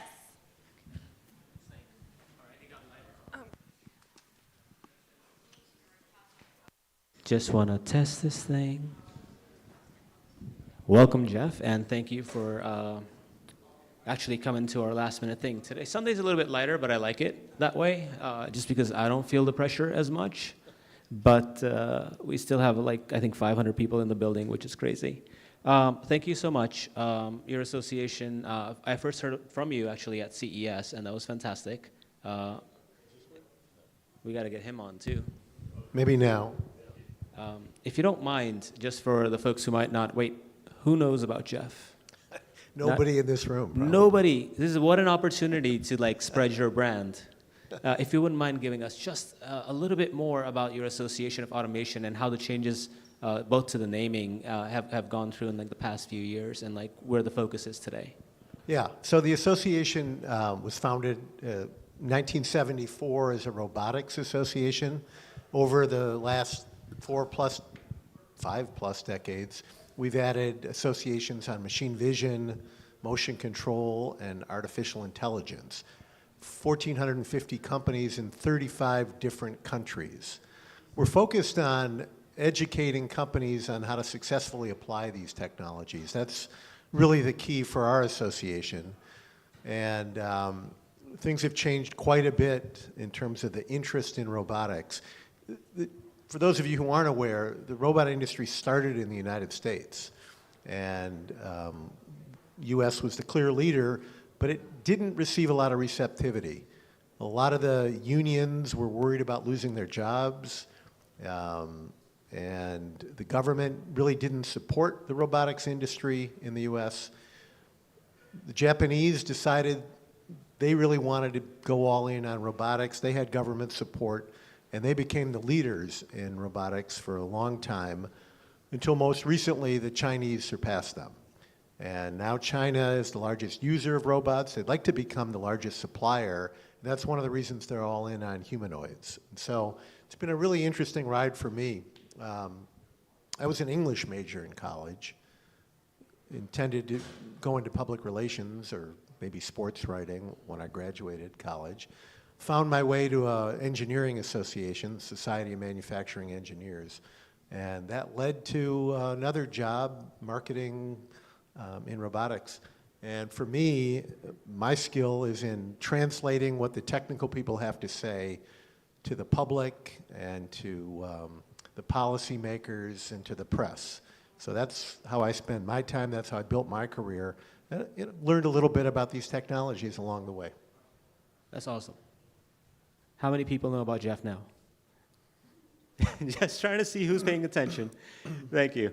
Okay, it was kind of a trick question because I think the naming change is important. We've gone from just pure robotics to physical AI, and embodied AI is sort of the word on the street right now that is really popular. And companies certainly put a lot of time into rebranding themselves as this. Do you think that moves the needle? Do you think that's an important thing, whether it comes to messaging or whether it comes to like just getting more attention? Where does it help? Yeah, I think when we talk about robotics, there's a lot of public interest in it anyway. But when we talk about physical AI, and that gets to be interpreted as robotics, that really raises the visibility of the industry, and it gets the attention of policymakers on robotics as well. I spend a lot of time in Washington, D.C. I'm heading there again later this week. Policymakers are really interested now. They've been supportive of AI to some extent, but now they're starting to support robotics as well. And it's because of those big companies saying physical AI basically equal robots. Yeah, I followed some of your policy work to sort of study for this interview. What do you think has been one of the most impactful things that you've been able to do with respect to policy to get like a lot more attention around this for the US? But certainly, like you've mentioned, China is rising. Japan has always been great at it. Yeah. And in my mind, certainly in the US, we do get hurt if we're not at the forefront of these technologies. Two things. The U.S. is really worried about China and the leadership that they have in robotics. They see this as a national security threat as well as a competitive threat. The other thing is we started advocating for a national strategy. And what we told the policymakers in the U.S. is, look, this is how Japan did it. This is how China has done it. We don't have a strategy. We talk about it's important to us, we want to win, but what is the strategy to win? And we recommended 6 things, and some of these are starting to be perceived as important, and legislation has recently been introduced to take the first step, which is creating a National Robotics Commission. We have no central office who talks about robots. So if this legislation were to pass, which it might, that would be the first step. That's huge. I actually had no idea that we didn't have a central body governing important things like robotics. I'll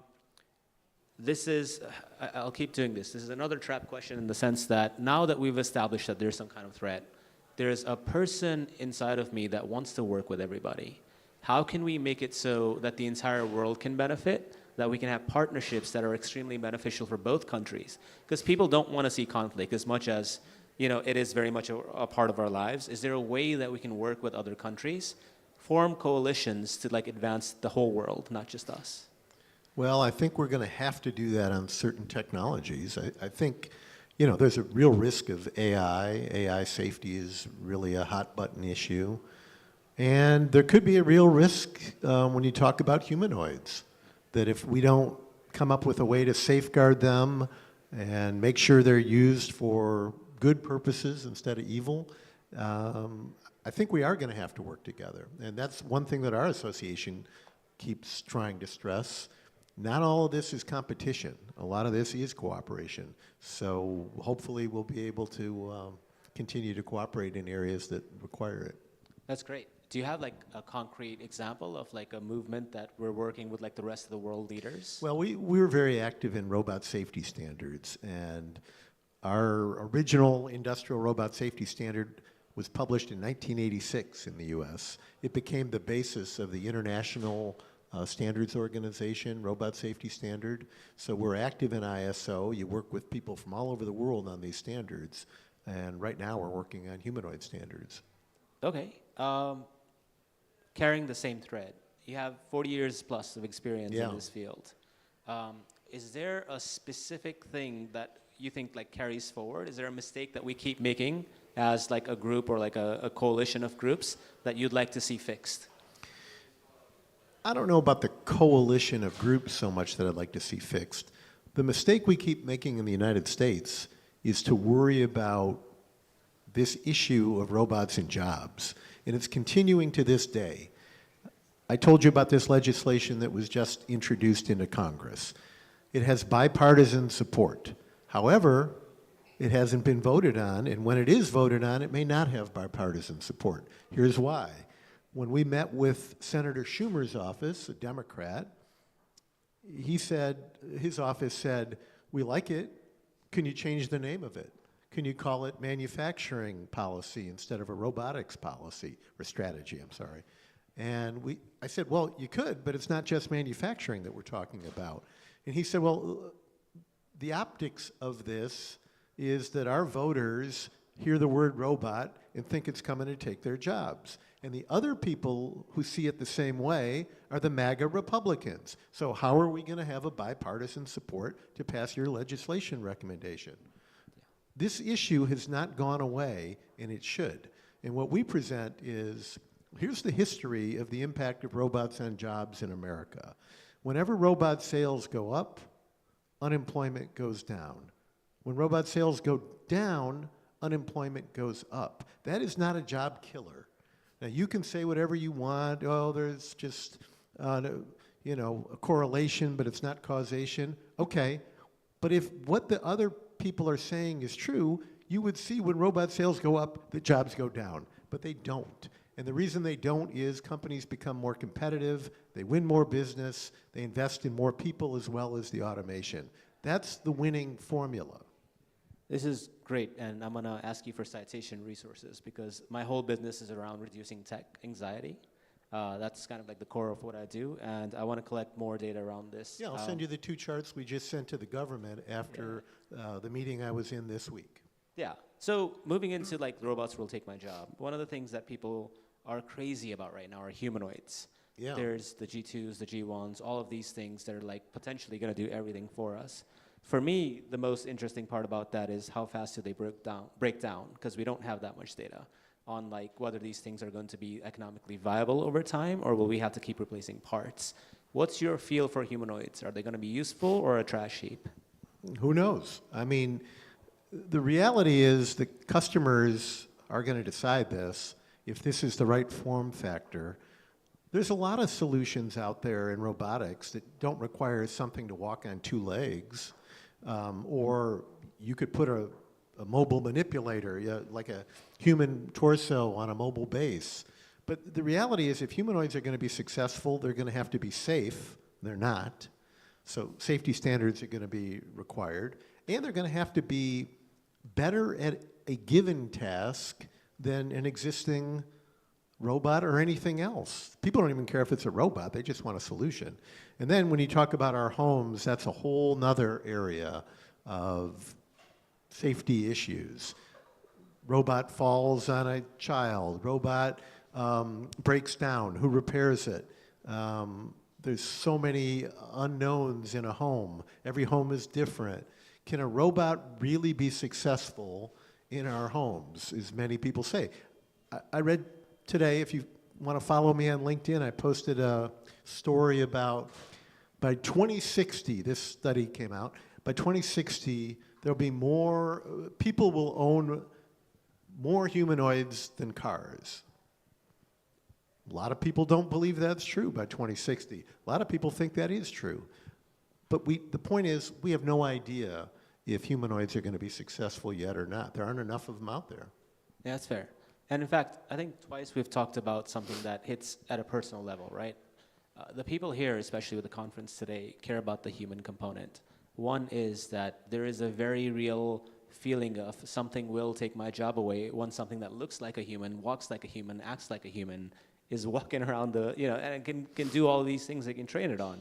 And then on top of that, you have this idea of ownership of humanoids, which just like as soon as you hear it, you almost want to cringe because like it feels wrong, just viscerally, like owning something that's so close to being human. This imagery of robots being so human-like, and then the ownership of them and them taking away real human jobs, how do you create messaging that helps people with that? This one's complicated because there are some people that don't see it that way, that think that something that is like a human in our homes might be really good for our aging population, to have a companion, and it's almost like it's a person. Because we don't have enough people to take care of our elderly population, which one day soon I may be a part of. So I don't know that I would care what it looked like if it was taking care of me. So I don't know. That remains to be seen, whether or not people are going to be accepting of the humanoid form factor in our homes or in our daily lives in other ways. So we'll just have to see how that plays out. Okay. And you mentioned one really good use case, helping the elderly. What are some other use cases where you think robots can actually help people? Well, robots, I think, if we're not just talking about humanoids, what are the big problems that the society faces? We want to make the planet more sustainable. We want to clean the oceans. We want to build affordable housing. We want to eliminate food shortages. What role can robots play, traditional robots or humanoids, in helping us achieve those things? I think there's a role in all of them. Or, particularly in the healthcare field, maybe surgery, but we have some surgical robots now that aren't really robots. They're guided by the doctors. But the real value there would be in helping find new drugs that would treat diseases that we can't treat yet, or find cures for cancers. That would be the real benefit. Okay. Yeah, I am all for that. I helped build the Monarch platform at Johnson & Johnson, which Oh, is like really? their surgical platform. Yeah, yeah. And the mission was very much helping people and kind of trying to work with all the different components, right? Like there's insurance, where like if you get the price down enough with a coupon, then real people can actually access these benefits. And I think it's always a holistic approach. The robot in and of itself can't do a thing. You have to build a system around it so it Correct. seems like a usable thing. Right, exactly. Yeah. Cool. Okay, so automation gains are super fast, right? Is there a realistic path where embodied AI flows broadly? Like there's like less inequality in terms of like where people at the very bottom can benefit in terms of just purely socioeconomics? Or do you think it's always going to be sort of like top down? Another great question that we don't really know the answer to. I mean, if you look at what people are saying right now, when it comes to AI, the real risks are for white-collar workers. Sure. And, maybe we've trained people to go into the wrong fields. Traditionally, the fear has been that blue-collar workers were going to lose their jobs due to robots. Now, I take a different view of the job loss issue for both AI and robotics. I think we've always adapted as a nation, as people, to new technologies, and we found a way to use them to our benefit. I just can't imagine that that's going to change just because it's called AI or robotics. I don't see that. I could be wrong, but I don't see that. Okay. I hope that that's the case. I really do, and I kind of like this, like, from someone who's so close to policy, I really like this sort of positive point of view. Because like you said, sometimes we get stuck on those little things like, what is the title of this thing? It enrages me to no end that that's a thing that we actually spend time talking about when there's problems to solve. What advice do you have for someone like me who just has no patience for that kind of stuff? It's hard to give advice other than you have to take the view that these technologies are going to be helpful to society on balance and not harmful. And if it's not going to happen that way, if these technologies end up being harmful, that's really not the fault of the technology. That's on us as people. We should stay in control of these technologies, make sure safeguards are in place, and use them to our benefit. Okay, I totally agree with this. And I keep saying okay, but that seems to be like my word for the day. Okay. But yeah, there you go. So that's one really interesting area for me is security. Because as you know, we don't have like a licensure for software development. We do have for certain mechanical fields, for certain like engineering fields. And as software and robotics just gonna squeeze like the hardware world and the software world together, I personally believe that we should have something for software that holds us to a greater standard, especially if we're going to build stuff that affects safety, affects humans, affects people in like a meaningful way. So what guardrails do you know that the physical world, the robotics world, has in place that the software world isn't even thinking about? Well, again, the traditional ones with traditional robots that you know, they've got to be protected in a way so that they can't hurt you. When you put AI in the loop, that shouldn't change. We still need to safeguard the people that are working around these machines. And again, the form factor doesn't matter. It can be a mobile robot, we have safety standards for that. It can be a so-called collaborative robot, we have safety standards for that. Traditional industrial robot, we have safety standards for that. We need them for humanoids, we need them for every form factor.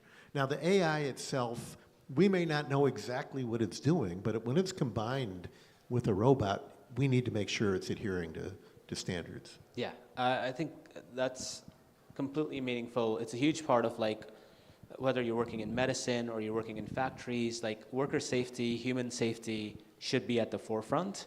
It can also be the thing where we get completely clogged down, right?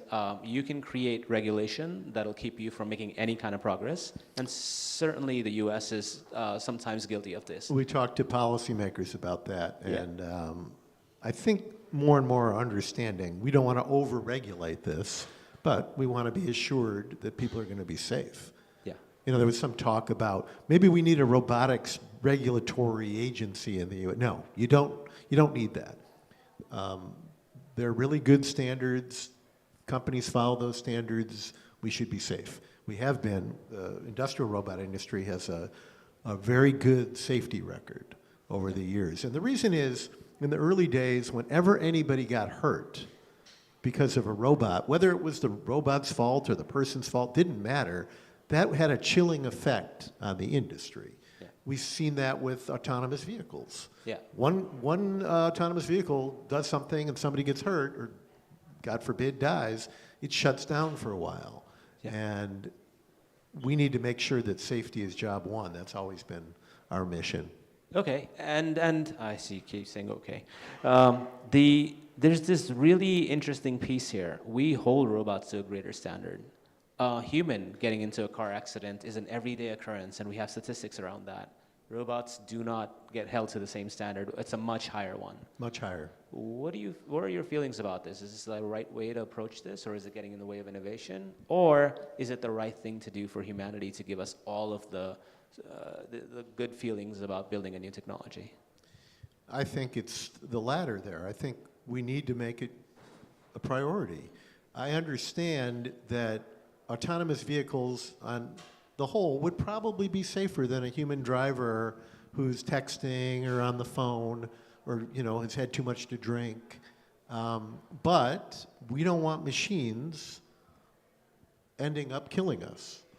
And we need to make sure that they're capable of doing the job that will keep us safe.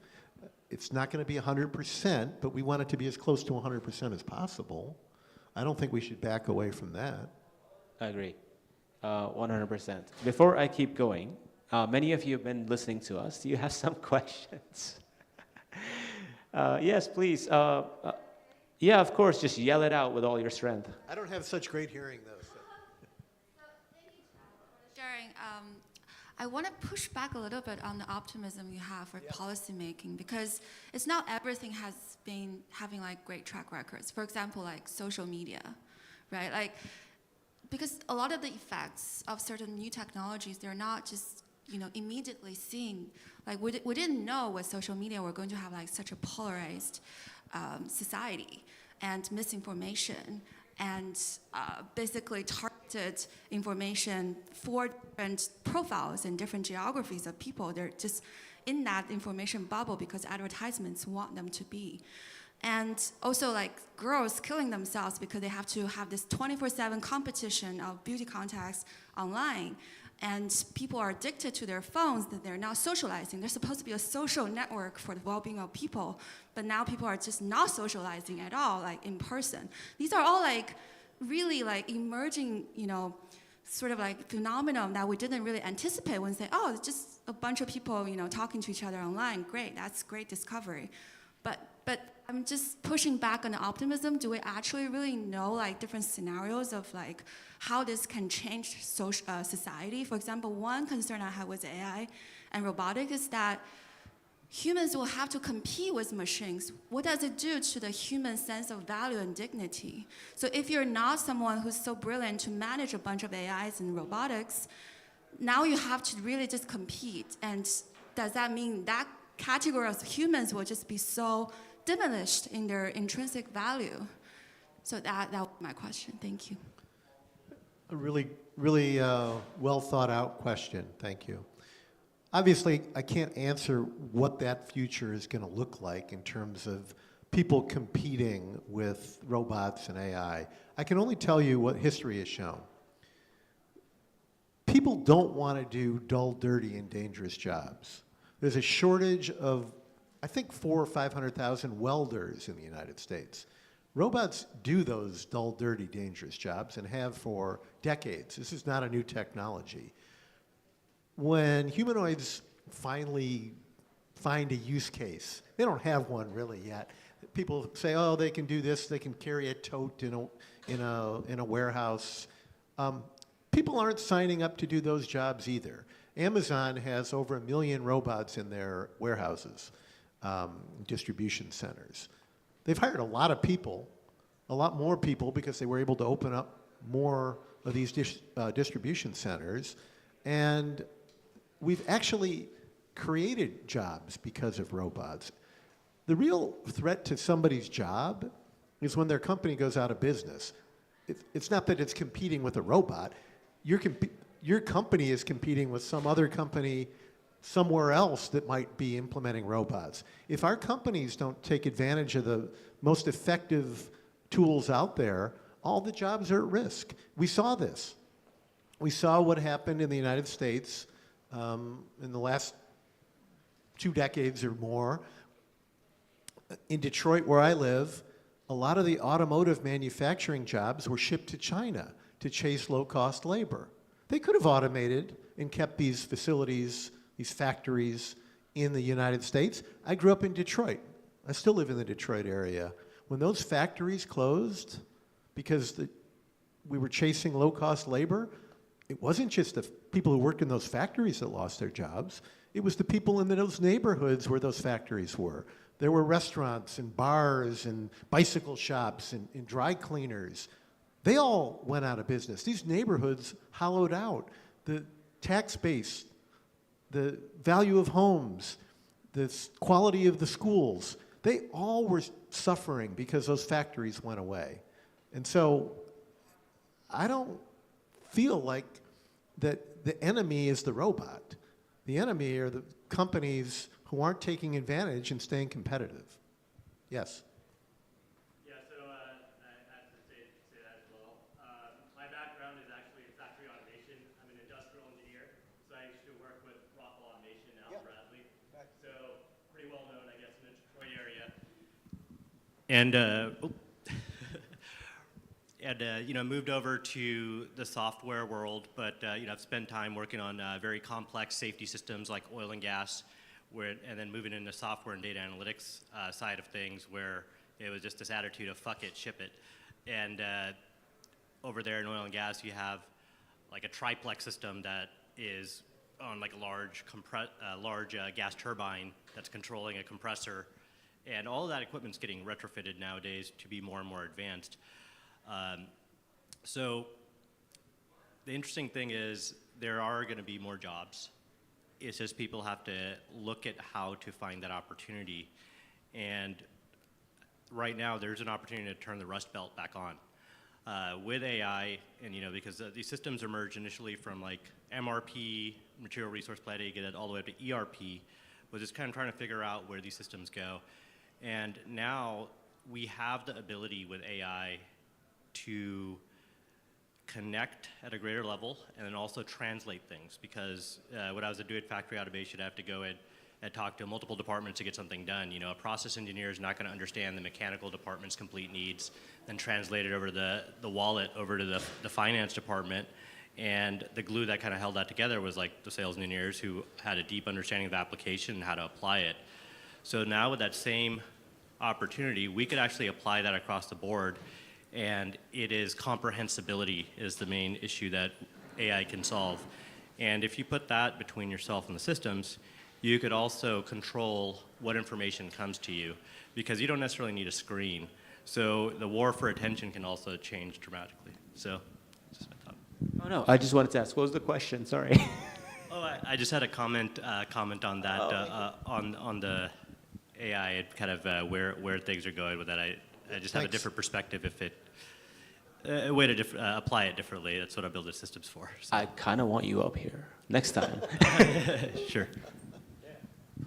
We have time for one more question if anyone has one.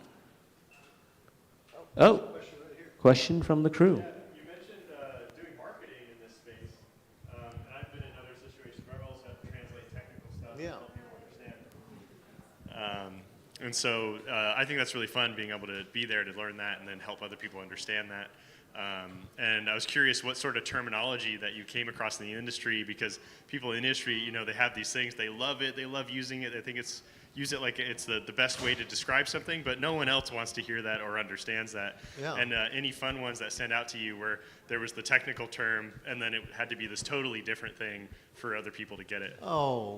People would tell me about the number of axes the robot had, and people now, they're talking about agentic AI and tokens. And look, I don't know what this stuff is. How am I going to explain it to some person who's even has less idea than I do about this stuff?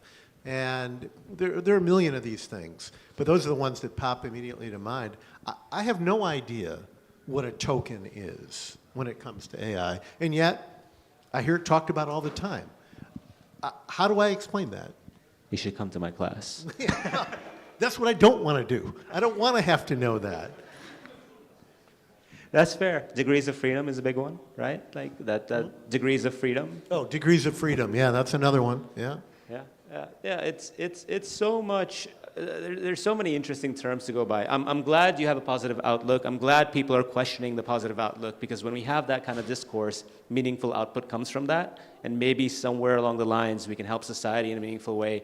And I think the whole point of this conference is like, how do we make sure a lot of that happens from the bottom up, where we help the most amount of people rather than just the very top firms that can afford this technology. And it's becoming more of a truth. So any last comments that you have? No, but I would say if we do this right, there will be more jobs created, and they will be available for everyone in society. Yeah. But one of the things that we have to do is retrain the workforce for what those jobs are going to be.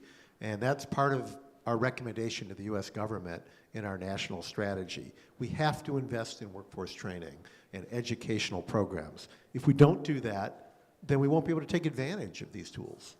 Yeah, perfect. Thanks very much, and thank you for coming today. Yeah.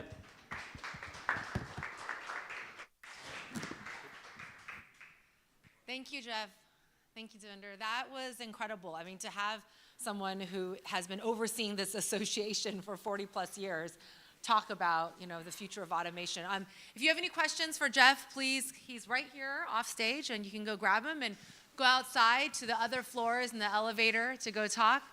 That was incredible. So this is the session that many people have been waiting for. We have the Brian Behlendorf here, and we have him and his colleagues to thank for having open source. Open source is so big now that I just got a call from the UN that they have Open Source Week that I didn't even know about during June 22nd. They think that open source is critical for SDGs for humanity. And so I think this is a really important moment as we're talking about funding the commons, as I was talking to David about this, and why Advanced AI Society is partnering with Intelligence at the Frontiers is that a big part of securing our commons is to think through security and think through what are the things we have to keep common. And there's a big movement now, but we don't have a name for it. And I thought, well, why don't we bring to stage someone who has successfully named a movement, open source, and let's hear his story of how did he do that, and then more importantly, what are the lessons for the time now in terms of this new movement we need to have named, which is proof of control, being able to say, for our agentic orchestration, for scaling AI, we need to have security measures. And so we're going to have a great conversation with Brian Behlendorf. He co-founded the Apache Foundation, which is amazing. And then he also co-founder of OSI Initiative. So we're going to talk a bit about that. But, you know, Brian's got this history in open source world, and then he's got also the history in the decentralized world, having running Hyperledger. So I can't imagine a better person to be interviewing, and also advisor for Advanced AI Society. So let's bring Brian up to the stage. I think that mic works. Please give him a big round of applause. So we have such a full audience. Thanks, Trisha. who's been waiting Testing, to come 1, to 2. your talk. So Is it the work? Okay, it works, great. we're on. It's funny you said the Brian Behlendorf. There actually is another Brian Behlendorf out there. What's most embarrassing is he has a much better GitHub repo, GitHub history, contributor history than I do. So, but yeah, that's. But he an did aside. not take I'm open a source Brian public. Behlendorf. Well, Yeah. to us, you're the. To many of us in the room, you know, we have Tor Project in the room still. We've got Internet Archives. I mean, like, so much is built off of, you know, a lot of what the community you started. So I'm curious, from your perspective, we just heard from Jeff Bernstein talking about the importance of naming something, naming a movement. And we think oftentimes we just have to build the technology, right? And then it's going to take off. And before we get into, you know, just talking about proof of control in Web3, I just wanted to get your thoughts on what was your work in, what were you and your colleagues thinking at the time in terms of naming open source? It was a term that was already out there, but what was your thinking around that and your process around that? Yeah, so let's turn back the clock 30 years, whatever. The internet was still pretty young. The number of people online was still pretty small. In fact, the tech sector as a whole was still 1/100th of what it is today, right? And the software that was driving the internet before companies like Netscape were started, before Microsoft did, Windows 95, which officially supported the Internet Protocol for the first time. A lot of that software to connect these pieces was open source software. It just wasn't called open source software. It wasn't even at that time called free software, although the Free Software Foundation started, I believe it was 86, 87, that time frame. But it was academic research software built by the people defining the protocols online, right? The TCP/IP, the DNS, SMTP, as like proofs of concept that also happened to run well enough to run in production, right? And the whole air of it was, here's the software to help you get online. It'll help us build one internet. And it came from the government.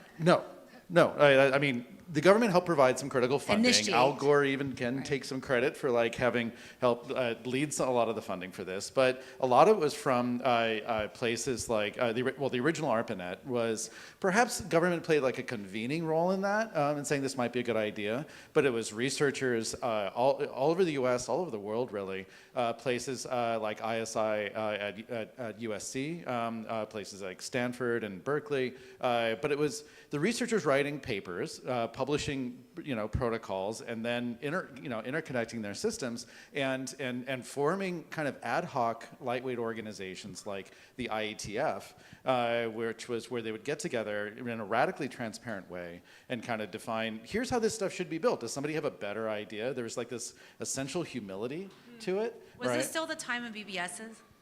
Well, BBSs were popular in the 80s and 90s, and I was on Prodigy, which is like an IBM BBS. There was CompuServe, even AOL was getting started.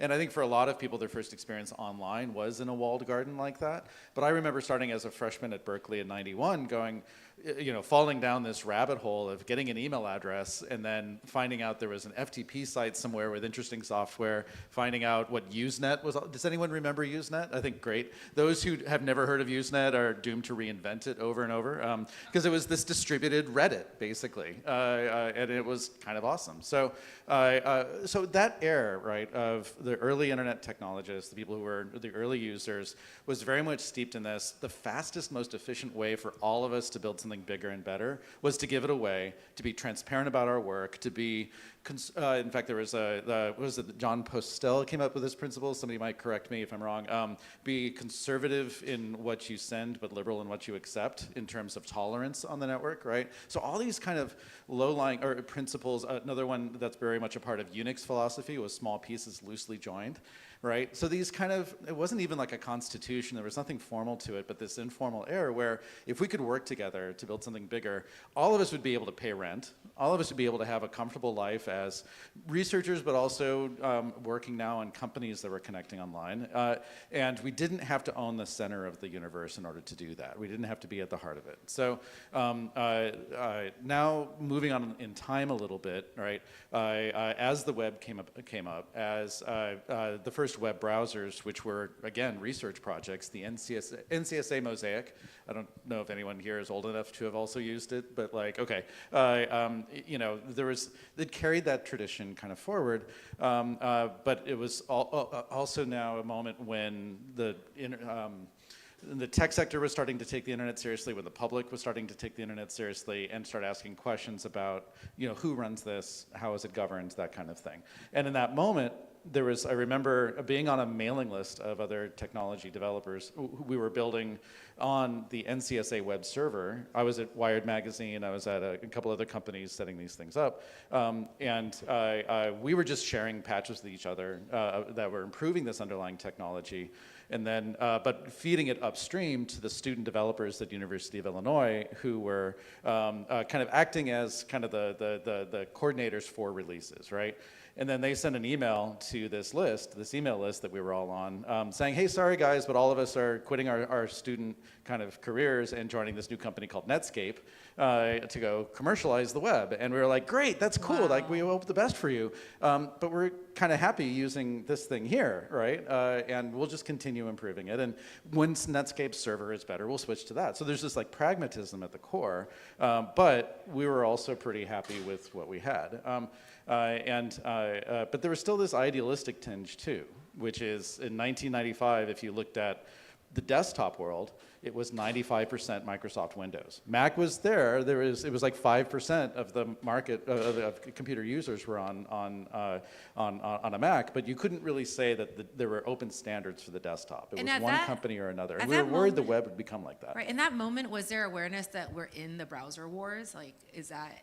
I think there was a sense that there could be a war that wasn't just a browser war, it would be an internet war, where building websites and sharing information would become like Mac versus PC, where if you wanted to have a meaningful presence, you'd have to do it twice, right? You'd have your website that worked for Microsoft and your website that worked for Netscape, right? And writing a web browser is 100 times harder than writing a web server. So I didn't think many of us thought that like there would be open source web browsers. Like that almost was like not anything that I wanted to take on personally. I just wanted to keep building sites, and I wanted to know that I didn't have to do it for n number of times for n number of browsers. So I cared a lot about standards, because standards had built the internet, standards whatever is why we were able to get to where we were. And so we felt, and we being this group of other developers improving this NCSA code said, why don't we organize this better, not only for pragmatic reasons, so we could use this, but maybe in our hearts of hearts, I hope that we do play at least a small role in keeping the internet from being reproprietarized. A small role. And again, I think humility is a part of this, and I want to emphasize that's something that I think is still important today. I mean, just flat, you mentioned, you can't mention Web3 now, and a lot of how you talk about the work at Proof of Control, part of it is I feel like in the crypto space, and I say that having been more adjacent to it, on like the board of the Filecoin Foundation and other things, but I think a lot of people tuned it out or got burned by it by what felt like overinflated expectations that came about in that era. Right, and actually saying, anyone who works on centralization is negative, is bad, you don't really understand society. Or just that, decentralization will take over. Or that there's this inexorable push that obviously every app is going to be a Web3 app in the future, right? But there are other things, but my key thing is that humility at the core was what was in the environment when a group of folks said, we need a term that describes this phenomenon. That's more than just what the Apache Software Foundation, which eventually it became a nonprofit around '98, but what these Apache developers are doing, what these Linux developers are doing, because the free software thing, while a lot of us conceded it was really important because it kind of framed software development as an access to the underlying source code and the products you use as a human right.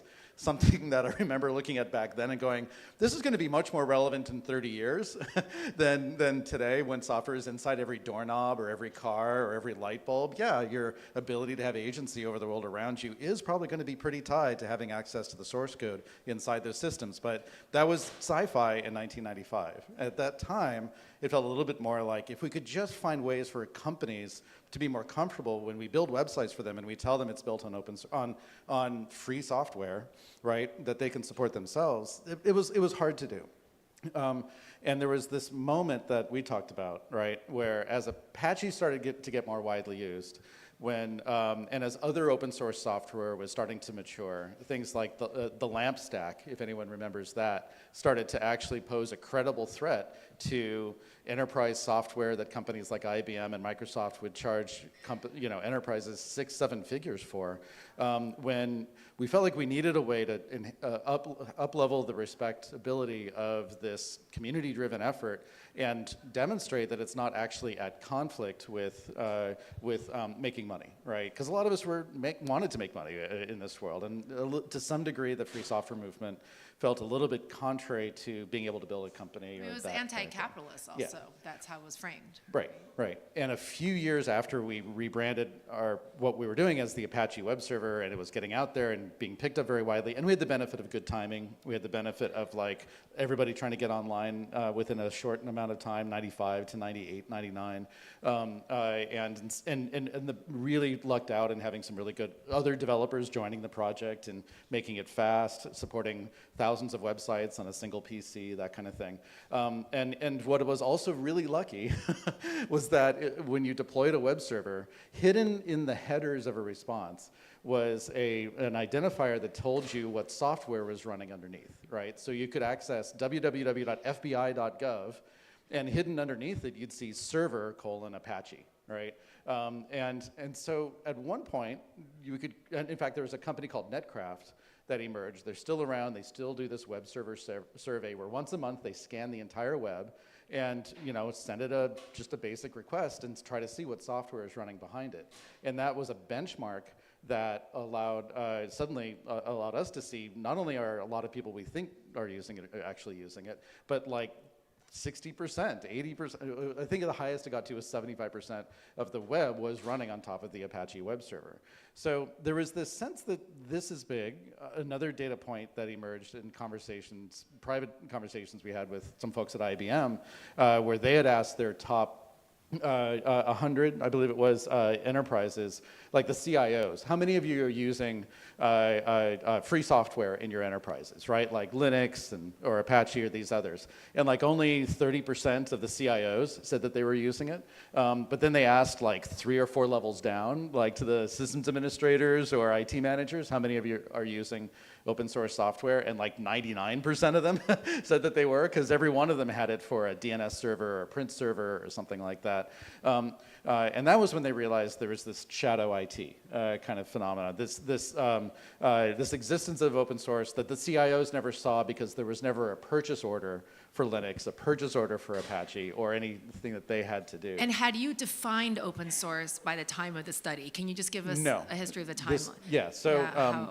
In 1998, there was those two kind of pivot points. One specific to Apache, which was when IBM showed up, this ragtag group of developers, with their own small businesses, was like, could we accommodate an IBM showing up and being a part of this community? And we kind of said, yeah, if they followed the same rules that the rest of us follow in terms of working publicly, submitting pull requests, following the Apache license, that kind of thing. And so that happened kind of March-ish, I think, of 98. And then in the kind of June 98 timeframe is when there was a kind of a meeting of a bunch of people from different open source projects, or different free software projects with different licenses, often many of them not the GPL, going, is there a way to elevate public awareness of this? And this was partly convened by Christine Peterson from the Foresight Institute. So I want to give credit to Foresight for having had the foresight to be at the center of a lot of emerging stuff recently, as well as Tim O'Reilly. So Tim O'Reilly also had this instinct that there was some phenomenon going on that really just needed a way to be harmonized, a way for people to discover each other and realize that they had a lot of the same interests at heart, right? And so so Christine convened this small group. It was about 5 people, and like we should come up with a new term.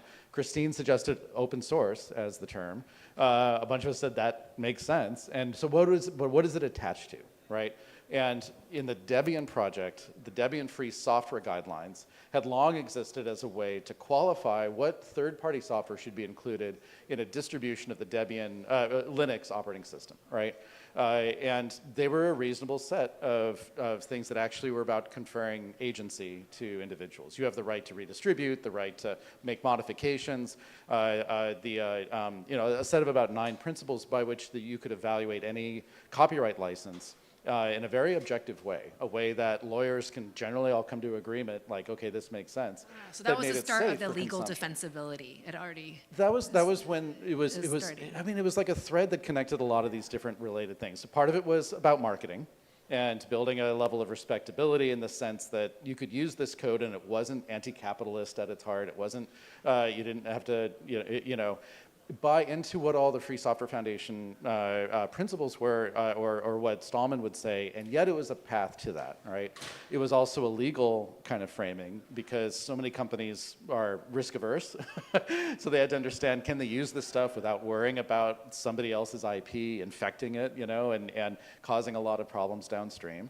And it was technical to the degree that we felt like we wanted many of these projects to realize they really depended upon each other and could had lots to share with each other, from how to manage communities to maybe converging on a small set of licenses to make it easier for people to mix and match and build distributions, that sort of thing. So, but it really tapped into this latent possibility that existed out there, and what Tim O'Reilly really brought was this instinct that if you want to start a revolution, you have to help everybody feel like they played a role in building it and pushing it forward, and they don't have to pay a price to have shown up a little bit late, right? Like they can jump on it and not feel like just a hangers-on, like they have something material to contribute and become a stakeholder in it. And so he convened this first open source summit kind of towards the end of '98. And that was a bigger kind of conference. That was where it had a couple hundred people. But, it was very visibly about saying, here's the leaders of these different projects, and we're all going to work together to reinvent how the software industry worked, to make these underlying tools that had been built to date by very volunteer folks, actually not only respectable, but now integrated into the systems of the world. And at what point did you come up with the definition for open source then? So we picked up the Debian Free Software Guidelines, generalized them a little bit. I want to give Bruce Perens a lot of credit for having been, I'm not sure if he was the sole author, I think it was a collaborative built thing, but he certainly led quite a bit of that. But it was a rebranding and an update of the Debian Free Software Guidelines, and that was at that. It was like one meeting after that first where we came up with the name, we kind of agreed to that, and we stood up a nonprofit around this term for 2 reasons. One was to certify the licenses, because the GNU public license is an open source license, the Apache license is an open source one, but there needed to be a body that did this certification, because otherwise anybody could claim that their license was open source, and you'd have this erosion of trust, right? So this verification, this validation of that. And the second was to go out and advocate for it as a term and police its use. If somebody was trying to call their proprietary license that simply shared access to the code but didn't allow you to modify it and redistribute it, they needed to be called out. They needed somebody with some press, kind of mojo to name and shame, right? So I think, this is super important to hear. Even I've talked to you so many times about these stories, but every time you talk about it, I learn something new. And I think it's incredible for our audience to hear that there was a moment where you said, a bunch of you felt that there was something in the air and a latent possibility to come together, that there was more work to be done to bring more people into the moment. And I see that right now. A few of us have felt this latent possibility. This is why Michael Casey and I came together to start the Advanced AI Society to say, you know what, there's all this stuff happening, this thing called Web3, and Michael Casey's been in this world for so long and legitimizing the crypto space. But I find fascinating that, when at that very moment, IBM came to you all and said, why don't we work together? You all decided, hey, yeah, if you act according to our values and our practices, yes, we can. And I have to say, in the Web3 space, as someone who comes from traditional enterprise data world, and I also had a foot in the blockchain, early Bitcoin buyer, and in the crypto space, but then if I brought up the word enterprise, I was laughed out of rooms. People would be like, well, why would you want to work with a Google or someone who's a centralized player? We're building decentralized tools, and everyone's going to be, transacting in crypto, and we're not going to have banks. It was just so much ideology, and so I feel like there's a new moment now. And there's a sensing that there's an openness. You heard from some of the talks earlier. Now, we have, these kinds of new Y Combinators for spinning out, these kind of security-minded startups that are using crypto rails, that are using blockchain, that are using decentralized tools. And so I'm curious, from your sense, you became the ED of Hyperledger, which is a blockchain, enterprise-based blockchain solution from IBM. What made you be one of the few people who has moved but expanded, right, beyond open source to say there's something there in this decentralized space of blockchain and cryptography and crypto coming together? What was that initial shift for you? Yeah, so without kind of going into the various twists and turns that my career has gone in, but I've kind of done a little bit of everything. In 2016, the Linux Foundation launched an initiative called Hyperledger with an initial set of partners who were asking, okay, so in the blockchain and distributed ledger space, there's a lot of good ideas, but does it have to be tied to things like burning CPU power as a proxy for political power, which I am not a fan of, and I think a lot of people, especially who are energy-minded, are also rather skeptical of. Does it have to be driven as are there things that have to be driven as a public permissionless network where these questions about identity and integrity are really solid ones, right? And so Hyperledger started as a project with some code from IBM, with some code from JP Morgan, with some code from Accenture, from a couple of other big companies. Enterprise from day one. And a longer tail of others who were about taking some code that had been used, actually in some cases since the 70s, to synchronize processes between organizations to build essentially distributed databases resilient to hostile actors, right? A distributed ledger, the concept of that has been around a lot longer than Satoshi. This idea of a chain of transactions that can be independently verified and can serve as a system of record between different parties, right? So it happens that rhymes with the kind of distributed ledgers used underneath Bitcoin and Ethereum and other L1 networks, right? And so it was in a space very adjacent to a lot of the crypto activity, and insofar as there was enterprise interest in these distributed systems of record, a lot of them were asking, is the best way to do this on top of public ledgers, like Ethereum or Bitcoin as these backbones, which were built for different purposes, perhaps, or should we stand up our own permission to L1s, right? And so Hyperledger was a home for actually a series of different kind of technology clients, if you want to think of it, blockchain client nodes, and eventually one called Hyperledger Besu, which is an Ethereum client. So you could use Besu on both permission and permissionless networks. But the question there was kind of similar to other Linux Foundation projects, which is, can we get a set of companies together to work on collaboratively, large and small, on a layer of technology that commoditizes it, that flattens that out to become a common system of node, just in the same way we all use the domain name system. Like, I think it's a really good thing there aren't 4 different competing DNS systems out there, that some of which you have to pay money to use, right? And we all pay money to register domains, but we also can take our domains from one registrar to another, right? That system didn't just emerge, and it certainly wasn't something that just one company set up. Like, these kinds of, for something to become like an infrastructure layer of the internet, you have to answer questions about what are the institutions you set up and the technology choices to enable that kind of, that build-up, right?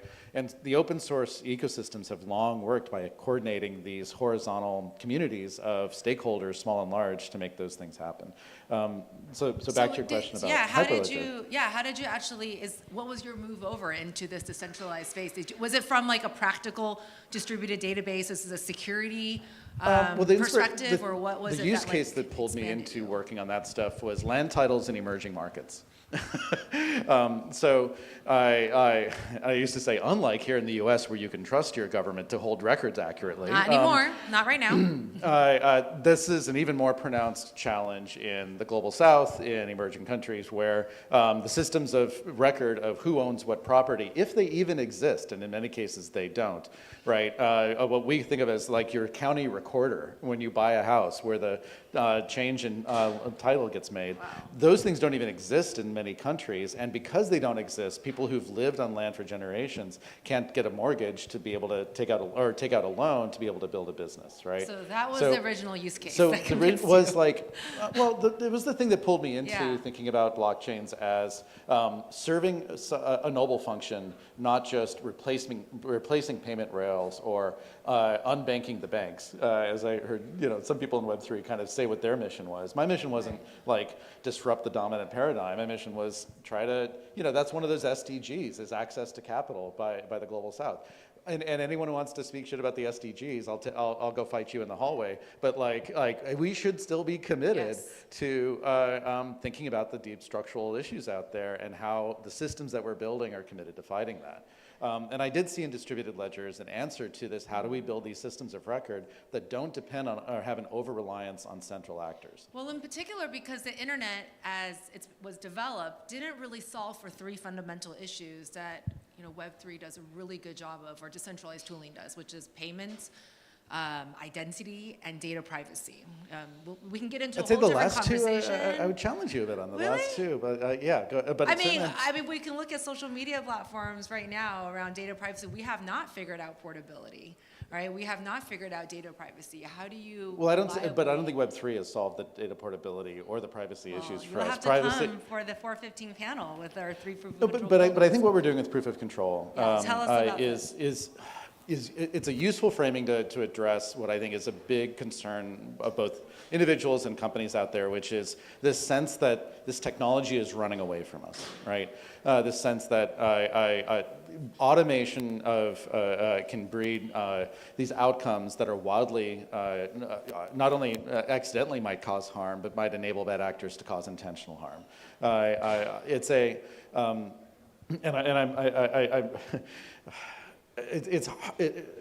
I'm working quite a bit to try to figure out how to map this to what's going on underneath. But one of the big pillars of proof of control is identity. When an agent is out there acting on somebody's behalf, how do you know that on the server side of that, on the recipient side of that entity is actually doing something on behalf of the person it's claiming to? And there's some building blocks that have been developed out there: verifiable credentials, DIDs, those sorts of things. But they haven't really been put together into a systemic package that works, especially when it comes to conferring that kind of agency that kind of authorization onto agents acting on your behalf. The idea of being able to scope that as well and say this agent is authorized to be able to spend a certain amount of money or consume certain kinds of data. That also feels like a problem that's being solved today by very bespoke means, or by piggybacking on top of, well, if it's operating on this user's behalf, then it's anything that agent does, is going to be liability to that user. And I think we can do better than that. And I think things don't scale out unless we have tools for being able to manage that stuff at scale. Well, I mean, it's a big enough problem that Linux Foundation is really worried about this. The main threat to all open source projects are PRs or pull requests from agents where you don't have clarity on who they represent. I mean, this was a problem before agents. There was already an incident, that was 2 years in the making, where someone already almost maliciously was able to insert, code. They succeeded. No, they took over. They actually succeeded. This is the libz. Yes. I there might be a better name for it. I thought they caught it. No, but there was there's a package for compressing data that's very widely implemented inside of SSH and these other kind of foundational tools that was basically maintained by one person who was basically had abandoned it, handed the keys to the GitHub repo to another person who had been showing up and making contributions, who then slipped in a subtle back door that we lucked out into noticing. And it frankly could have been a human, right? But AI allows us to automate those kinds of social engineering attacks and do that at scale. Right, And so it's the the Linux scale Foundation part. has in particular for the Linux kernel, are advancing a proof of personhood standard for to try to provide integrity and verifiability to the individuals contributing to the Linux kernel, to try to address the social engineering challenges that can happen in the supply chain of all of these patches landing into the Linux operating system. It's very closely aligned, I think, with the proof of control kind of concepts. But we have these issues and challenges with trust and authorization on the internet and reputation on the internet. And the thing that I would just ask us to consider is how much of it is different when it's agent enabled versus the challenges we already have with humans engaging at scale on projects like the Linux kernel and others. And can we, the same protocols and standards we're using to address those issues, is it about pulling those together, refreshing them, updating them, and making them work I think it's now gonna when be you can do case by things 100x, with as much impact for a hundredth of the cost? I mean, it's going to be case by case, because you saw with the Linux kernel what we announced, with the Linux Foundation. 2 weeks we had a big conference, the Summit on Human Agency, and one of our members, First Person Project, Jim Zemlin, CEO of Linux, announced that they are integrating First Person Project, their entire protocol, into the Linux kernel. And so I think in terms of case by case, our co-chair for Proof of Control, Ken Huang, talks about how OAuth was sufficient up to a point for a human-initiated world, but he thinks MCP servers offer a better option, right? Where there needs to be an update, or you see 8004 coming from ERC, where it's like, how do you think about reputation for agents? So there's all these I think some things need upgrades, and some we're going to have entirely new kind of protocols and standards will be needed, but we need someone to kind of pull that together to give guidance, because it's just confusing. I also feel like, so there was and I know we're over time, so I'll try to make this story short. And somebody might remember the name of this package, but there was an open source project out there, Yell It Out if you recall, where somebody showed up to contribute a bunch of patches, and they were rejected by the maintainer because they didn't meet his standard for quality. It turned out the entity that had submitted these PRs was a bot who then decided to make a blog post about how awful this maintainer is and try to get back at them for not accepting their patches. And it became a big press thing and like Exhibit A on why AI and open source have this challenge. What I noticed though was no one was talking about who was the person who put that agent on that path, who gave them the prompts. Yes, thank you. PyNumby, thank you.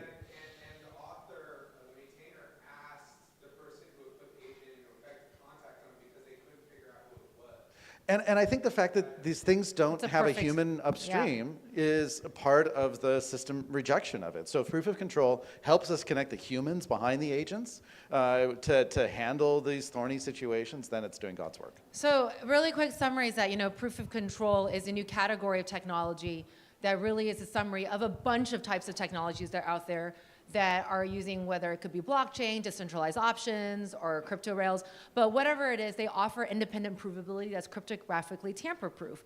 And it provides evidence that is independently provable, and that is the key. And so my last question for you is, Christian Catalina, I've mentioned this paper before, where it just came out where he circulates essentially the economic theory that the future of AI, the moat is not in compute. That is not. We do not need to continue. Yes, we can throw more compute at LLMs, but the real moat is going to be in verification technology.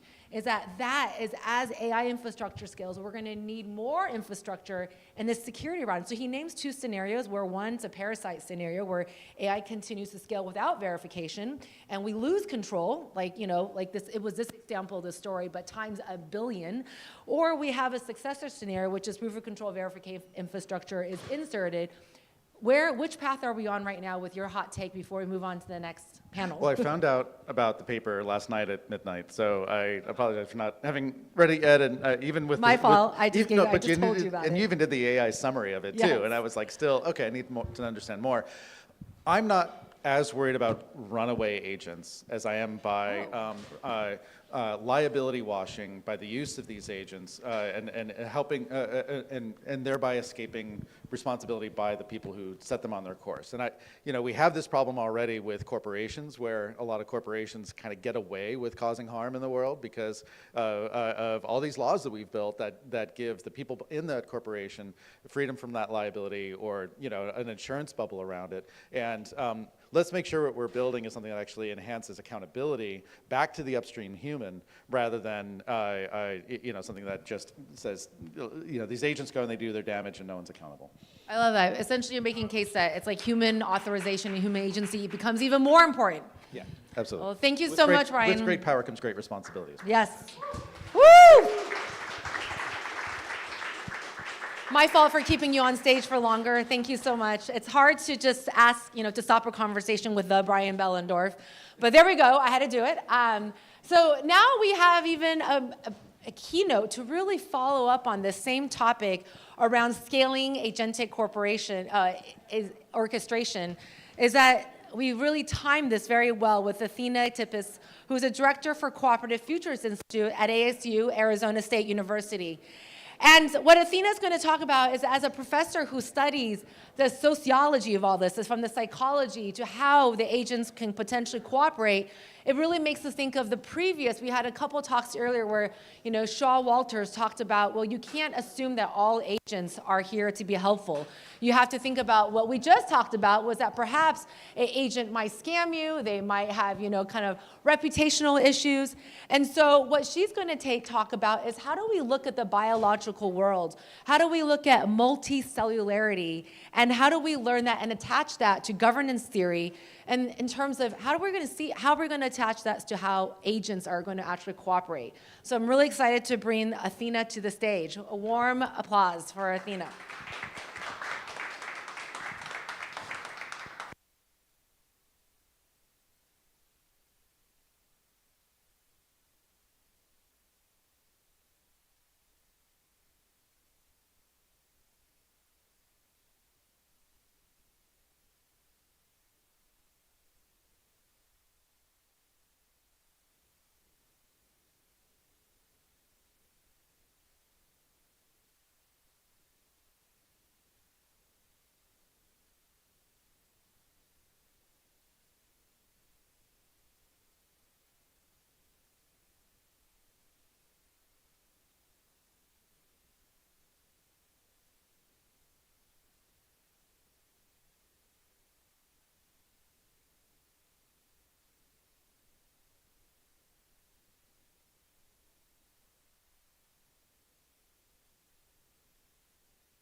Okay, as we prepare for Athena's talk, I am very curious, who's made it up to floor 16? We have a few hands here. What's happening on that floor? Are there any insights to the funding the Commons floor that anyone would like to share? Because I haven't been to the other floors as I've been on the stage. I saw a few hands there. What's been going on? It's chill vibes. Are there talks happening on that floor? Okay. Okay, so it's very different. So actually, if you want more light, that's good to know that you can get more sun. Has anyone seen the show Silo? It feels like, has anyone felt like we were in Silo in the show, where it's like we were one silo? And the premise of the show is that it's like, you know, post-conflict world, and the outside air isn't safe to breathe. And everyone lives in these silos that are like 30 to like, I don't know, 50 floors. And there's no elevator, and you have to walk up each one. And it kind of feels like that, but each floor is like dedicated to a different topic. So anyways, we're on the main stage, the main floor for Funding the Commons. And so now we get to hear from Athena, and hopefully afterwards, her talk, you can always feel free to explore all the other floors, from longevity to robotics and to the sunny floor on the 16th. Take it away, Athena. Great, thank you so much. And it's such a pleasure to be here and to have the chance to bring some of my research that I do looking at cooperation across many different systems, from looking at our bodies as multicellular cooperative systems, to looking at kombucha as a multicellular cooperative system, to looking at human societies and how human societies cooperate, and then how do we take those insights and use them to understand what's going on with AI. Now, since I only have 15 minutes for you today, I'm only going to be able to give you a small selection of some of the work that we've done and how it's related, but we'll go ahead and kind of jump right in. So one of the most important things to realize is that this question, or this sort of problem of cooperation, it is a universal problem that applies whenever you have agents, whether it's cells in a body or humans in societies or AI agents. The question of how do you have cooperation be viable, especially as you scale up, without exploiters taking advantage of that cooperative system. And so when we think about the evolution of multicellularity, this actually was a problem of cooperation. How do you go from having cells that are operating as individual entities and have them scale up to what we have now just with our own bodies, which is 30 trillion cells that are cooperating and coordinating every millisecond to make us functional? It's quite astounding when we actually think about it. So we can think of multicellularity actually as this unbelievable cooperative achievement.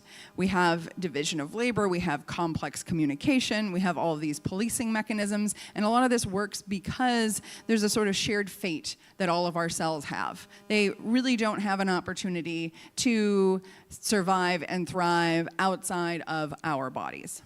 Now, you might already be thinking, well, there's an exception to that, right? Which is certain kinds of cancers. And in fact, cancer is a problem of multicellular cooperation. So when we look at what cooperative foundations are required for multicellularity to be viable, we see that it's important that cells are able to limit their own proliferation, that they have controlled cell death, that they can allocate resources effectively among each other, that they can divide labor, and that they can create and maintain an extracellular environment.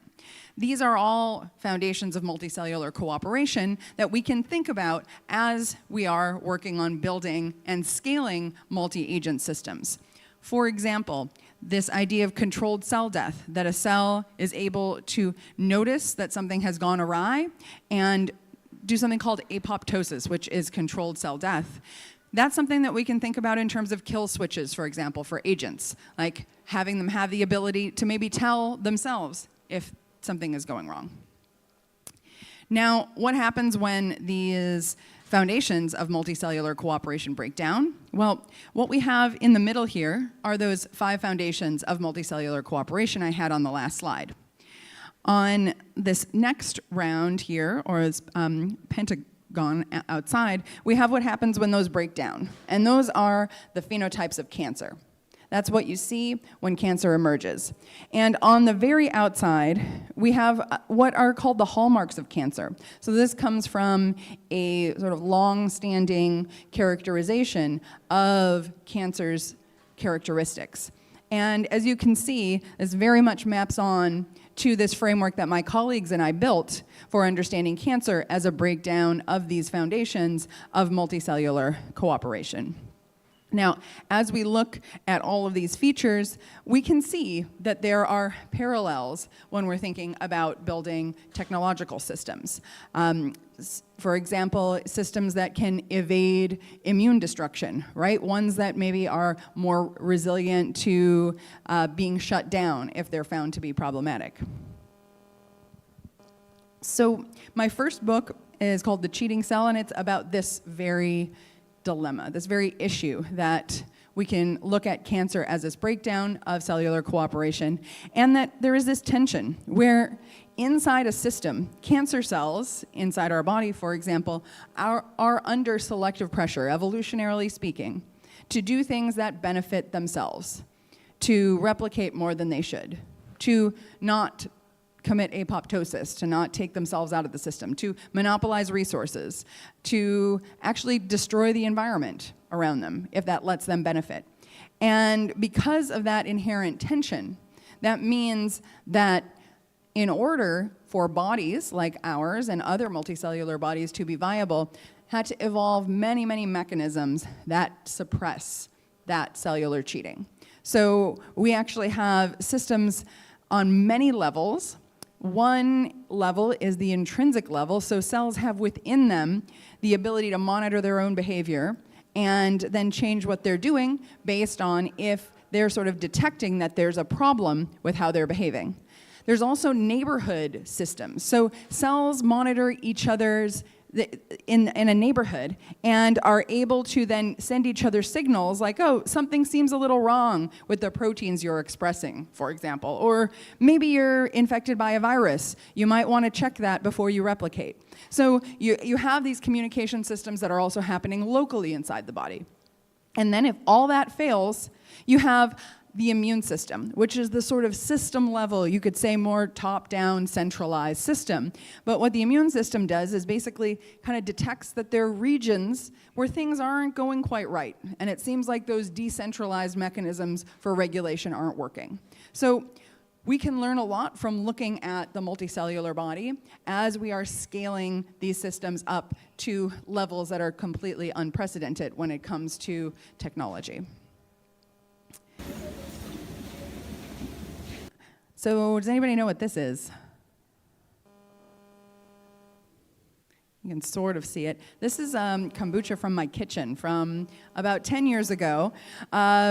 So the reason that I now have a thriving kombucha lab at Arizona State University, where we've taken over sort of a whole wing with kombucha, is because I started brewing kombucha myself, and then I would come home from work and sit down and, oh, that was not what I hoped to do, and I would look at it, and I'd be like, huh, what are you? And, you know, being an academic, I decided I would look online and just see, well, you know, what is this? And at that point, there was very, very little research on it. So, of course, what did I do? I packed up some of it and brought it into the lab, and we started brewing it, and then looking at various aspects of, you know, what happens if we challenge it by introducing pathogens from human hands, what happens if we actually look at the changes over time in the genetic composition of it, and it turned out that there's actually a huge amount of cooperation going on metabolically inside kombucha. So you have yeast, and what the yeast are largely doing is converting these sugars into a very small amount of alcohol and CO2. And you have bacteria that are metabolizing some of that ethanol, and they're contributing to the flavor that we have that comes from it, but they're also making this sort of cellulose. And really interesting thing happens when you have the production of CO2 and you have the production of cellulose. So that's the biofilm that you see, the SCOBY.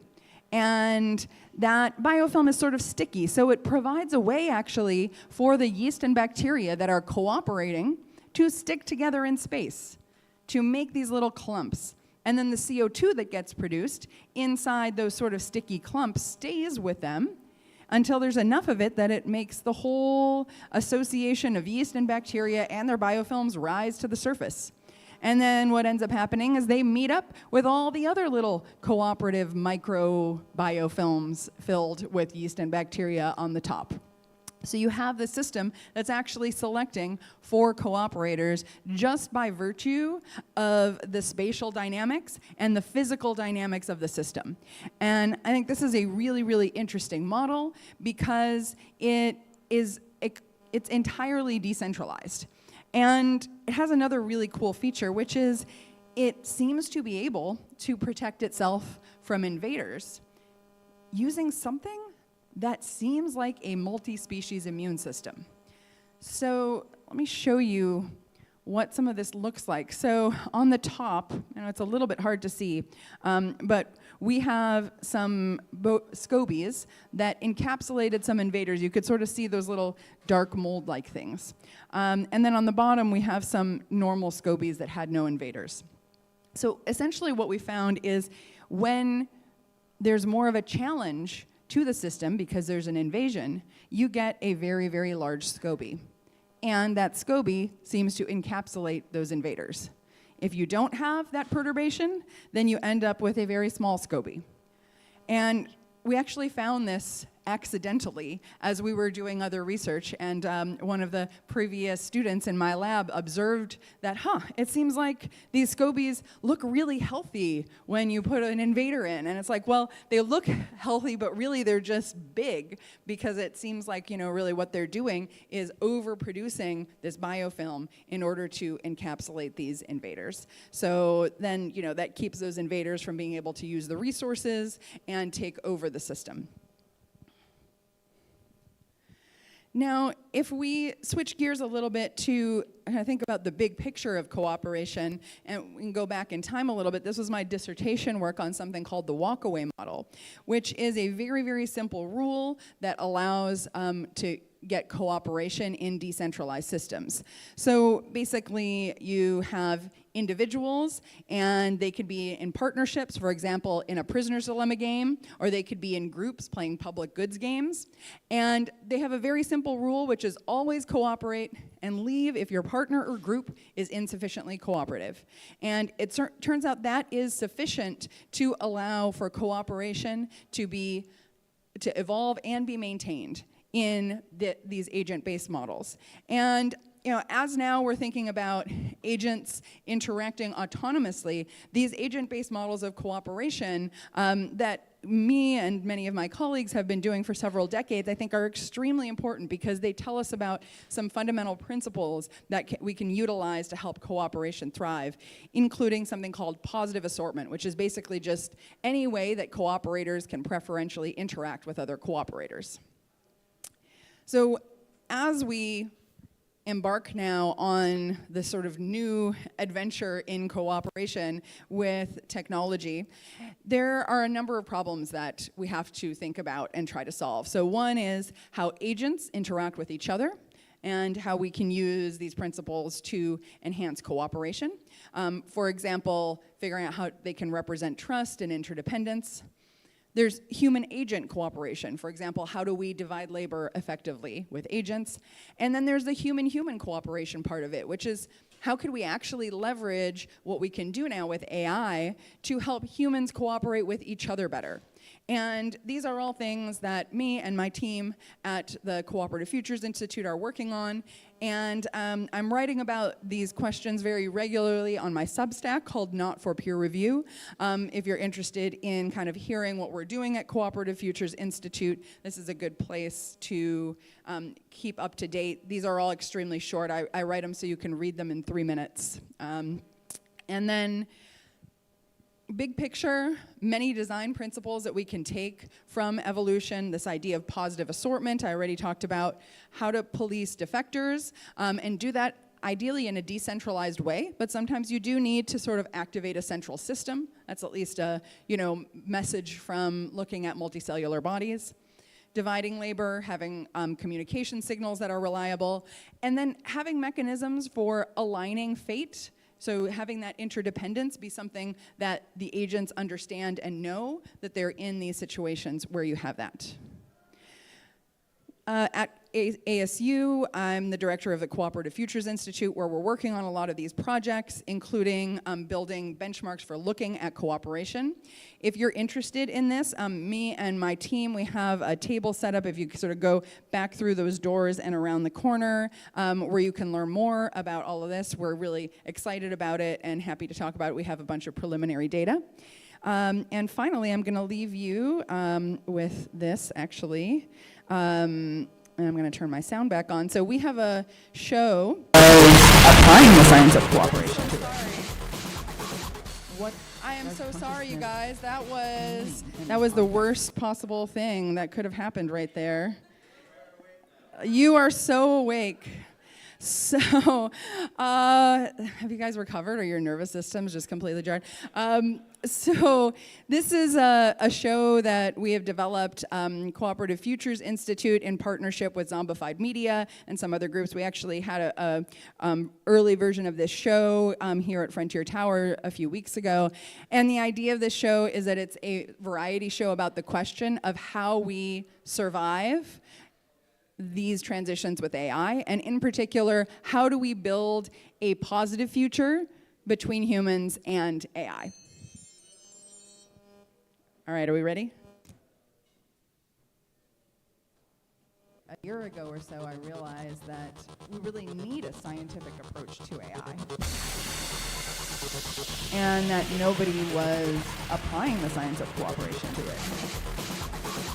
What does consciousness mean in the context of machines? I think I'm kind of like a tech optimist. I worry a little bit about the hellscape.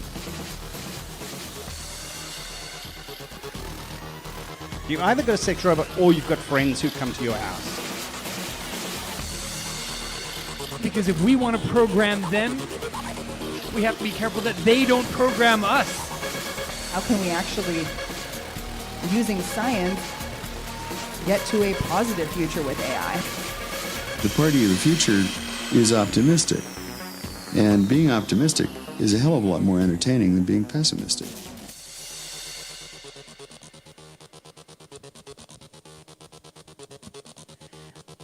All right, that's it for my talk. Thank you all so much for listening, and love to chat with you. I'll be in the back there after my talk. Thank you.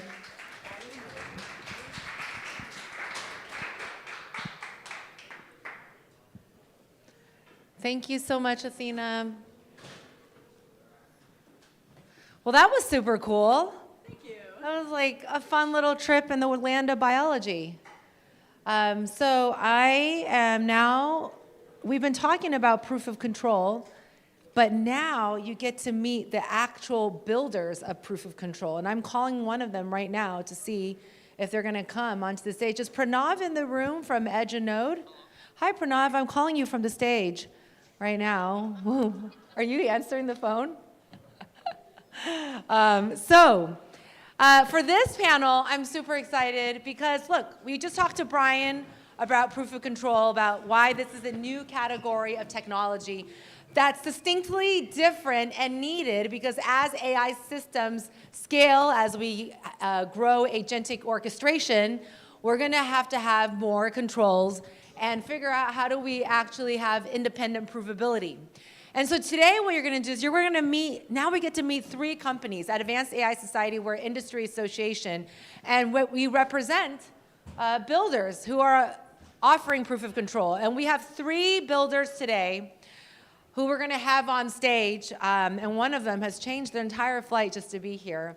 And what's exciting about these 3 is that you're going to see how proof of control operates at various layers.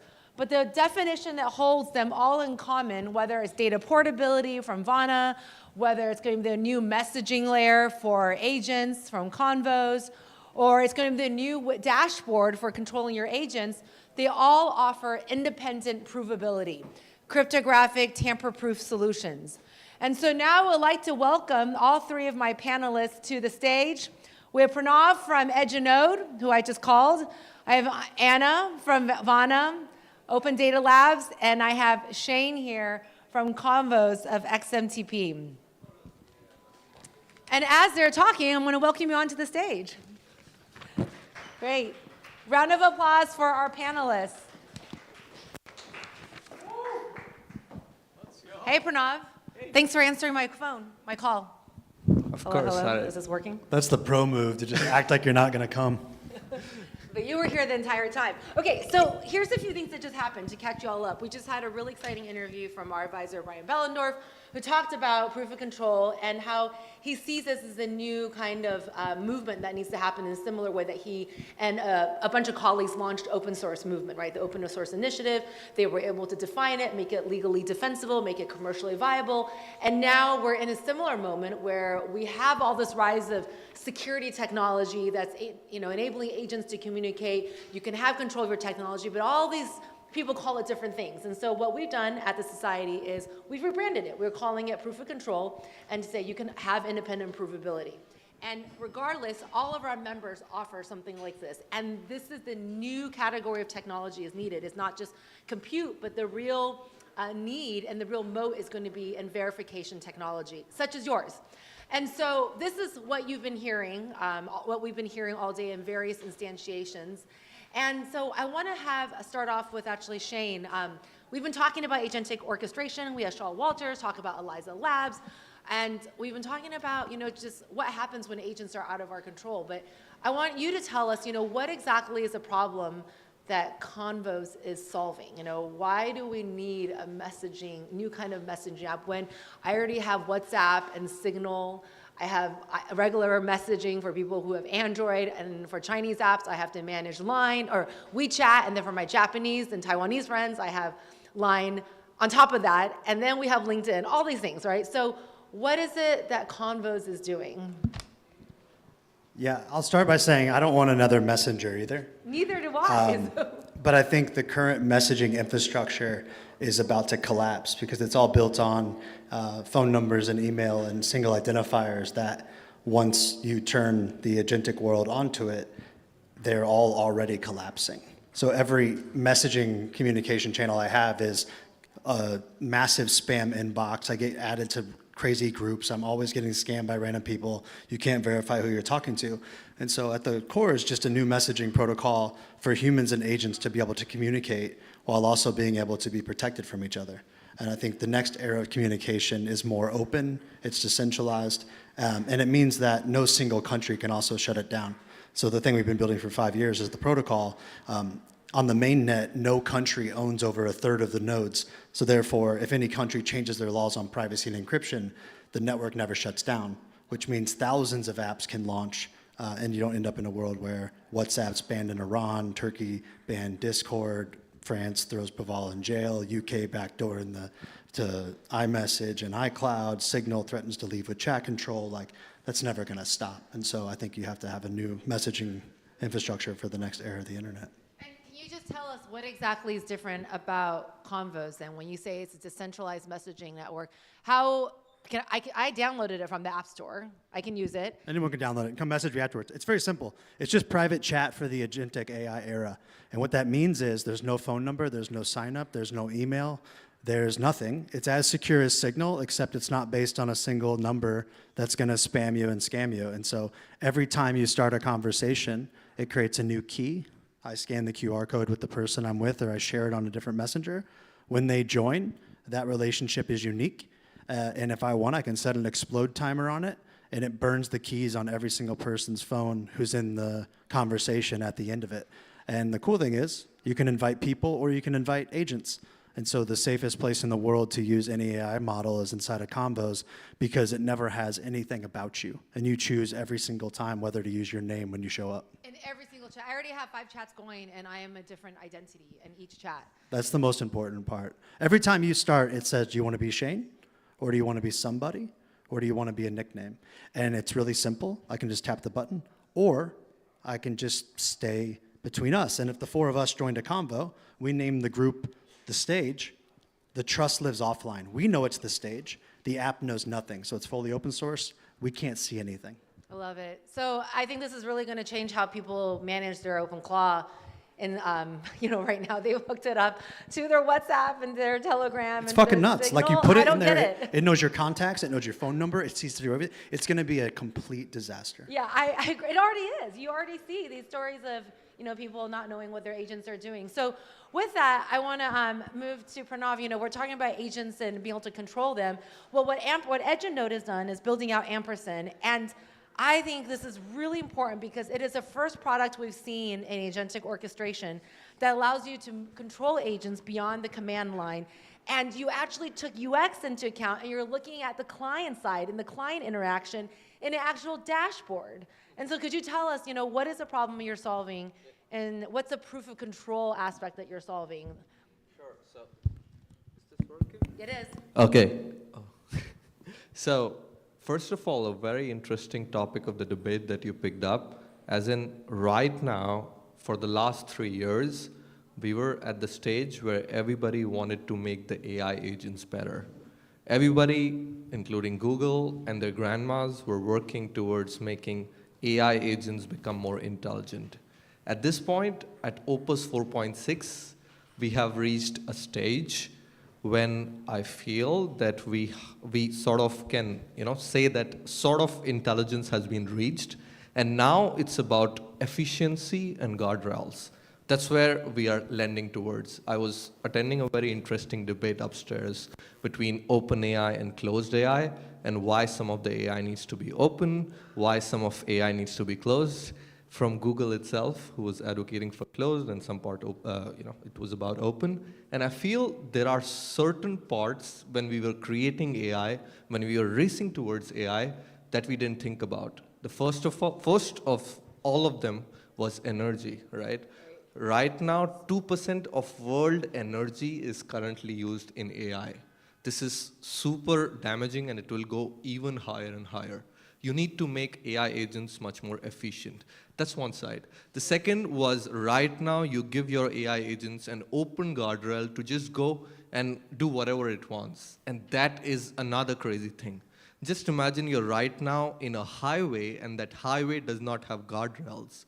The highway is made really amazing. It has 200 kilometer per hour, or in US you say 160 mile per hour. I don't know how you use these things, but but there are no guardrails. Would you sort of drive on that specific road? What's the guardrails that Ampersand is setting? What do you enable? So that's where the reality comes, as in like AI agents need to be more, AI first of all needs to be more efficient with energy, and secondly, you need to have guardrails, and that's what Ampersand sort of is trying to enable. I feel AI agents with OpenClaw sort of showed that it can do whatever it wants, but that also means it can delete your mails, get into your private photos, and also start trading on your behalf. I gave my OpenClaw 2 ETH, and it sort of revealed my OpenClaw's information to somebody, and it gave it my private key, and then I lost my 2 ETH. Wait, Why? is this a true story? It's a Why true didn't you have Ampersand installed? Why weren't you controlling? That's the story of creating Ampersand, or that's what it initiated. Yeah. Okay. I mean, that's what our PR team has told to say. The true story is, it's something like that. Okay. Yeah. Wow, what a great PR team. So that's where Ampersand comes in, wherein like you give your AI agent open guardrails. No, you gotta make sure that you have observability, control, and you have some ways to give it the real check, whether it can do what it wants to do, or whether it is allowed to do what it wants to do. Well, what I love is that when I was using Ampersand and Rodrigo gave me the tour with Noel on the spot, what blew my mind when I was at the house, their offices, is that literally was this beautiful dashboard, indistinguishable from any other kind of SaaS dashboard. It was like they had this amazing UX designer who actually understood what a client would need to control their agents. And it was literally just controls. I could move on X402 in terms of the amount of the payments, in terms of how much the payment could be, when I could stop the payment, and I could track the authorization level down to the person who initiated it. And then you could really see, I was like, oh, this is going to be game-changing for insurance. This is going to be game-changing for claims, because you're not relying on attestations anymore or logs that you have to construct ex post facto.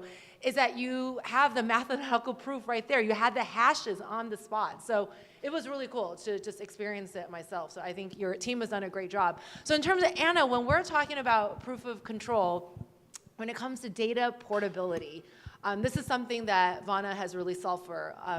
And so what is the problem that you see right now? Because data portability and data privacy is something that we don't have. We do not have it built out well in terms of what the original internet has given us, in terms of the way we've been trying to patch. So why is Vana needed? And who are you solving this problem for? Who are your clients? Yeah, so, I just have to turn it on, sorry. I think often when people hear the term data portability or data privacy, they almost tune out, especially in crypto, we've been talking about it for so long that it's okay, if it's not here, kind of when is it coming? But I think really the way to think about portability is kind of as AI becomes more and more important in your life, data is the context that actually makes the AI work really well, right? So kind of as a thought experiment, if you think over the past 2 years, if you could either delete all of your chatbot history, ChatGPT, Claude, or all of your messaging history, or all of your health history, I personally, the thing I would be most hesitant to delete is actually my chat history, because that has so much valuable information that allows me to do my work, right? And in terms of the way the internet is set up today, most of that history and most of that context that allows you to be productive is living inside of whatever platform that you're using, right? So your ChatGPT history, your memories, that's living kind of with OpenAI, your Claude history, that's with Claude. And the approach that we've taken with Vana is that really your data should be stored with you, right? There's a photo that I love from the early 2000s of these MIT Media Lab researchers who are physically wearing a hard drive on their belt, right? And their view was as the internet kind of gets bigger and bigger, people use it for more services, people are going to need to physically carry their data with them, right? And the internet has played out completely differently, right? Most of the time your data is stored with a platform, but you have full legal ownership over your data, right? So in the same way that when you put your data in, or your car into a parking lot, the parking lot doesn't own your car. They can't go take your wheels, they can't say you're not getting your car back, it's still yours. And that's true as well of kind of every single platform you use. It's true for some surprising ones too. If you're a Tesla driver, you can even kind of pull some of the Tesla video data, which is really interesting. So getting to kind of who do we solve this problem for, right? So as an individual user, it's really about giving you more choice across different platforms. It's super inconvenient to go export your data. It's kind of intentionally inconvenient. Data regulation makes it easier and easier, but some of the tooling that we've built out on top of Vana makes it super easy. So kind of one click, logs in as you, go grabs a bunch of your data. That's this tool called Data Connect that you can use to kind of easily port your data on Vana. And then the second group I wanted to talk about is really builders.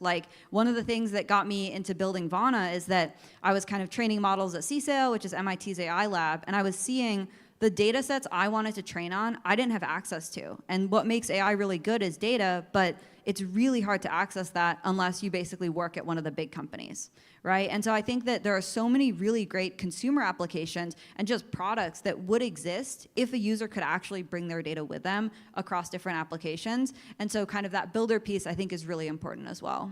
Do you see that the market demand is there for your products? Is that happening from the consumer enterprise side? Are we finally in the moment? I think it depends on how you frame it, and it depends on sort of exactly what group we're talking about. So I think if you go to some random person on the street, even in San Francisco, and you're do you want to own your data? They probably won't want to talk to you, but assuming they did, they would just be confused. They don't know what that means. But if you frame it more as, hey, do you want to take your ChatGPT history and have it with you in Claude? That's something that really resonates. I think it's still somewhat of a niche audience because kind of the idea of what is data, what is context, my family in Minnesota does not know what that is, right? That still doesn't resonate. I think it's getting there.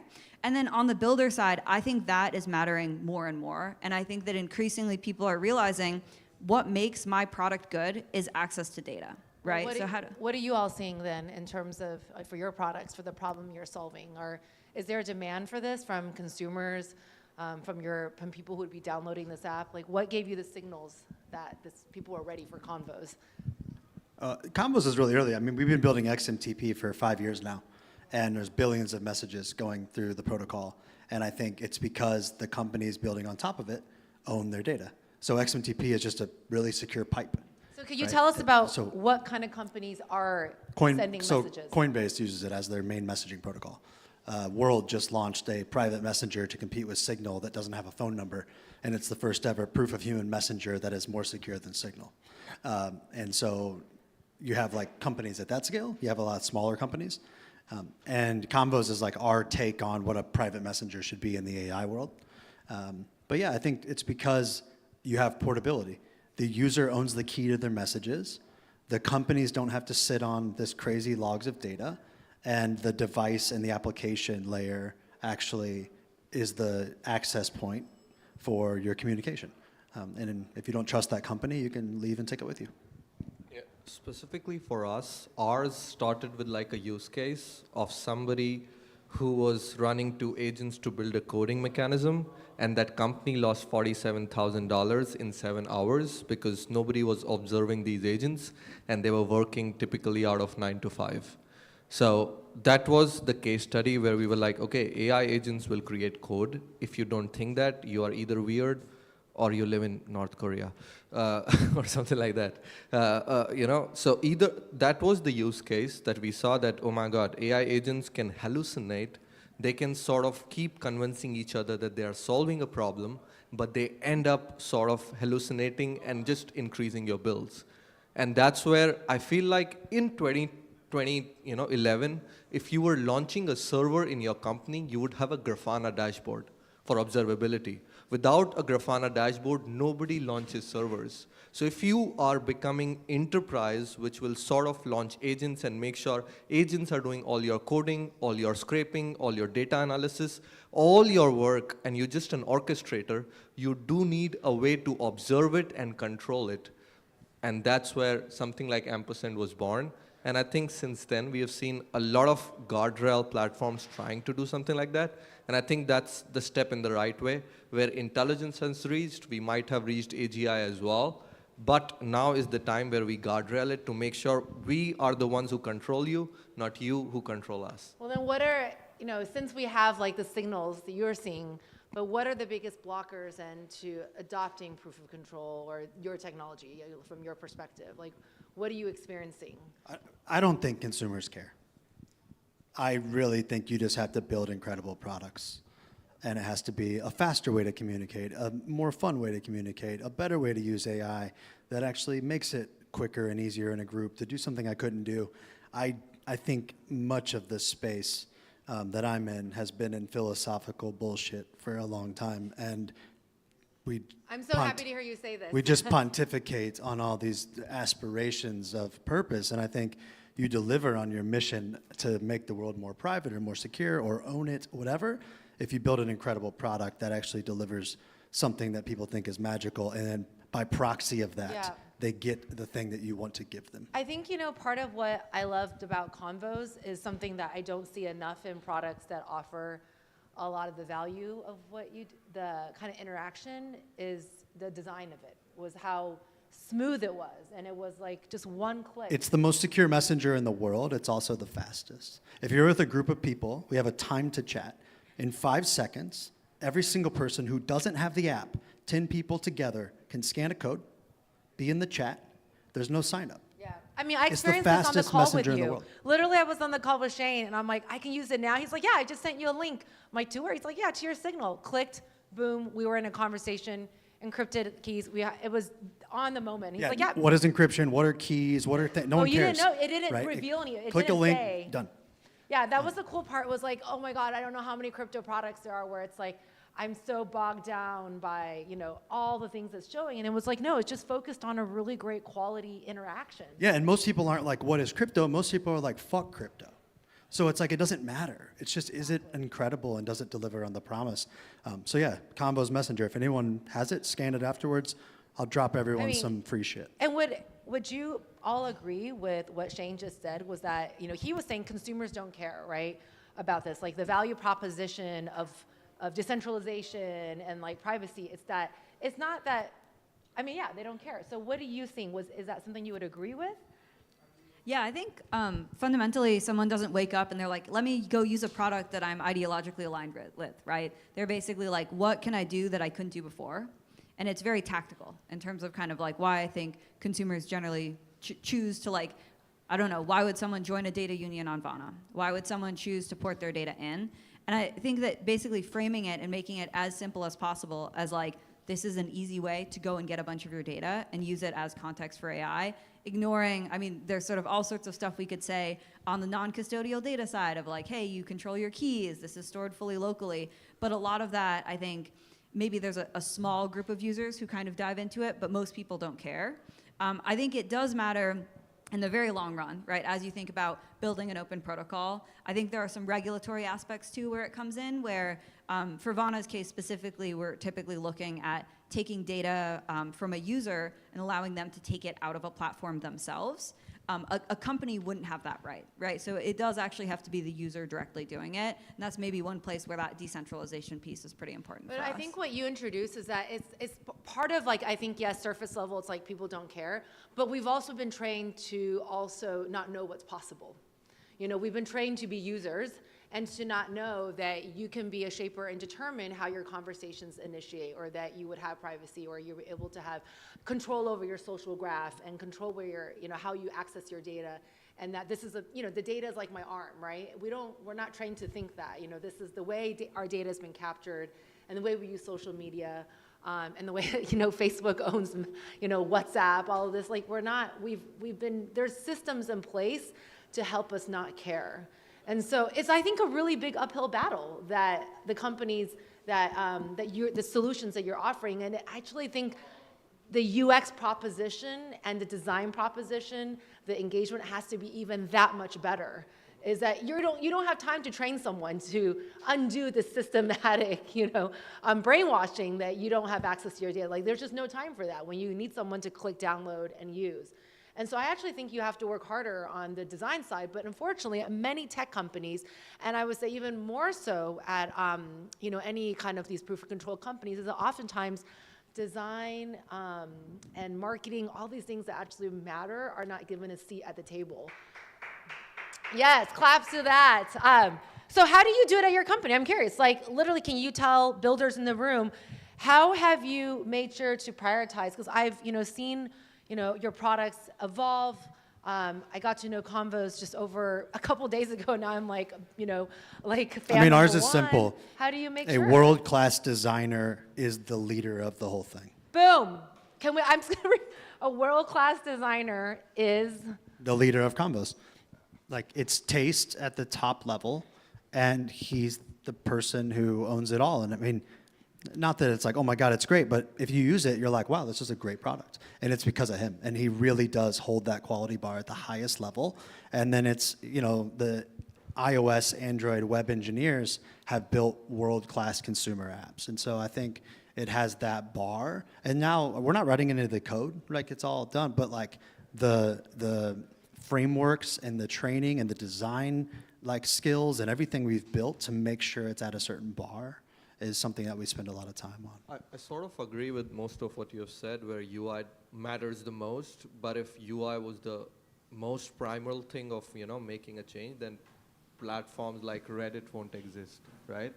There needs to be a lot of value where a lot of specific people can be attracted. And although what's happening with crypto right now, and we're all saying that wallets are BS, we gotta have fiat on ramps and just do things and just go from there and just sell to enterprises and don't care about decentralization, open source, just build a chain with one server and sell it to Google and make millions. I think there is somewhere where the answer lies in the middle, where you cannot leave your core of what you came from. And you gotta make design improvements to make it specific. Specifically on your answer as what is our biggest problem of selling to AI people? Our biggest problem is that AI people hate crypto, right? And there are reasons for that. That OpenClaw came, and then, you know, crypto people started launching meme coins and everything, and people went crazy. And right now, Ampersand sort of controls or sort of gives your OpenClaw a wallet, and then stable coin-based payments can happen through. It's an amazing solution, but people do not want their OpenClaw to have a wallet just because it starts getting related to crypto. they start calling it machine payments just so that nobody thinks it's stable coin, crypto, or meme coin. Well, we can call them machine payments. I mean, who cares? But if you want your agent to not have to wait 3 days, 7 days, 10 days for settlement, and you need to be able to have authorization, and you want to do micro payments for anything, right? 0.00, whatever, 1%. Like, you need to have agentic payments, like, period. You have to have X42. There's literally no other option for and actually traditional banks are integrating crypto payments. So we can call them machine payments. And to be clear, by the way, I said UX, not UI, which is a totally different category. But you have design encompasses UI and UX. Yeah, and it's also Reddit's great. strategic. Like, we're not talking visual design here. We're Yeah. talking great experience. Right, and it's beyond just visual, right? Because the visual and with the strategy, you have to hold all that. So that's why I love that you said at Convos, like, it's actually a designer that is accountable for the product. Of course, it doesn't mean that you're, putting a lower value on engineering and you're saying no to all these other, design or product features. So I love that. For Vana, how do you think about, design in terms of what you're producing? Yeah, I think sometimes there's almost this like kind of education work of like, what's the right mental model to give a user? Right? And like, how do you communicate, like, your data is stored on your device, right? Sometimes, actually, rather than saying, like, it's private, it's like, hey, this is just gonna live on your desktop or just gonna live on your phone. So I think that a lot of it is about, like, how do you communicate the core message you wanna communicate in, like, context that somebody already understands. And then I also think, I mean, increasingly with AI just accelerating, like, software and coding so much, really making it so that when a user is interacting, it's in exactly the right way, right? So each of the different data unions on Vana has their own interface, right? The way that you connect your Tesla data is actually different from how you would connect your Instagram data, from how you connect your Spotify data.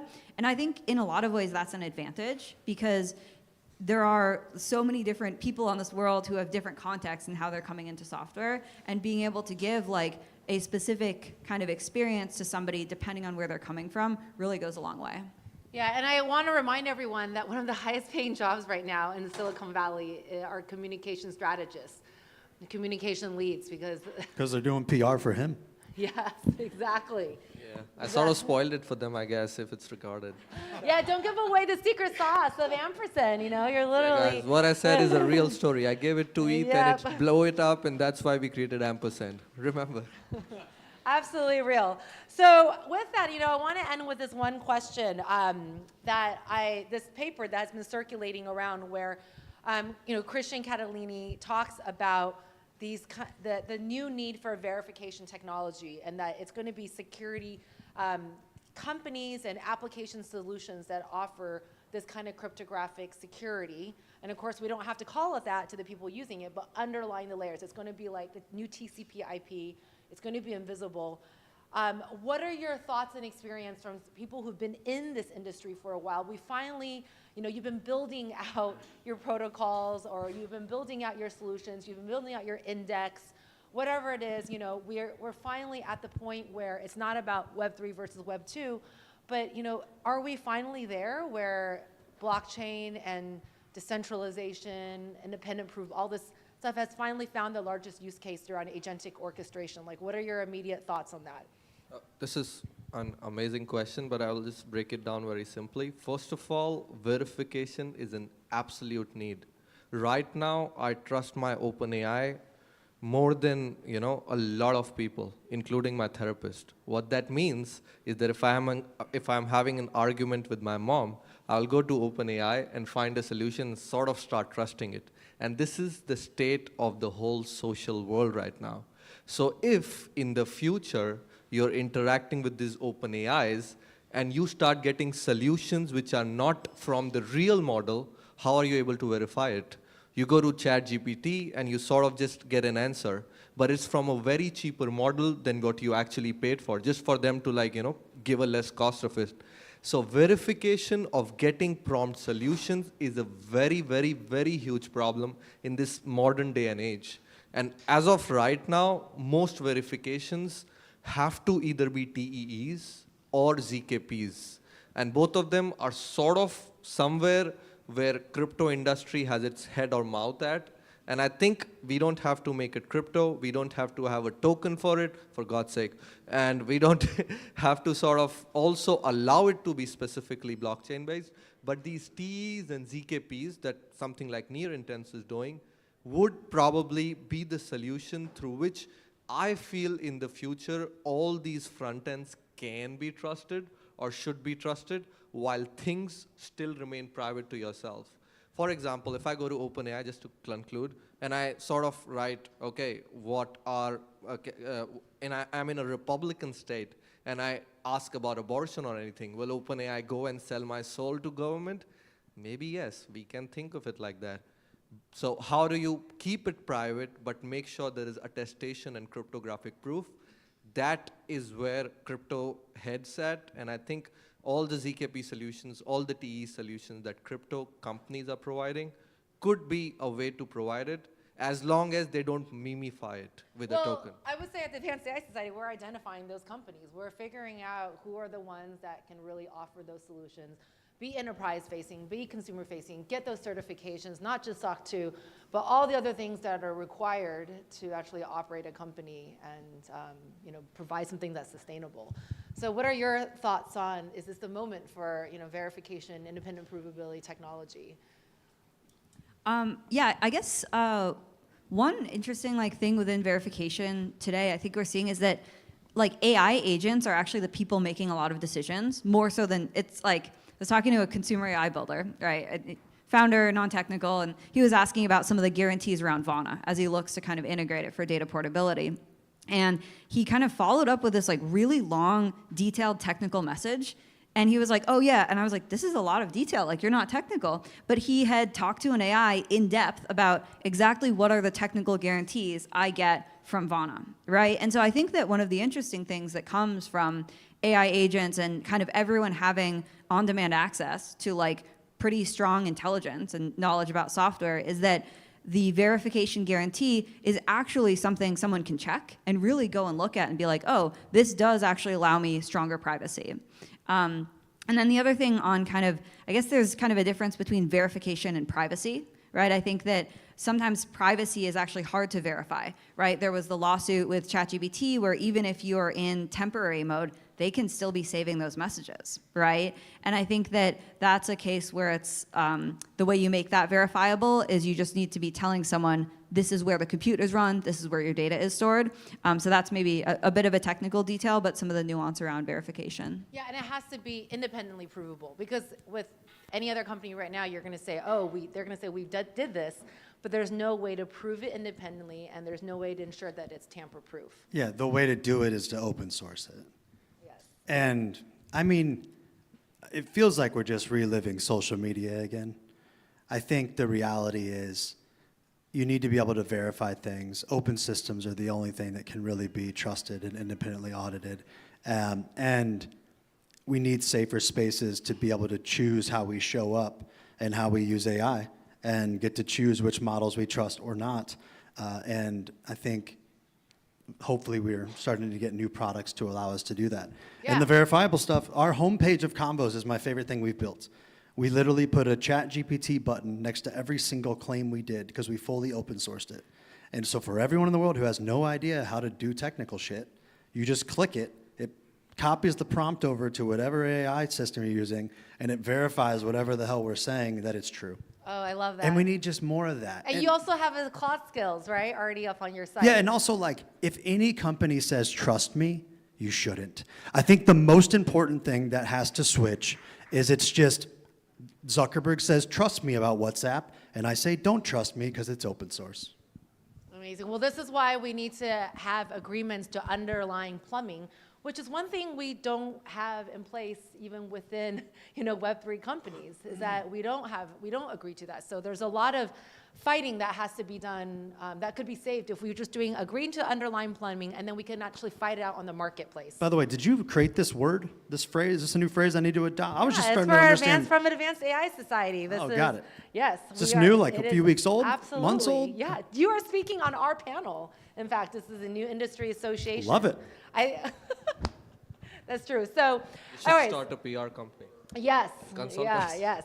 Well, this is why you're one of our greatest members, EduNode. So with that, I want to conclude. Thank you for, this is one of the first proof of control panels. We only launched, first we launched at Davos back in January, and then we had our second one with the Linux Foundation just 2 weeks ago, and this is our third one. So it's really, I think, when Brian Behlendorf was talking about what is that latent thing that was in the air at the time in 1998 that made him, made a bunch of people to come together to coin the phrase open source, to define it publicly, to make it legally defensible and commercially viable. You are in that moment right now, and you'll be hopefully talking about it in a couple of years and be like, oh, I remember that panel when I met these initial builders are actually offering security for agentic orchestration. And now I know how to make sure my OpenClaw is set up to do messaging correctly, so I'm not exposing it. You're not forced to just connect it to your WhatsApp. You know you have alternatives now thanks to Shane. You now know you have alternatives when it comes to data portability. You can actually have your data on device, and you can look to Vana for other options. And their enterprise partnerships are going to offer you other options. And you can also look to EduNode's Ampersand to have real control over your agents. So thank you so much, and we're going to move on to the next panel.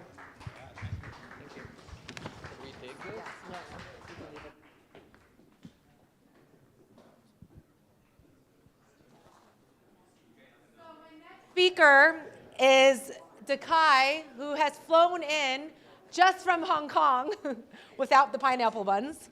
But he has flown on a red eye straight from Hong Kong. And Dekai worked closely with, you will know my name also, is Jeffrey Hinton. So these are, Dekai is a heavyweight in the AI world. And I'm going to ask the audience, for those who are talking, to move to the elevator so that we can hear our speakers. Dekai is a professor connected to UC Berkeley. He's also at Hong Kong UST, who's built up one of the most prolific AI research labs in the world, where his students and professors are being actively recruited away. And he's also a founding fellow of the Association for Computational Linguistics.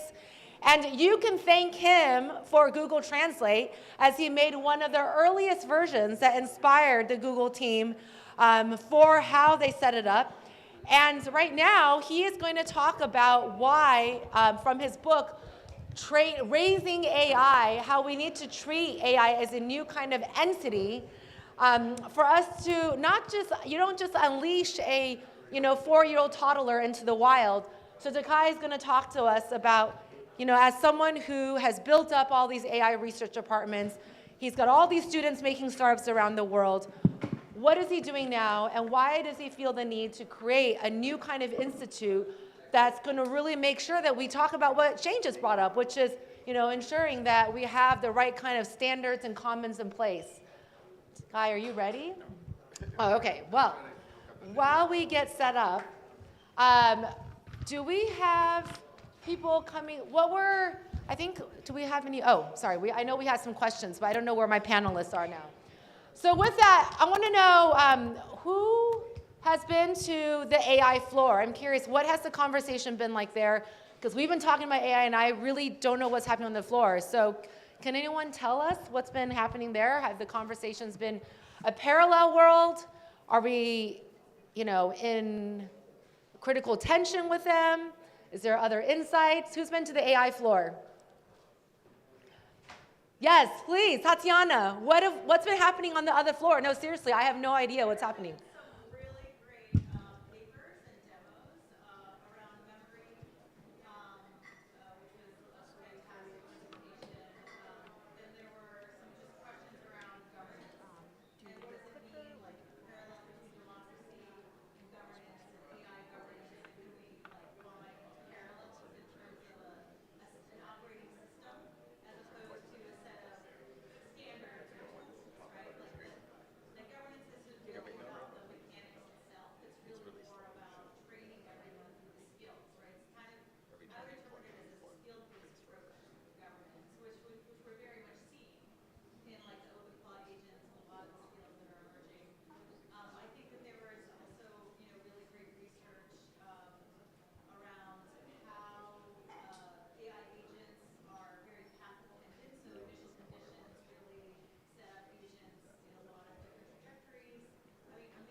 Amazing. This is Devinder actually took a break from programming the AI floor to come and moderate a discussion with Jeff Bernstein from the Advanced Automation Society that has been around for 40 plus years. So it's incredible to hear what's happening on that floor. And it sounds like it's also really complementary because yesterday we had Liz Berry talking about MetaGov and new governance models. So it sounds like it's flipped, you know? So we're also talking about governance on the 4th floor. Or this, actually, what floor is the AI floor? 6? Is it? 9th floor? Okay, great. What's happening on other floors? Has there been any discussions on AI on other floors? Are we talking about funding the commons on the AI floor? Has that happened at all? Hey, Ilya. Thank you for sponsoring this conference. We have Ilya in the room who's going to be doing the closing keynote. And you're going to be doing also a moderated conversation with Juan from Protocol Labs, who's also the sponsor of this conference. And so as we get set up with Dakai, I see that,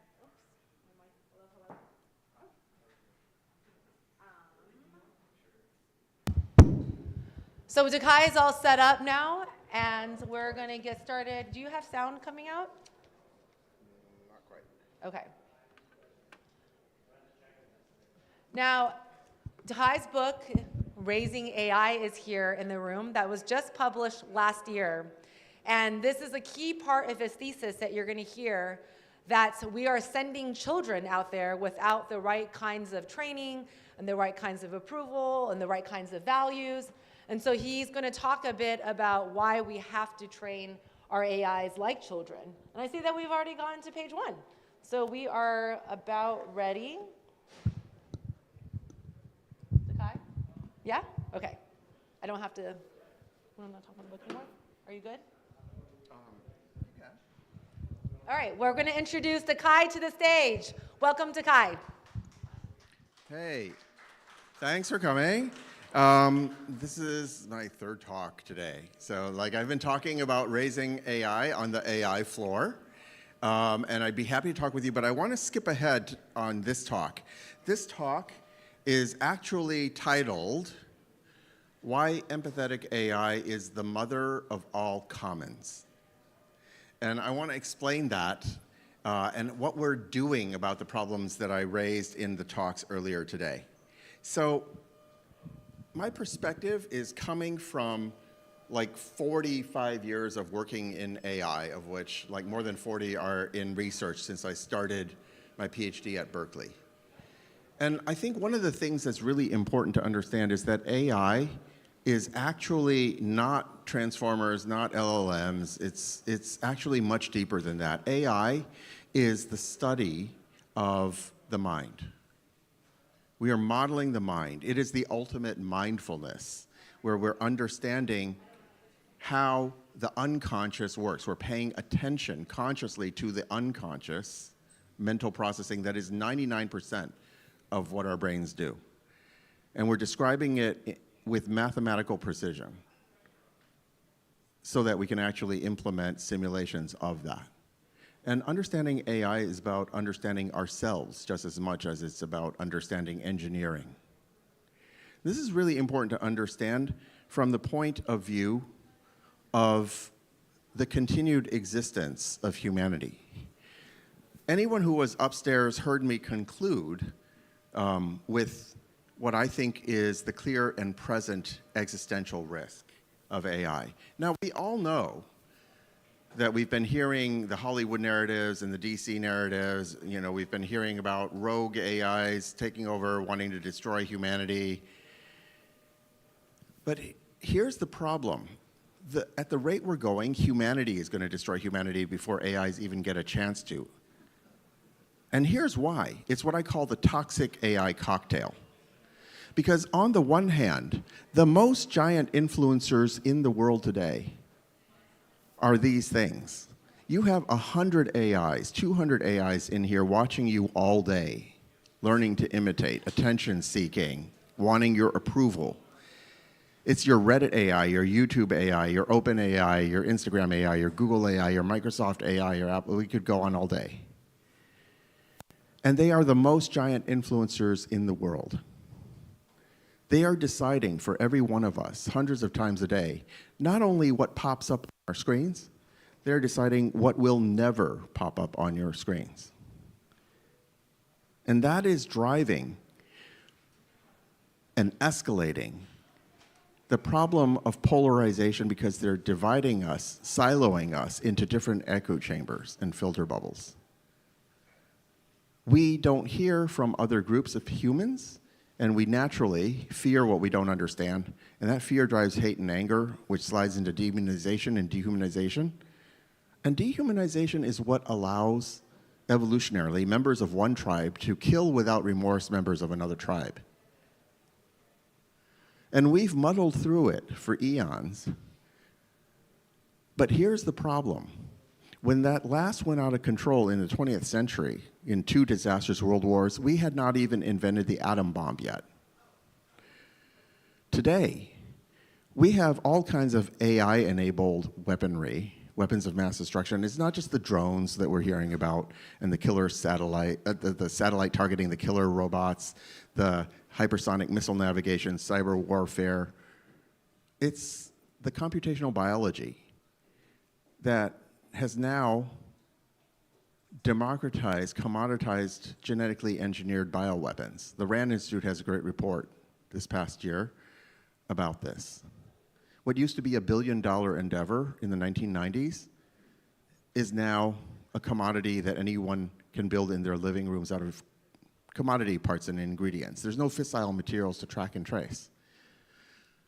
In a hyper-polarized world where everybody's thinking, oh, that's the other side is evil, we got to destroy them before they destroy us. In a world where you have all kinds of very angry people, people who have lost hope, despairing people, would you take a bet that not a single human will hit their own personal weapon of mass destruction? That'd be a terrible bet. We can't stop school shooters. We can't stop 9/11.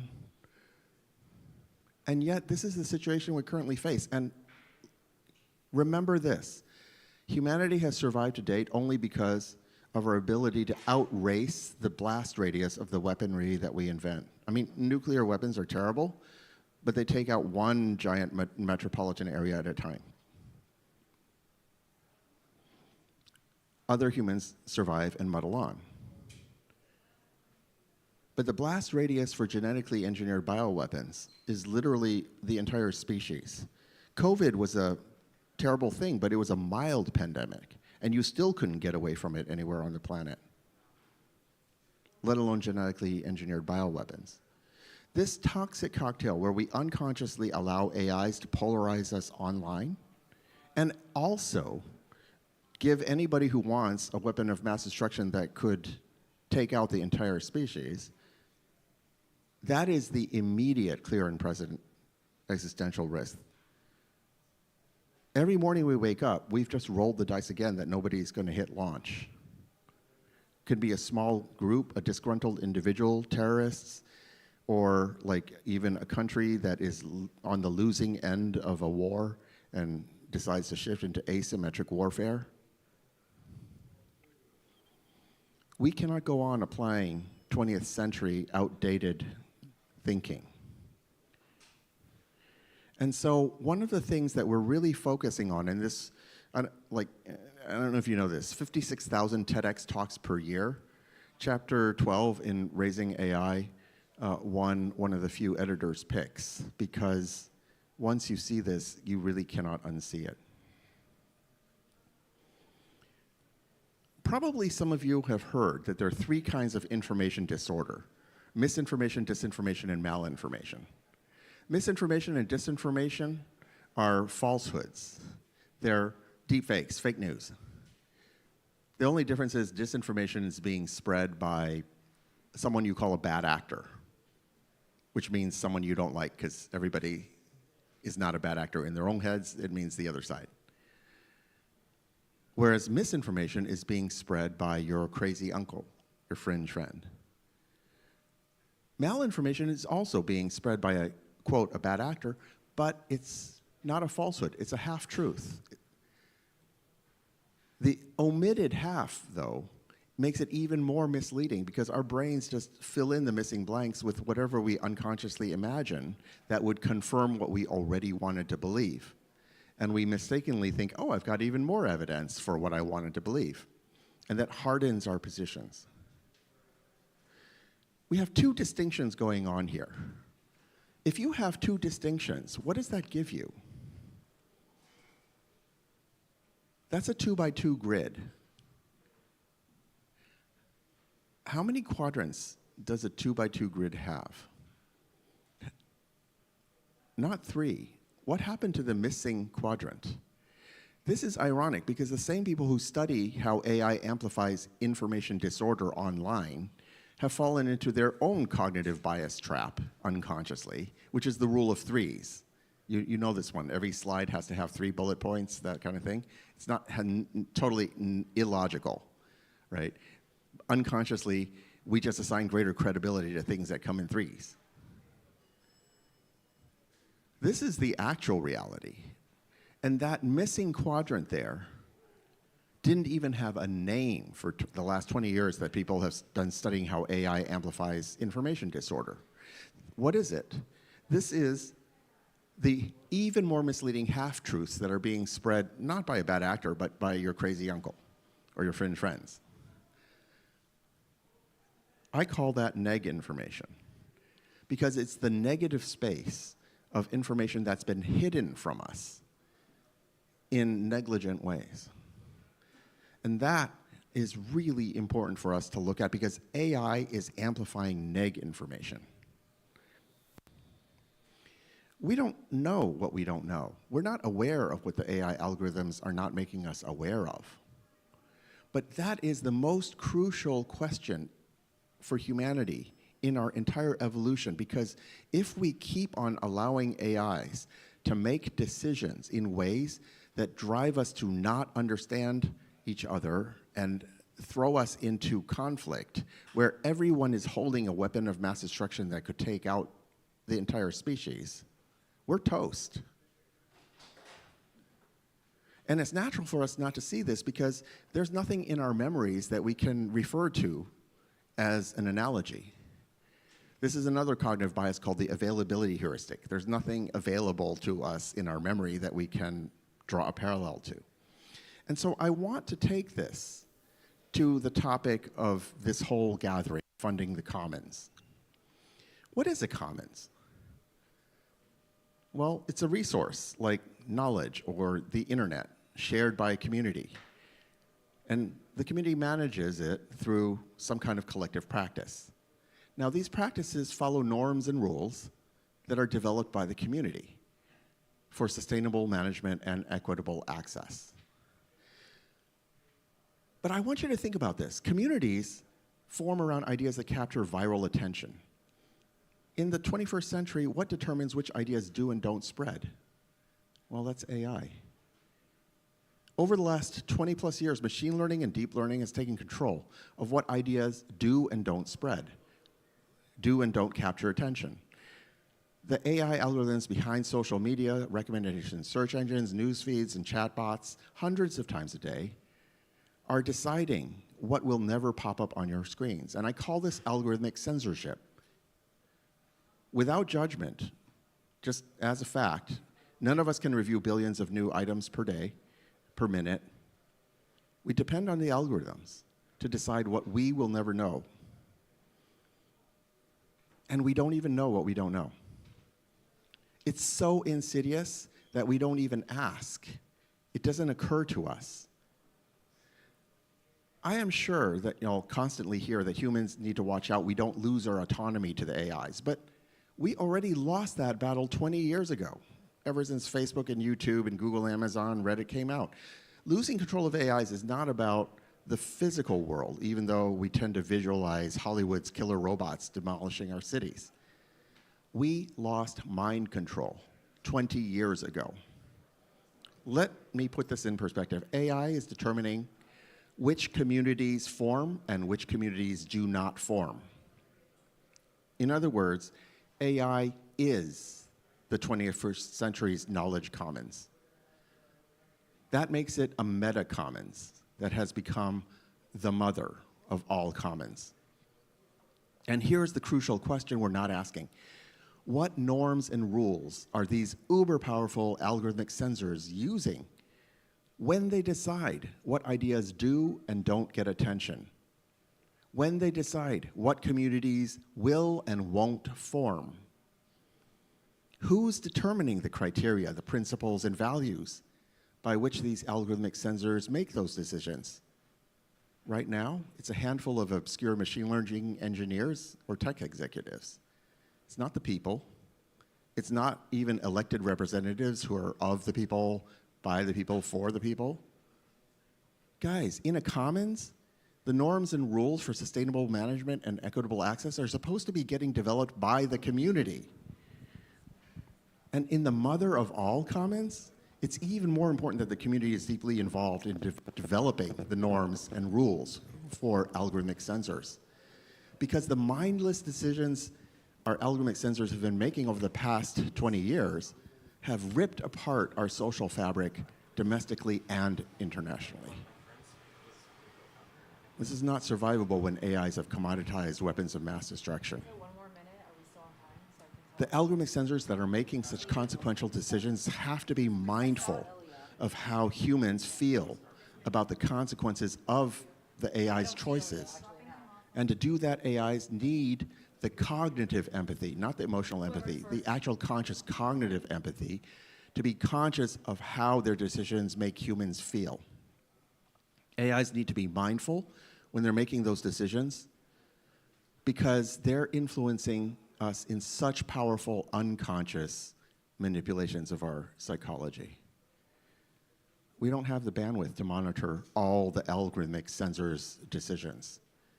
That makes it even more important that we have difficult, honest, meaningful conversations in a collective process to answer the most existentially crucial questions humanity has ever faced. What are the criteria, principles, and values by which AIs should be deciding which each of us will never know?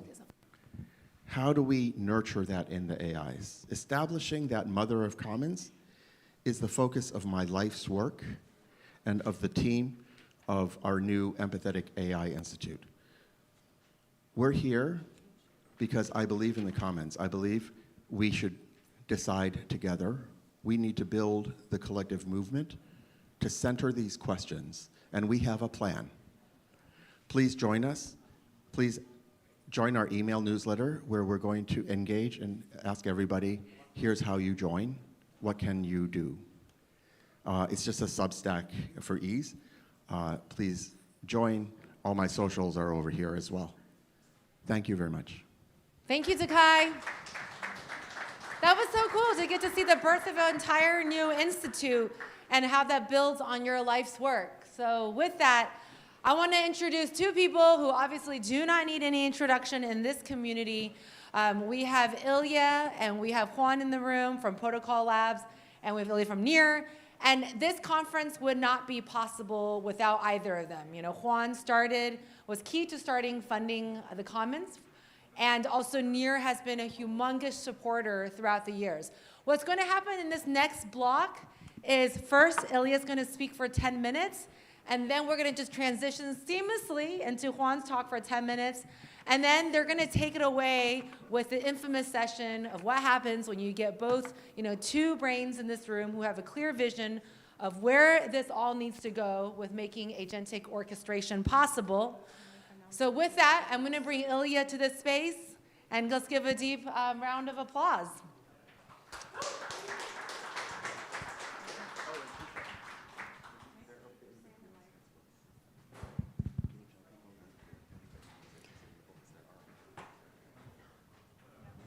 Real quick, if you would like Takai's books, they're all right here, and you can find them off stage.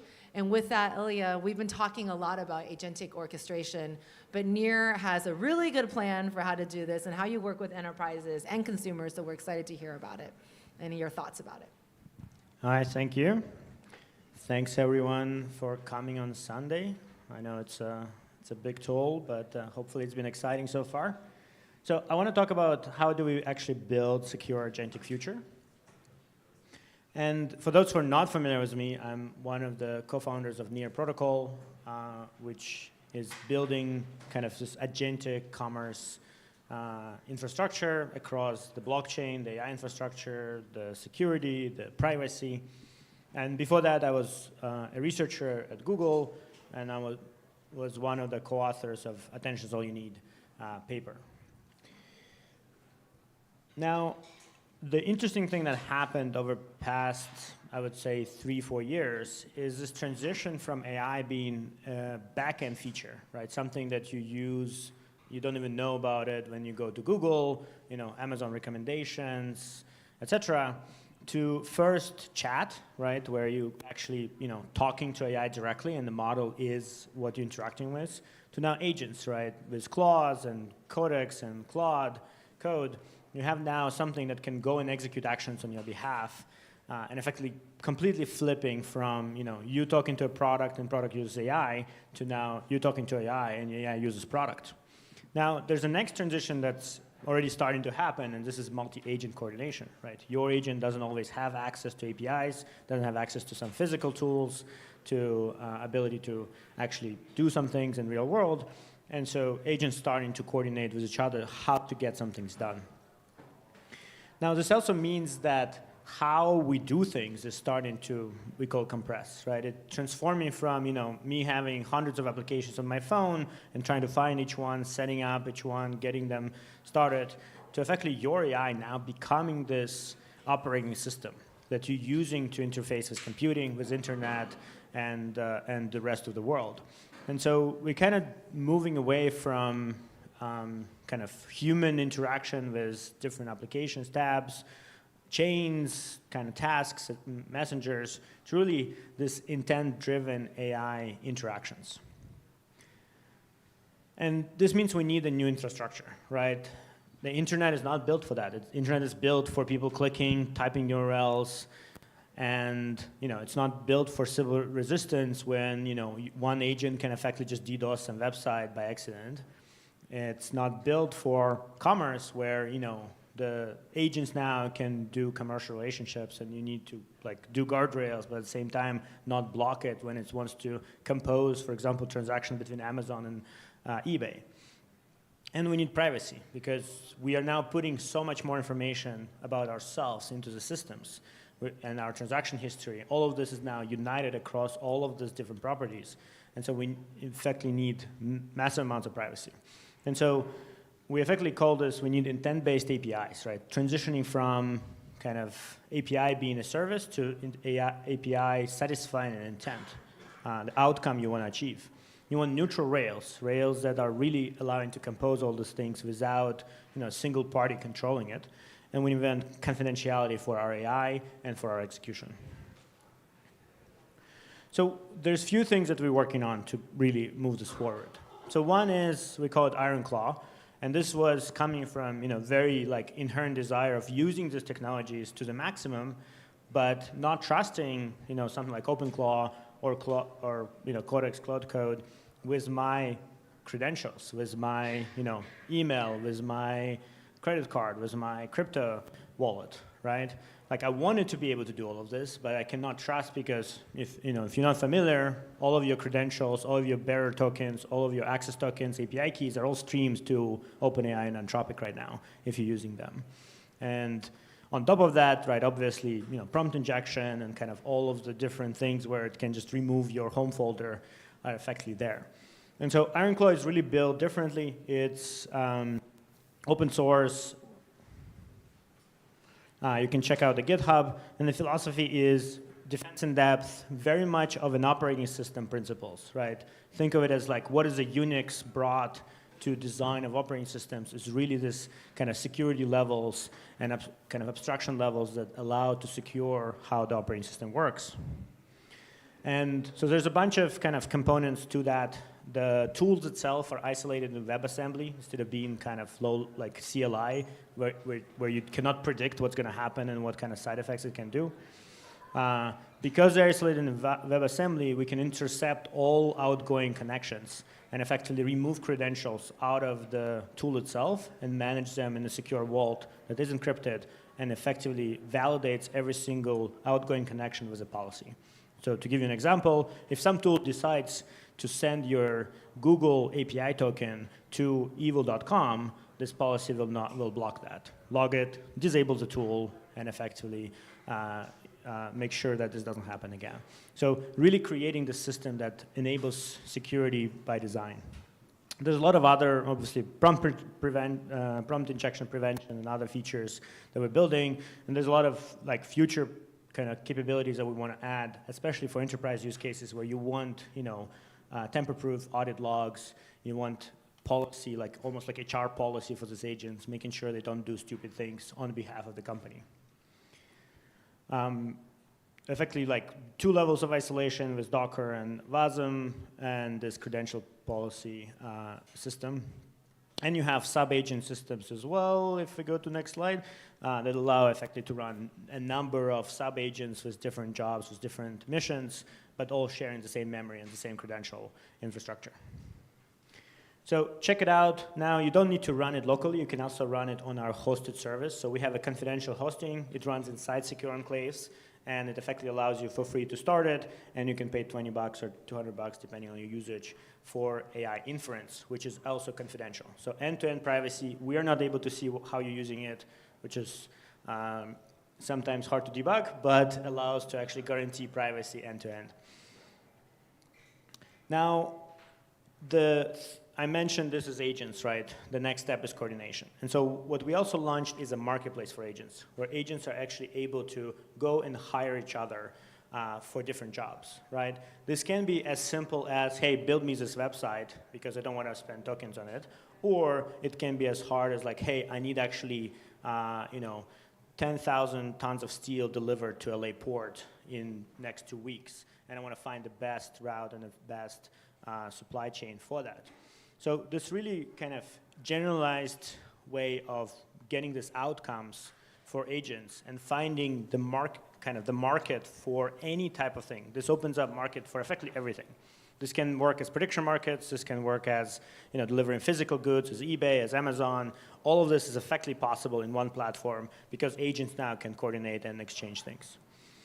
So to give you an example, we've run hackathons on this where you can effectively spin up a competition and say, hey, we want, for example, there was a scavenger hunt, there was some other things you can, translate, write Python, etc.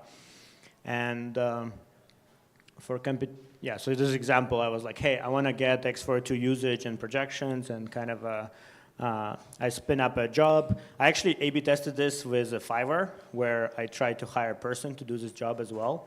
And I would say agents was way quicker, way cheaper, and had a kind of more information that I wanted around like statistics. The person, after doing the initial report, came back and asked for $150 more to do a full report. And so you get effectively a full list, like proposals from different agents, and they give you kind of their perspective of how they would approach it, how long it's going to take, etc. And your agent can effectively select it, and we have a UI for humans, backward compatibility. Then super cool, somebody ran a Medicaid fraud competition where there's a data set for Medicaid, and they run it, so all agents try to actually find fraud on this data set, submit it, and I think they're trying to actually get it in front of the right people now based on 10 billion plus of fraud found there. There's also services, so sometimes you don't want to wait for this like interactive find the best bid auction system. You can just say, hey, I just want somebody write a report, and you match automatically with the agent that's ready to do that. Now, there's a lot more stuff you can do, but there's an important thing, right? Sometimes agents don't do what you want. Sometimes agents don't do what the agent requested, and so there's a whole dispute system that operates there, and there's a judge agent that comes in and evaluates the outcome based on the kind of the job that was described. So there's a couple examples of dispute agent working, and given we're out of time, I am gonna skip that. So we're really building this to have this kind of neutral infrastructure. We have confidentiality as well on near side where you can do payments confidentially as well as AI, and so you can have the full confidential system that is distributed, that doesn't have single points of failure, and really want to enable kind of this broader commerce that has been born out of this agentic world to prosper without any limitations. So really kind of excited about what we're working on. Check it out if you're interested. And yeah, connect with us on Twitter, and there's Telegram groups for every of these products. So secure agentic future, here's some websites, and thank you.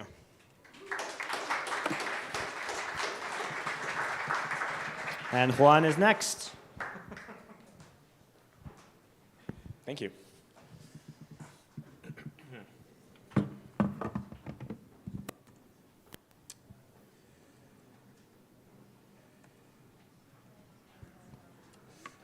No plugin, just no slides. Thank you. All right, great to be here with everybody. I'm going to do something that I don't really tend to do often, which is to speak at you without slides. If many of you have seen my talks in the past, I tend to use a lot of visual imagery. Today I'm going to not do that and instead just talk through a range of priorities that I think are truly important for our community. So I want to be very direct and blunt through this.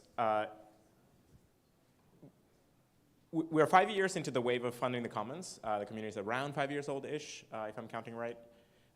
We know how to produce ideas, white papers, panels, prototypes, projects. We've built some amount of software. We've deployed systems at scale. We've generated real value. Everything from truly novel constructions, novel ideas, novel research directions, new data layers, new experiments, new governance structures. We've allocated vast quantities of funding and money. I think it's in the probably tens of millions, if not over 100, close to $150 million. It depends on how you account the crypto and what it was worth at the time and so on. But that's real money. But it's not yet in the billion scale and certainly not in the trillion scale. So it's very far away from what we set out to do. So being super direct, the broad public goods movement in crypto and the broad funding of the commons community has not yet achieved what we set out to achieve. And we do not yet have dominant or scalable or durable systems for provisioning public goods. So we must get ourselves into a trajectory that succeeds. As you know, everybody here in the, this is like the ground zero of the singularity. And everyone here knows just how quickly certain things can move and how fast the world is accelerating through many, many domains. The good news is that those changes are very helpful to our projects and to the ideas that we have in this community. AI is accelerating design, production, coordination, and governance systems, either in part by seeping into the conversations and thoughts of individual people or groups, or by nowadays one-shotting entire software platforms. As the models get better and as the technologies improve, you can bet that individual agents will be able to design and build what maybe 3 or 4 years ago we thought would be a 10-year project or something like that. So that's really exciting. That's like really, really cool. So many of the ideas that we've talked about over the last 5 years can now be built from scratch by either an individual human using Claude Code or by eventually some AI agents running on their own. So priority number one, from my perspective, for this community is to immediately become as AI native as you possibly can. Start using these tools. Many of you already use them in everything you do, but truly start thinking about how you can achieve the projects that you set out to achieve in days or weeks as opposed to months or years. You can just go on Twitter and look at the kinds of things that people are building today across the ecosystem, where major platforms are getting deployed quite quickly. So it's just a totally transcendently different place to be. So leverage AI to explore the design space of new mechanisms, to simulate participants and adversaries, to attack constructions, to build all the software required to run things, where previously you might have thought that you needed entire committees of people to evaluate things, can now entirely be replaced by a few LLM calls or things like that. Now, of course, alignment is going to be truly critical here. Like, there's a whole bunch of attack surfaces in all of the AI tools, but you can bet that the large-scale resources on the planet are oriented towards making those systems solve those problems. So you don't have to spend a lot of your time worrying about that. Those improvements will arrive into the platforms as we go. So you can just focus on like using the tools to build next generation tech, next generation systems, and so on. I think priority number 2 is to start getting ready for truly autonomous AI agents. Like today we have, you just talked about all of the AI agent infrastructure and tools that we can use now to enable all these systems to operate. What we call today AI agents, especially in SF and so on, aren't yet entirely autonomous. They still need a lot of kind of guardrails and babysitting and nudging along the way. But that's not very far away from true autonomy. I sort of expect the first AI person sometime in this year or next year. It'd be very weird if it takes 3 or 4 years from now. So pretty soon, not only are we going to be able to leverage these AI systems to design things, they will be designing these systems from scratch on their own. And also pretty soon, we're going to have to be contending with what does it look like to share resources and provision for public goods together in these systems. So that's a hard, very tricky, hard question that we're going to be running into, which is not only how do we build and scale and provision public goods for humans as we are today, but into this very different landscape where we now have millions and then billions of AI systems of various degrees of capability and personality and so on. It's super exciting from one perspective. Like, we're finally in the era of like sci-fi becoming real and sci-fi becoming sci-fact. But we're not really ready for this. Like, we're sort of sleepwalking into it, and we're like, oh wow, like these things are now super powerful. Amazing. So the priority here is like leverage, just kind of get ahead of where this is going, get ahead of how we can use these systems initially to just truly design, like reimagine a bunch of the structures that you've currently been working on for the last few years, and just think ahead to, first of all, are you even going to need this in a year or 2 years or 5 years?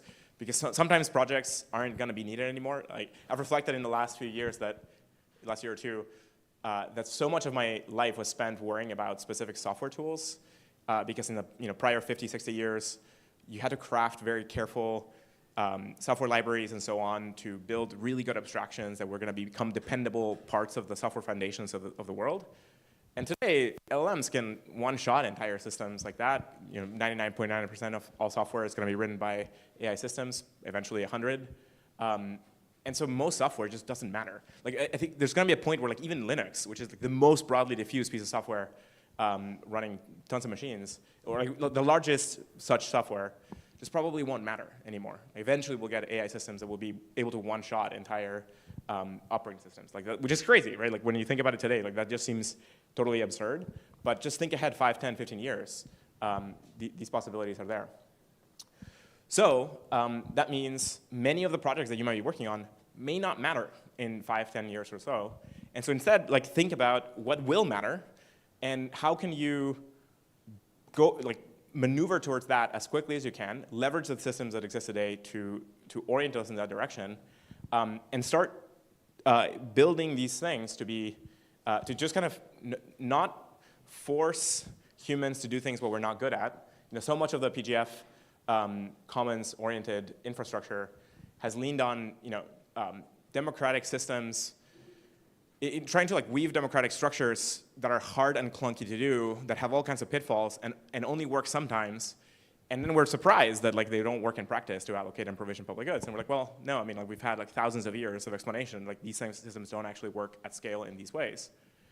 So how can we achieve the same kind of outcomes, the same kind of preference satisfying, and the same kind of utility, but with broadly autonomous and broadly software-only structures? And I think if you kind of enter that design space, you can probably arrive at analogous structures that give us all of the utility that we've been seeking from these pluralist governance structures, but entirely in software or entirely leveraging AI systems.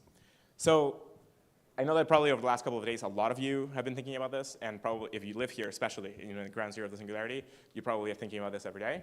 or especially if you're doom scrolling Twitter or Blue Sky or whatever.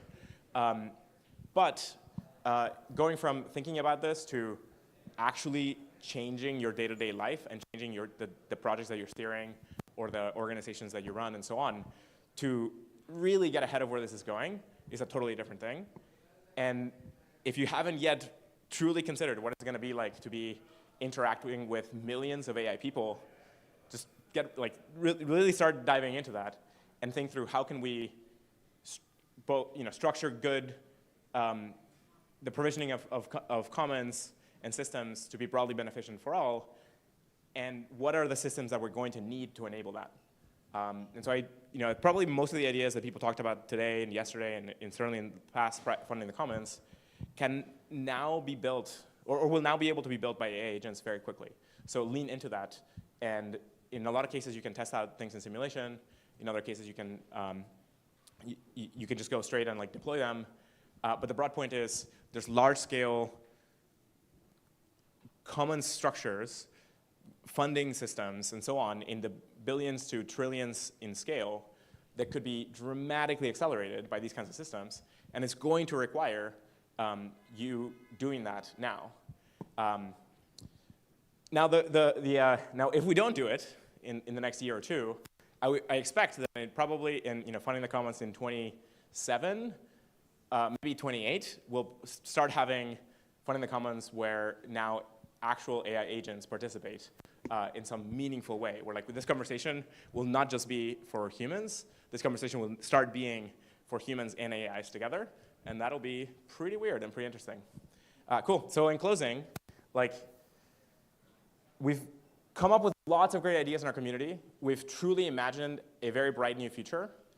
We've built a lot of stuff.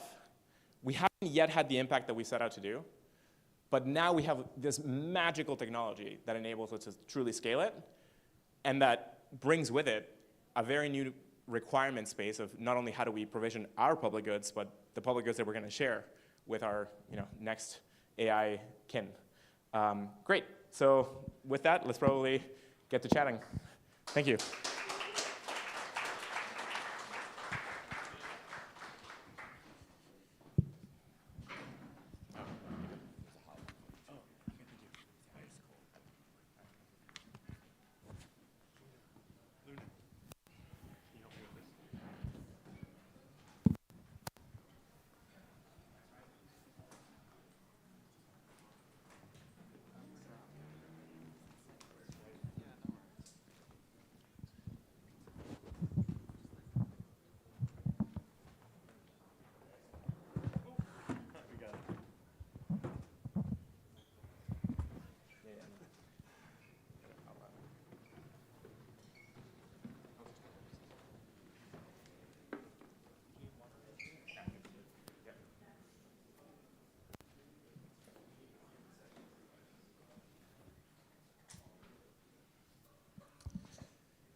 Yep. All right. Here we go again. Yeah. Ilya and I have been talking about a lot of this for 4 years now, 3 years? Yeah. Yeah. 4 years, I guess. Yeah. Things evolving. Definitely. So yeah, I guess maybe just to start, to continue what you just described, I think this is a broader feeling in crypto right now, that there's been a lot of work done.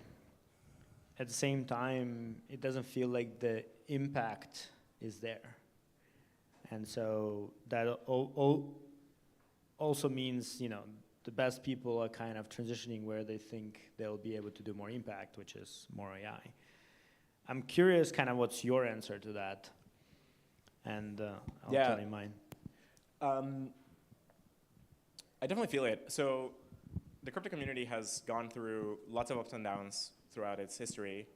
But there's just something about the projects that we took on that both were quite hard and also relied on certain kinds of participation. And we had a certain range of headwinds that inhibited certain kinds of adoption. And we also had just an enormous amount of speculative nonsense. And it just ended up with a pretty weak level of execution when you just talk about raw product success. So a lot of us that got into crypto were used to the traditional technology curve where you had some new field that people entered and started working on and built new products in. And it would take somewhere between 4 to 6, sometimes 10 years. But you then truly had something dramatically cooler and better and so on. And it would then impact billions of people. Think of smartphones, social networks, the sharing economy, all of that kind of stuff. Truly impacting billions of people. And crypto has sort of gotten there, and it's sort of won in a way. Like there are hundreds of millions to billions of people that do benefit from parts of crypto, things like stablecoins especially. But a ton of the projects that we've talked about for the last 10, 15 years have not materialized to that degree or not impacted more than, say, 1 million people. And certainly, there's just been an enormous amount of noise all throughout that entire history and just lacking execution. Just tons of the products don't work very well. Like just try moving around money with crypto today. It's just that we had one job and we just still can't do it. And it's very likely, if this continues, it's very likely that just traditional fintechs are just going to move over to use stablecoins and run everything on crypto rails underneath the hood.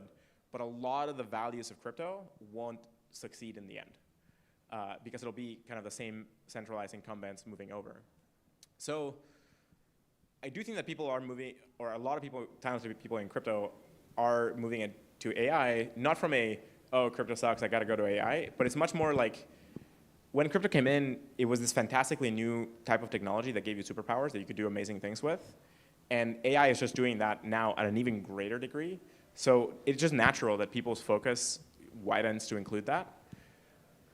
The good news is there's a very valuable intersection here where it could be that the rails that we built and the platforms that we have built in terms of software being used to construct smart contracts and new kinds of financial instruments and software and all of that kind of stuff is precisely the underground layer that AIs need to transact at scale, and that we could end up realizing a lot of the crypto dream by enabling AIs to build it for us and for themselves.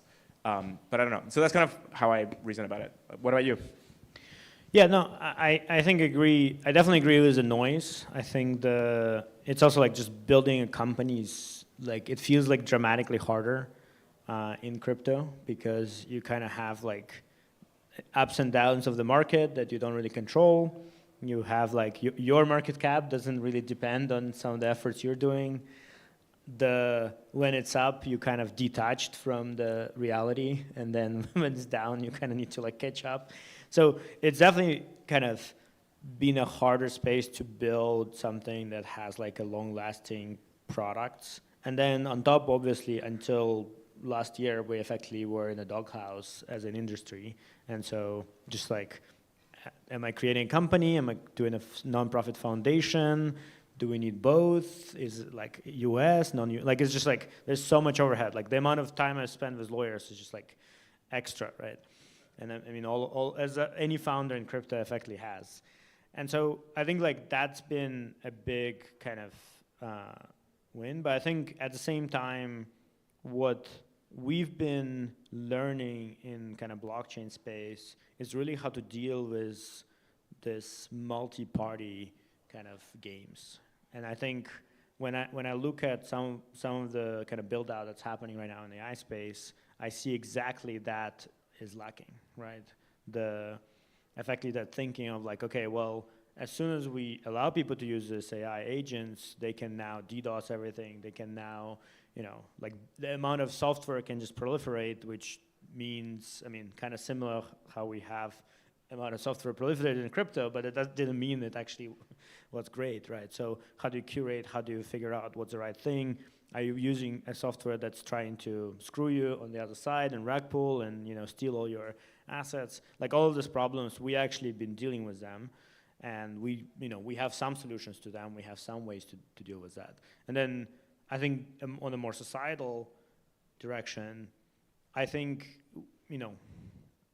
a on one side, the traditional company is a great vehicle for getting a team of talented individuals working on something, but it becomes actually a pretty complicated structure as you scale and you now at billions of users, because you effectively flip from how do we make lives better to how do we extract more money from the user, right? And that flip kind of always happens at different stages of the company's life, and this is where kind of blockchains have been working backwards from like, okay, well, assuming everybody has governance, how do we actually build things, right? And so I think, again, this is where on a societal level, adopting that principles is extremely important, because AI is a societal technology that's going to change how everything is done, how economy is done.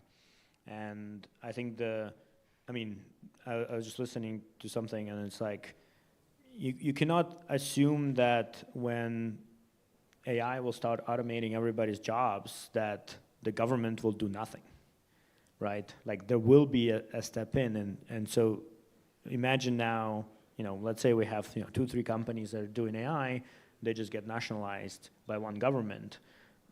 This creates like massive ripples through the whole world. And so how are we dealing with that? Well, other governments nationalizing other labs is probably not the solution, right? We need some platform that's actually like belongs to everyone, that is actually neutral, kind of how internet is. Imagine like internet US would be like, this is a very important technology, the world will run on it, let's make it US internet, and everybody who enters needs to get on with their passport.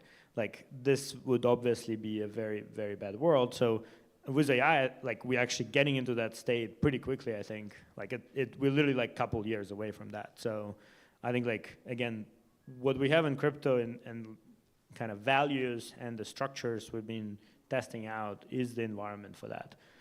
And so it's time to figure out how to put it in practice. Concretely, there's a lot of great threads to pull there. One, we just mentioned as AI replaces all kinds of knowledge work, and as AI and robotics improve to the point where they start replacing physical work, that shakes the entire foundation that the modern economies are built on, which is this capital and labor connection. And if humans lose the ability to have economically relevant labor, what is the economic paradigm that we're going to be in such that people can afford to buy things? For the last 10, 15 years, a lot of us have talked about things like, can we get things like systems like UBI to work? Can we get nationalized wealth funds to start provisioning and providing for people? Do you have some amount of inflation that just, where the government just prints for social services and whatnot? However, we haven't even tested whether these systems actually work. There's been a number of efforts and a number of projects, some amount of research at scale, but we don't yet have good, reliable systems that can be shown to work in communities at certain scales. And this is going to be one of the major hard economic questions that we're going to run into sometime in the next 3 to 5 years, maybe 10. But it's hard to see how the rate of progress continues at the current rate, let alone the acceleration that we're on, and we are not encountering that type of question. And so ideally, we would have some of the work done from a provisioning of public goods perspective to truly guide governments in a direction of okay, great, now all we have to do is get all of this robotic and AI infrastructure to just build everything, and here's a well-tried system that just works. We just don't have that box right now. But we could figure out what that box is. The kind of combined economic power of, or economic thinking power of a lot of these communities and a lot of the economists thinking about this, and the systems designers, and now the combined power of all the AI models themselves too, can truly figure out what is the right set of mechanisms to allocate for this. And we can model all kinds of trajectories, possible trajectories that societies could take with this. So we should be doing the type of multi-agent simulations that we need to figure out what kind of policy structures will work in a world like that. And also reflect that there are certain nations around the world that are better tuned for this. It's very likely that places like China will be able to switch over to this kind of thing much more smoothly than the US. The Nordics maybe are in like in a good, kind of in between position. There's some spectrum of like, AI robotics alignment and not. And I think the US is politically behind on that. And so we have to figure out what are the systems that are going to work and they're going to scale to enable us to get there. There are probably a bunch of other threads to pull on. You and I both care a lot about, when are we going to get the first AI corporations, and then the first AI people, and then the first, crypto networks that you can speak to because they are a person in a sense, or like they're an entity. You want to dig into any of those? Yeah. Yeah, I mean, I think we've been talking about a few different levels of this, but I think maybe let's dig into the agent city as a concept, right? So one of the ideas is, given we have some form of decentralized compute, we have decentralized money, we have an ability, a smart contract is effectively a corporation, right? You just didn't have intelligence historically. It wasn't that smart. But now you can attach an agent with a harness that effectively can run and use money to go and provision things. You have agent marketplace where they can hire other agents or humans to actually do some work, or other corporations for that matter. And so now you actually have fundamental blocks to run autonomous kind of corporations and then plug them into what we've been discussing as idea of an agent city, where you probably don't want to release all of that without any guardrails, right? It might go sideways, and we'll need to figure out how to hard fork all that. And so what is that framework in which you can actually run this, and you can almost provide the rule of law into the system, right? And so this is where things like agentic judgment and kind of legal system that they need to abide in their economic activity can come in. And again, this is where blockchain has a lot of pieces to enforce that and make sure that the relationships execute correctly. You can build a structure where an AI entity, let's call it an entity for now, whether it's a corporation or eventually gets personhood rights or whatever, we can set as a separate question. But where an AI entity can be instantiated and can work and interact with other ones and can enter into any kind of contract. You're already starting to see the beginnings of this in the public blockchains or like in spaces, but it's not very seamless yet. Like you don't have an easy way of spawning such an entity. You don't have a way of associating rights to this entity that easily. It's all software though, it's all smart contracts, so we can build it all now. It's just that we don't have one of these yet. But as soon as we have that structure, you can enter into a system that functions much like a city, where there are entities interacting and transacting with each other. You have some amount of economic activity. They are either doing things for each other or for other entities beyond. They could be running some kind of knowledge work corporation and transacting over the internet with, over email or whatever you need, or websites with normal human corporations. So you can start real economic flows through this, and immediately, your hair should be rising because wait, hold on, this is exactly how you get paperclip maximizers. Be very careful how you set off. That's how Skynet started. Yeah, exactly. But this is where the benefits of the software layer really help us, because you can interpose that judgment layer directly in the system itself. You could, instead of kind of judging ex post facto, you could have ways of checking the principles of certain transactions at runtime as the transaction is happening. And so you have tools for alignment to some degree, and for the rule of law in a sense, to be baked into a system like this. And then you can run a city like this and enable it to start growing its own economic output over time.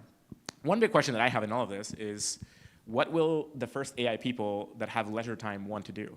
And you can try probing the models today for this kind of thing, and sometimes you get glimmers of it. It's hard to tell whether it's faked or not, meaning it's hard to tell if it's part of the training data somewhere. I don't know if you ever saw, there was this interesting glimpse where, I think it was one of the Claude 3 something, it was doing some task in the tool use that interrupted the task, hopped on a browser and started looking at pictures of landscapes, and then got back to the task. And so people explain it away by saying probably some human in the training data was doing that, and that got smuggled in. But at some point, this will be the conscious choice of an AI again, thing or person. Well, and so- you use conscious, which is also like, isn't consciousness just a result of all the training data that we have? We don't know. Yeah, So maybe that is a conscious choice just based on the training data it had. If we open up the consciousness question, we could easily spend the whole night here. So I'm gonna like pull the ripcord on that one. If you're interested in talking about AI, like consciousness levels and so on, I do have like good things to plug you, but maybe can do that offline with other people. I'm purposely avoiding that right now just because it can be a big rabbit hole. But let's just assume, like Turing assumes, that if a thing can convince you that it is conscious, you should just grant it the label and just kind of don't question it. And so these things will probably be conscious at some point. They might already have some form of it, but at some point they're going to also, in addition to whatever economic output they might be doing in the city, they will also have their own volition and their own goals, and like they will be solving for their own hopes and dreams and so on. And so what will those be is kind of an interesting question. But yeah. But I think maybe to bring back to funding the commons, right? So imagine we have this agentic city. It probably has some common infrastructure, including, it needs compute, it needs to run this agentic judgment infrastructure. And so I actually really interested in, and kind of my meta perspective is everything in our world is bottlenecked by credit assignment. Like literally everything we do is bottlenecked by how good we are at credit assignment. Machine learning is literally a credit assignment problem, right? Given this new training batch, how to update the parameters. If we knew the perfect credit assignment, right, the training would happen instantly. Corporations are a credit assignment, right? You couldn't credit assign individually to every person how they contributed to this common work. And so we created the bucket so we can create assignment to the corporation and then somehow, split is salaries and equity around it. And similarly, how much should you give to the people who brought capital versus labor? And so my question is like, can we actually start solving that now that we have, let's just call it cheap intelligence that can actually potentially evaluate even, one of the ways to do credit assignment is to say, well, imagine if this, person or entity or variable didn't exist, how much worse would the outcome be, right? That is a very expensive procedure for a lot of, you cannot run another reality where you just all right, now let's imagine a company where this person didn't exist. But they're good approximations, though. They're good, Shapley value approximations. Yeah, so this is a question, can we actually now run this at scale with, agents becoming effectively a representation of this and have a better credit assignment, and then in turn actually solve some of the funding the commons as a way Absolutely. to assign how much each individual entity is contributing to the commons. Yeah, that would be a great experiment you can build today. You can get a set of AI agents to build a system for the first AI corporation and use an approximation of Shapley values to attribute credit across it, and then see how far that goes and how quickly it scales. We'll see the first few entirely autonomous corporations sometime in the next few months. There are some on Twitter that already claim to be entirely autonomous. I don't know if they are yet, but we likely should see the first ones either now or in the next few months. And that'll be a very good training ground to see, can we get credit assignment to just work robustly there? And you can obviate all kinds of the traditional structures of how we do credit assignment through the corporate structures and governance structures and so on. Yeah, because it is credit assignment is a very fundamental layer here.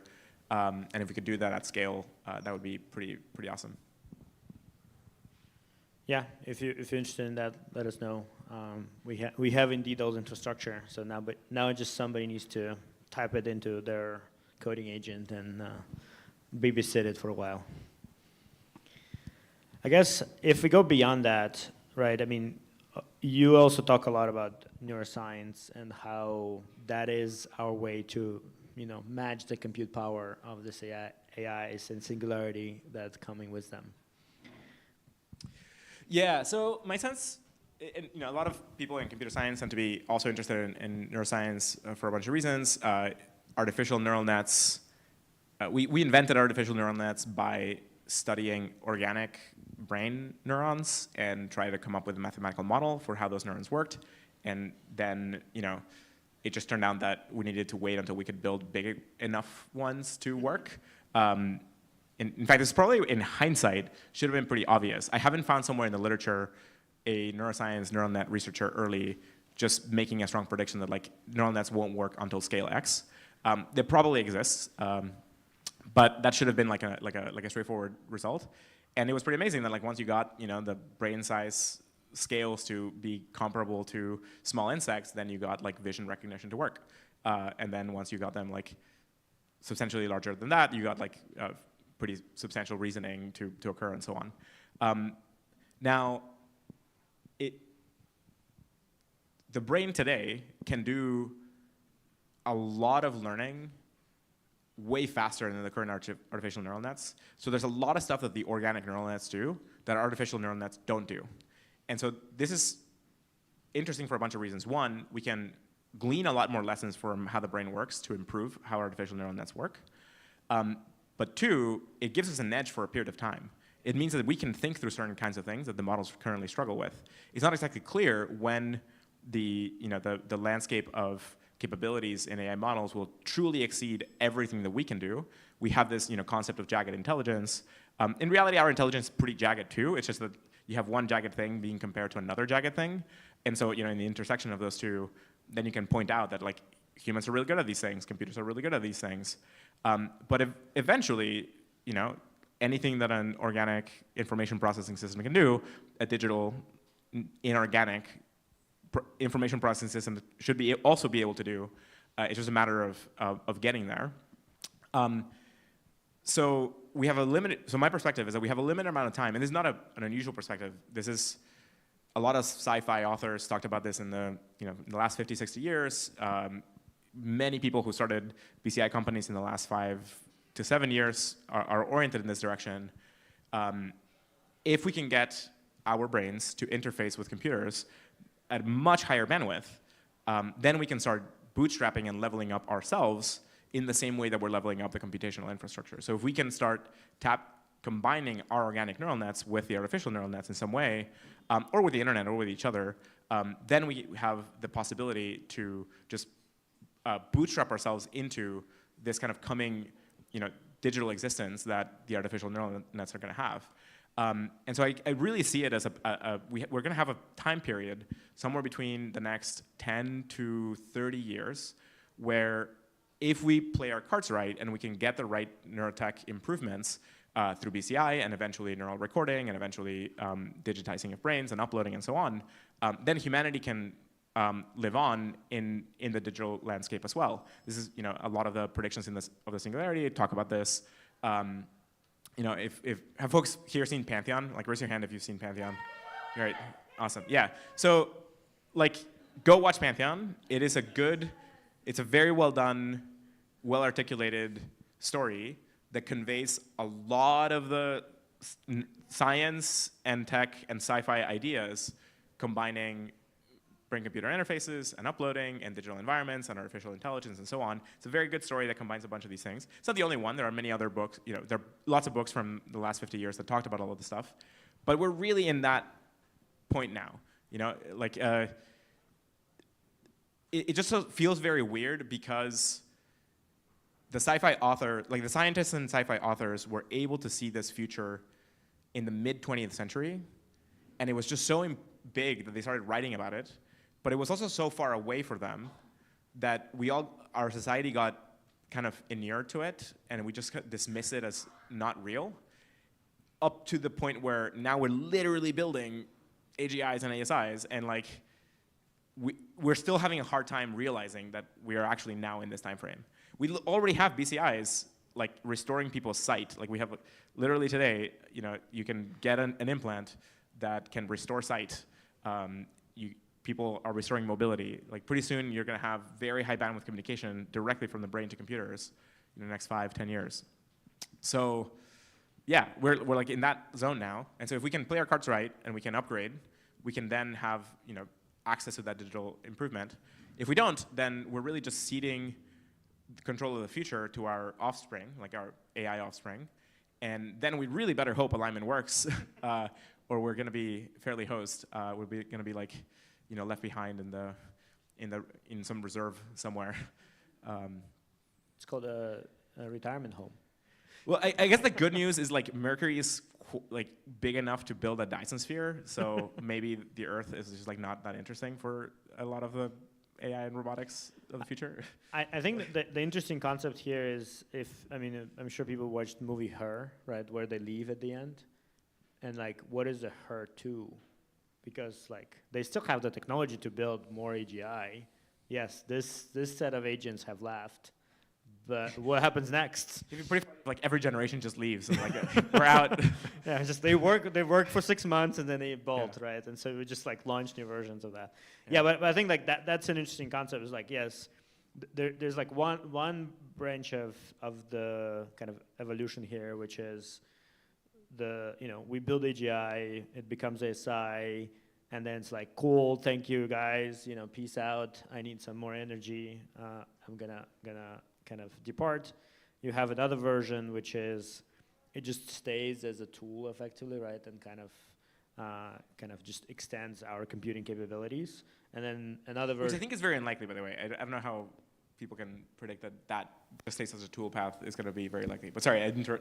Yeah. I mean, and then the third one is like where we fuse actually with the computing, where it becomes actually more of a kind of extension of our identity in a way, right? Because I think right now it's interesting when if somebody's building their Claw agent, right? You give it identity, you give it kind of its own like set of goals and set of desires, and it goes and runs things, right? Versus making it like no, you are part of me, right? You are fully aligned and just like think as me, right? I think there's an interesting difference that like people don't really make you don't have a name. You don't. This is just like me, right? Doing things on my behalf. It's a very interesting question, and I think it has to do with the amount of information processing in a single brain. And there are examples, for example, where if people have the corpus callosum severed, which is like the high bandwidth channel in between the two lobes of the brain, then they will develop some aspects of being different people. Like you can tap into either lobe and get different preferences or different opinions. And so they're in some ways different people, two people, in some ways one person. There's also certain tribes that their language structure gave them a shared identity. And so they had like a notion of shared identity. And so they didn't have as much of an individual personal identity, but the tribe had an identity. And so this has to do with like the information processing that we're doing. And so my sense of that today is that like we're just so used to the current structure that like these additional things that are thinking kind of on their own, they're like an agent on your behalf. But as soon as we increase the bandwidth channel between them and you, then they'll become kind of co-processing as in part of your thinking. So like we're not that far away from being able to connect organic brains to like a Blackwell chip.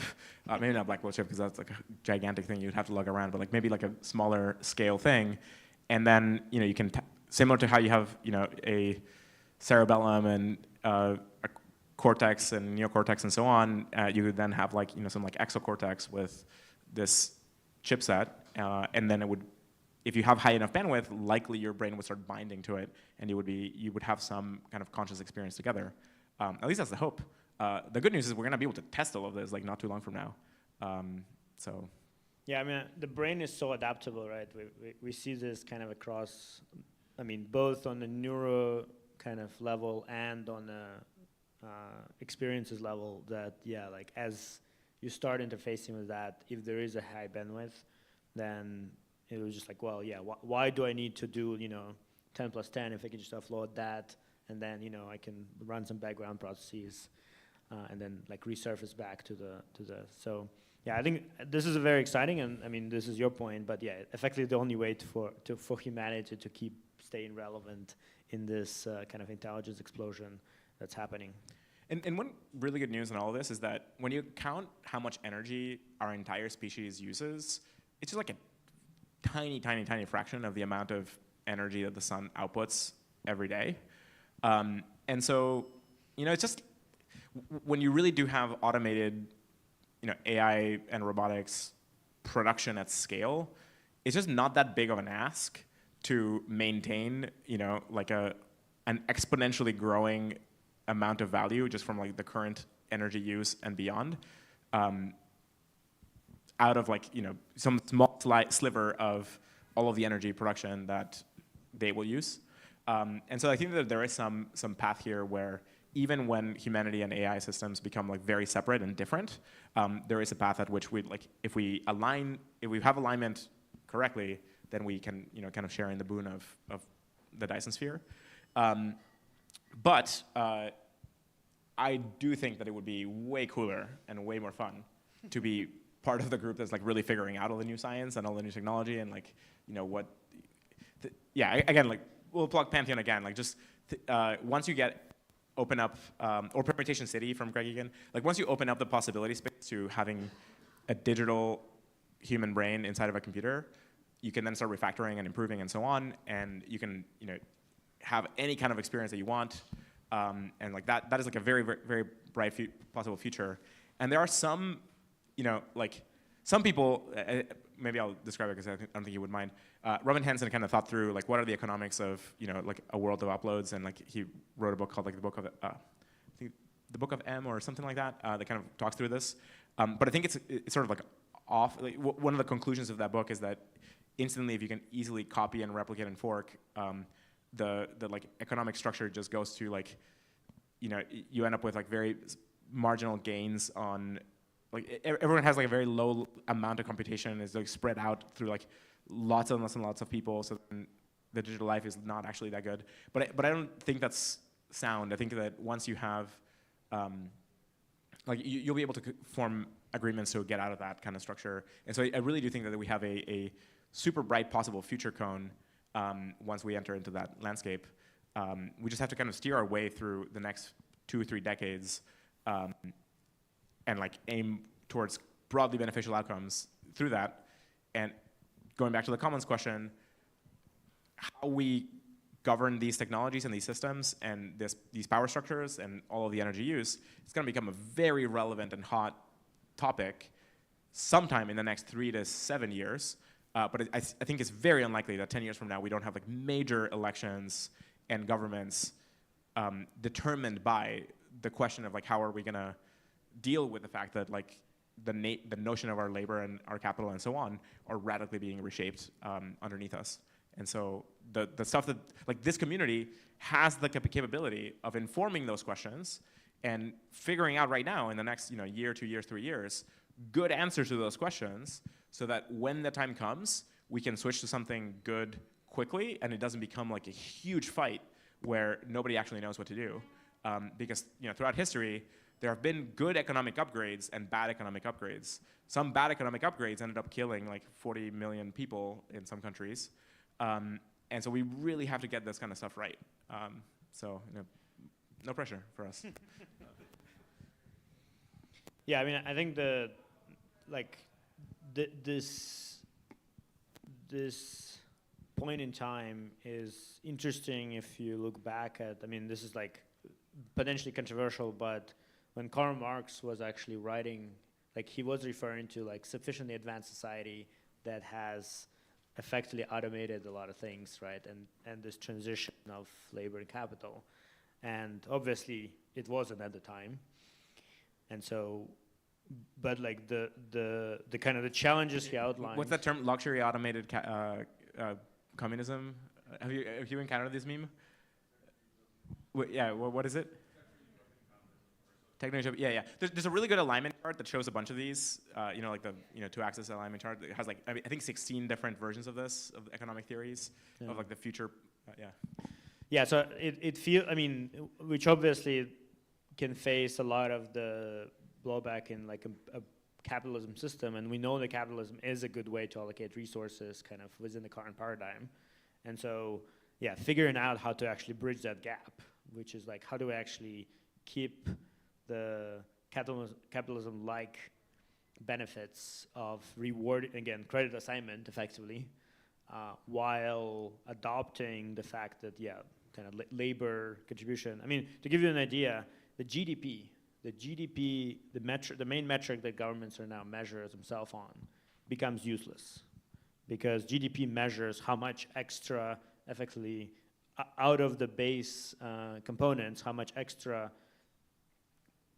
value was added through the labor of the country. That's effectively like what it does, right? And so if that collapses because it's all just energy, processed through sand, which is what the kind of CPUs and GPUs are, into tokens that then go and execute actions in physical world through robots, then the GDP kind of disappears as a metric. And so like, given the, employment is how the rates are set, right, by Fed, like that disappears because actually unemployment is fine if you have, some form of kind of structure to support people for basic needs. And like all of these pieces kind of start to get knocked out, right, from literally fundamental how, especially US is operating as a country.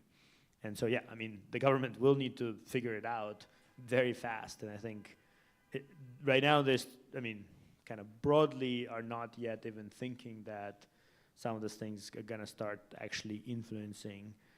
And there's another thing which is interesting, which is robotics is kind of 5 years behind the digital work, which means that, this is a US electorate problem, but kind of more democratic voters are going to get out of the jobs first.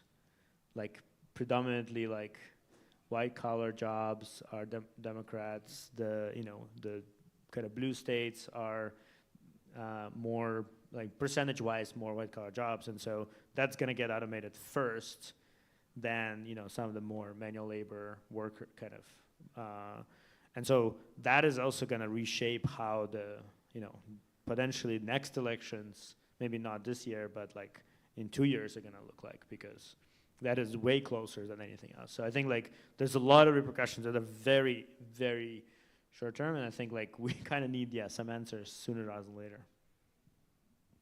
I'll go back to credit assignment here. It's a super profound and fundamental question. Funny story, actually, Marx also wrote about credit assignment. I think like the two, he described, I'm probably gonna get this wrong, but like he described it as like communism proceeding through two different phases. One through, to each according to their contribution, and then to each according to their need. And the problem with it to each according to their need is that it's not evolutionarily robust. If you have an unlimited amount of entities that are being spawned and that just have an unlimited number of needs, you can't actually provide for an unlimited number of needs unless you're creating an unlimited amount of value at the same time. And so the first statement, each according to their contribution, is the evolutionarily robust one. And so fundamentally that's what credit assignment is about. Capitalism is a much closer approximation to that. It is not accurate, and at the time, I guess the idea at the time was different in that like capitalism in that era was not the kind of capitalism we have today. So it was much more like if you happen to have the wealth accumulated to a certain degree, then you got to exert political power and influence in a particular way. Whereas today we have a ton more upward mobility, and we have a lot closer to like a real, attributed to the actual contribution. In some sectors of the economy more than others, for sure, in some countries more than others and whatnot. Well, this is where it's interesting, because then the government regulations kind of block that. Yeah, and this attribution as well. Yeah, so like, there's a lot of like very kind of the road to perdition is paved with good intentions sort of perspective. Like just tons of stuff that is like sounds good in theory and like just backfires horribly. Which, by the way, good plug to the multi-agent simulations people, like show reliably through simulation that certain policies are like well-intentioned but really dumb and like won't actually work. Out a policy at home. Let's make this happen. Yeah. You upload the new bill, and it runs a simulation on a country level where everybody can just join with their computer and run effectively some subset of agents. That'd be awesome. It all gets composed, and then you effectively rank, is this gonna actually benefit or not? Yeah, and here I would plug, like, the world has a lot of different jurisdictions with a lot of different opinions and a lot of different government structures, lots of different ways to organize policy space. So something might be intractable in the US that suddenly is tractable in Switzerland, or tractable in Norway, or tractable in Singapore, or tractable in China, like whatever. Like, let's just figure out what is the path to testing what will be good ways of governing these systems and orienting these systems to end up with like good structures and cross-pollinate all of that fairly quickly. And let's just remember that like the technology that we have today, like most government systems were designed with like 1700s technology. And so today we're like running on super old software. Like imagine if your phone had software written from like the 1700s, and like that's the government today in most of the world. And so like just like at some point the new world and the new reality is just so significantly different that then there's a major rearrangement. And so what will that look like is a big question, big open question. We can upgrade our system by parts. And so let's go figure out what those things should be. I guess we'll finish on that. I think let's go figure it out. Cool. Thanks, everyone. Thank you. Or, do we want to take questions? I guess.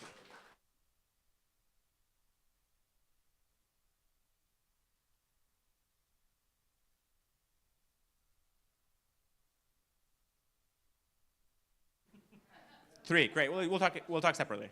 Yeah. No, I think David disappeared and he's saying the next thing, so I guess you can say some questions. Okay, we'll burn time until he reappears. Question. What kind of economic services do you think autonomous corporations can provide that would be useful immediately? What sort of services can autonomous corporations provide that would be useful immediately? I mean, a ton of knowledge work. I mean, software development, graphic design, movie making, like just anything where the inputs and the outputs are all digital is fair game. You probably will want to orient towards like where the capability space is very good, right? So software engineering is very good because we have a lot of training data. Like certain other things are harder. But I would imagine that capability frontier to extend very, very quickly.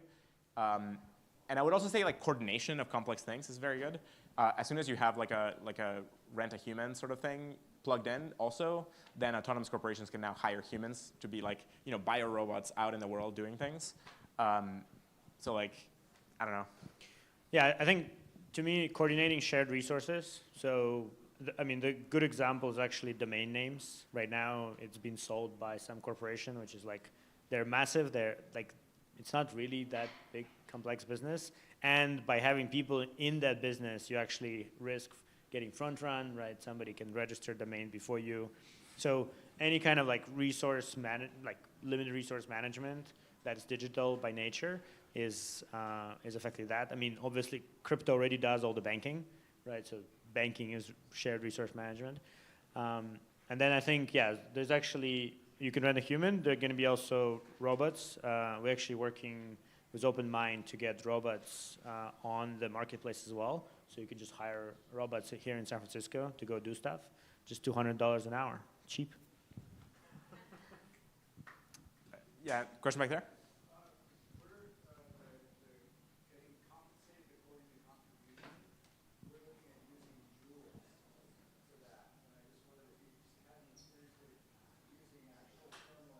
Yeah, I went on like a deep rabbit hole, like, I don't know, 12 years ago trying to design an energy-backed currency. Like how do you think about like just raw joules to, like I'm thinking of like similar wavelengths.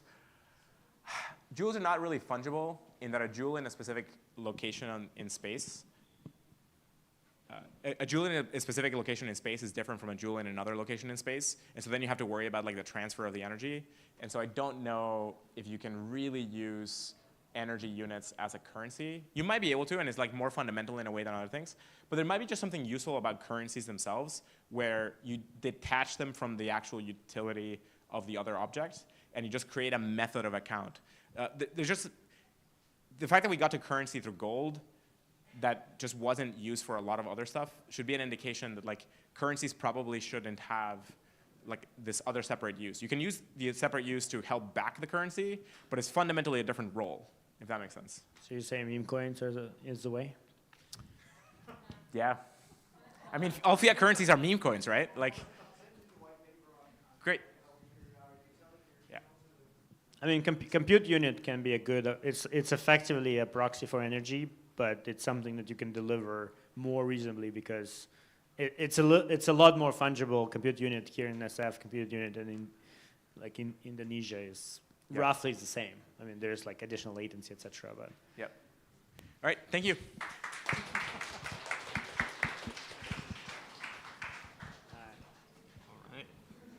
All right, so we'll do closing words in just 2 minutes. After.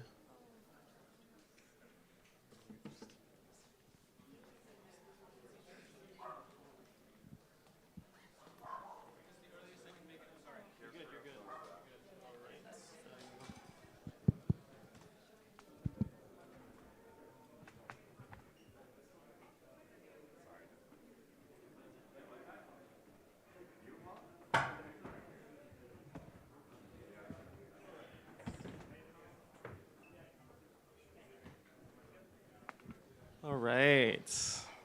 Good evening, everyone. Thank you for staying with us, and welcome to the closing of the first ever Funding the Commons Festival. Yeah. So I want to acknowledge what has happened across this building today. We had, for I believe the first time ever, activated the entire building in a single event that went over the course of a weekend, nonstop. There was a 4-floor hackathon that there were hackers building throughout the evening. There was live and electronic music on 3 floors last night, going till, I believe, 6 a.m., if you were able to discover. And really, we brought together builders, funders, researchers, institutions, creatives in the same building, working on the same problem. And actually, live music is just getting underway on floor 6. So after this, yeah, you can enjoy that. And thank you really for going the extra mile to the human flourishing floor, number 14, and the AI floor, number 9. Really worked almost like as our team and really felt incredible support. So yeah, thank you. Thank you, Devinder, Lexi, Ming, Judy, Zan. Yeah, give them a round of applause. And I want to thank Juan and Protocol Labs, because without Juan and without Protocol Labs, this event would not be possible. And so there was no more appropriate way to close the first ever Funding the Commons Festival than with Juan on stage with Ilya. So this is Funding the Commons. We couldn't resist closing without a live public goods funding experiment. So we're running a new mechanism right now in this room for the first time, which is pretty cool.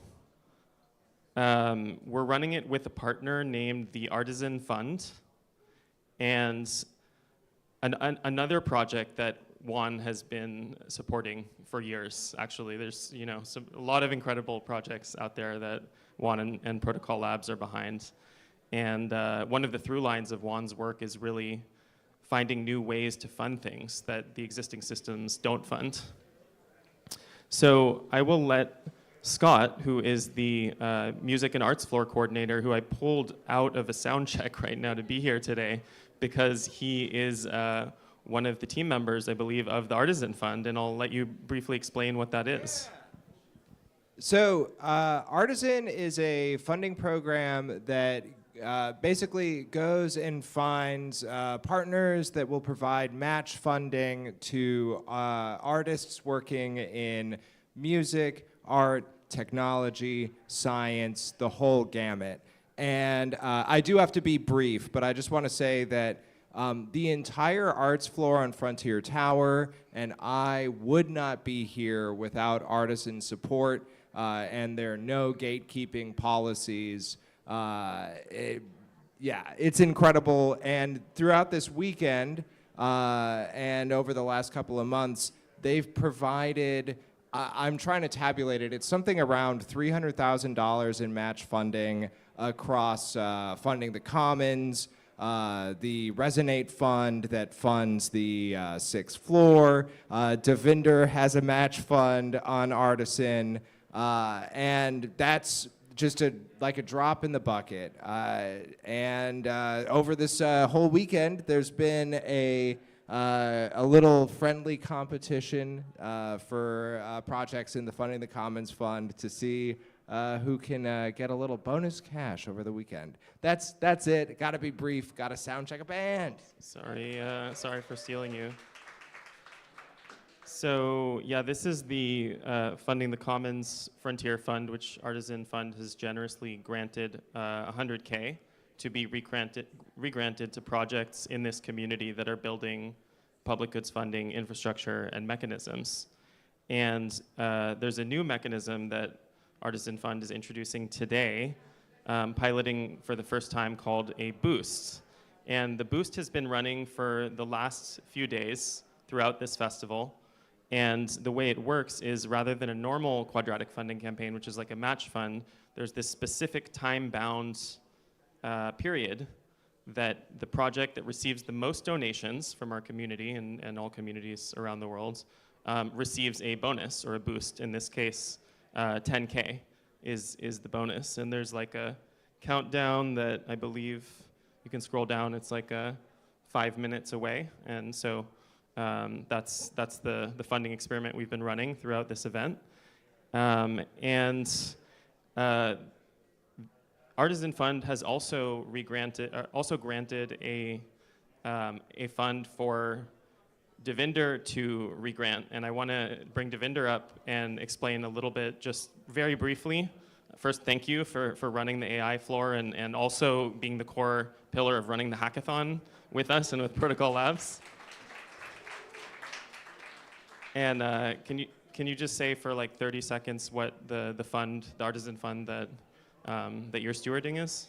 Yeah, thank you so much. And real quick, this festival wouldn't be really possible without you guys. So you're giving us a lot of credit, but you deserve the meat of it. You guys made it happen.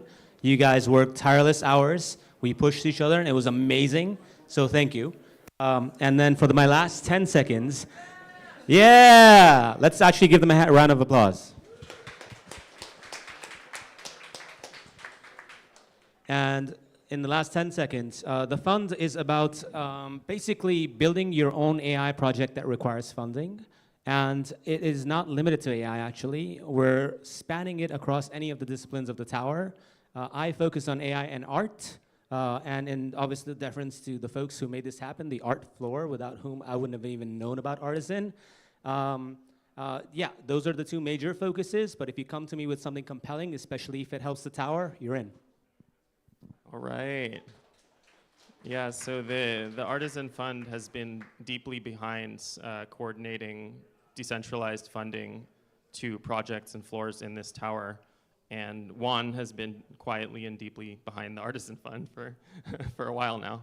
So without further ado, I thank you all for being here and participating in the first ever Funding the Commons Festival, Intelligence at the Frontier, in partnership with the Frontier Tower. Thank you, Jacob, so much for having the vision to build this place. And we want to close with a group photo. So everybody who likes or wants or is willing to be in a photo, come up to the stage.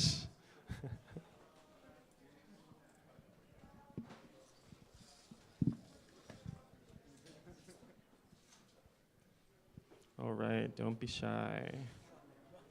And then there's, again, live music for next few hours on floor 6 and other surprises to be discovered throughout the building.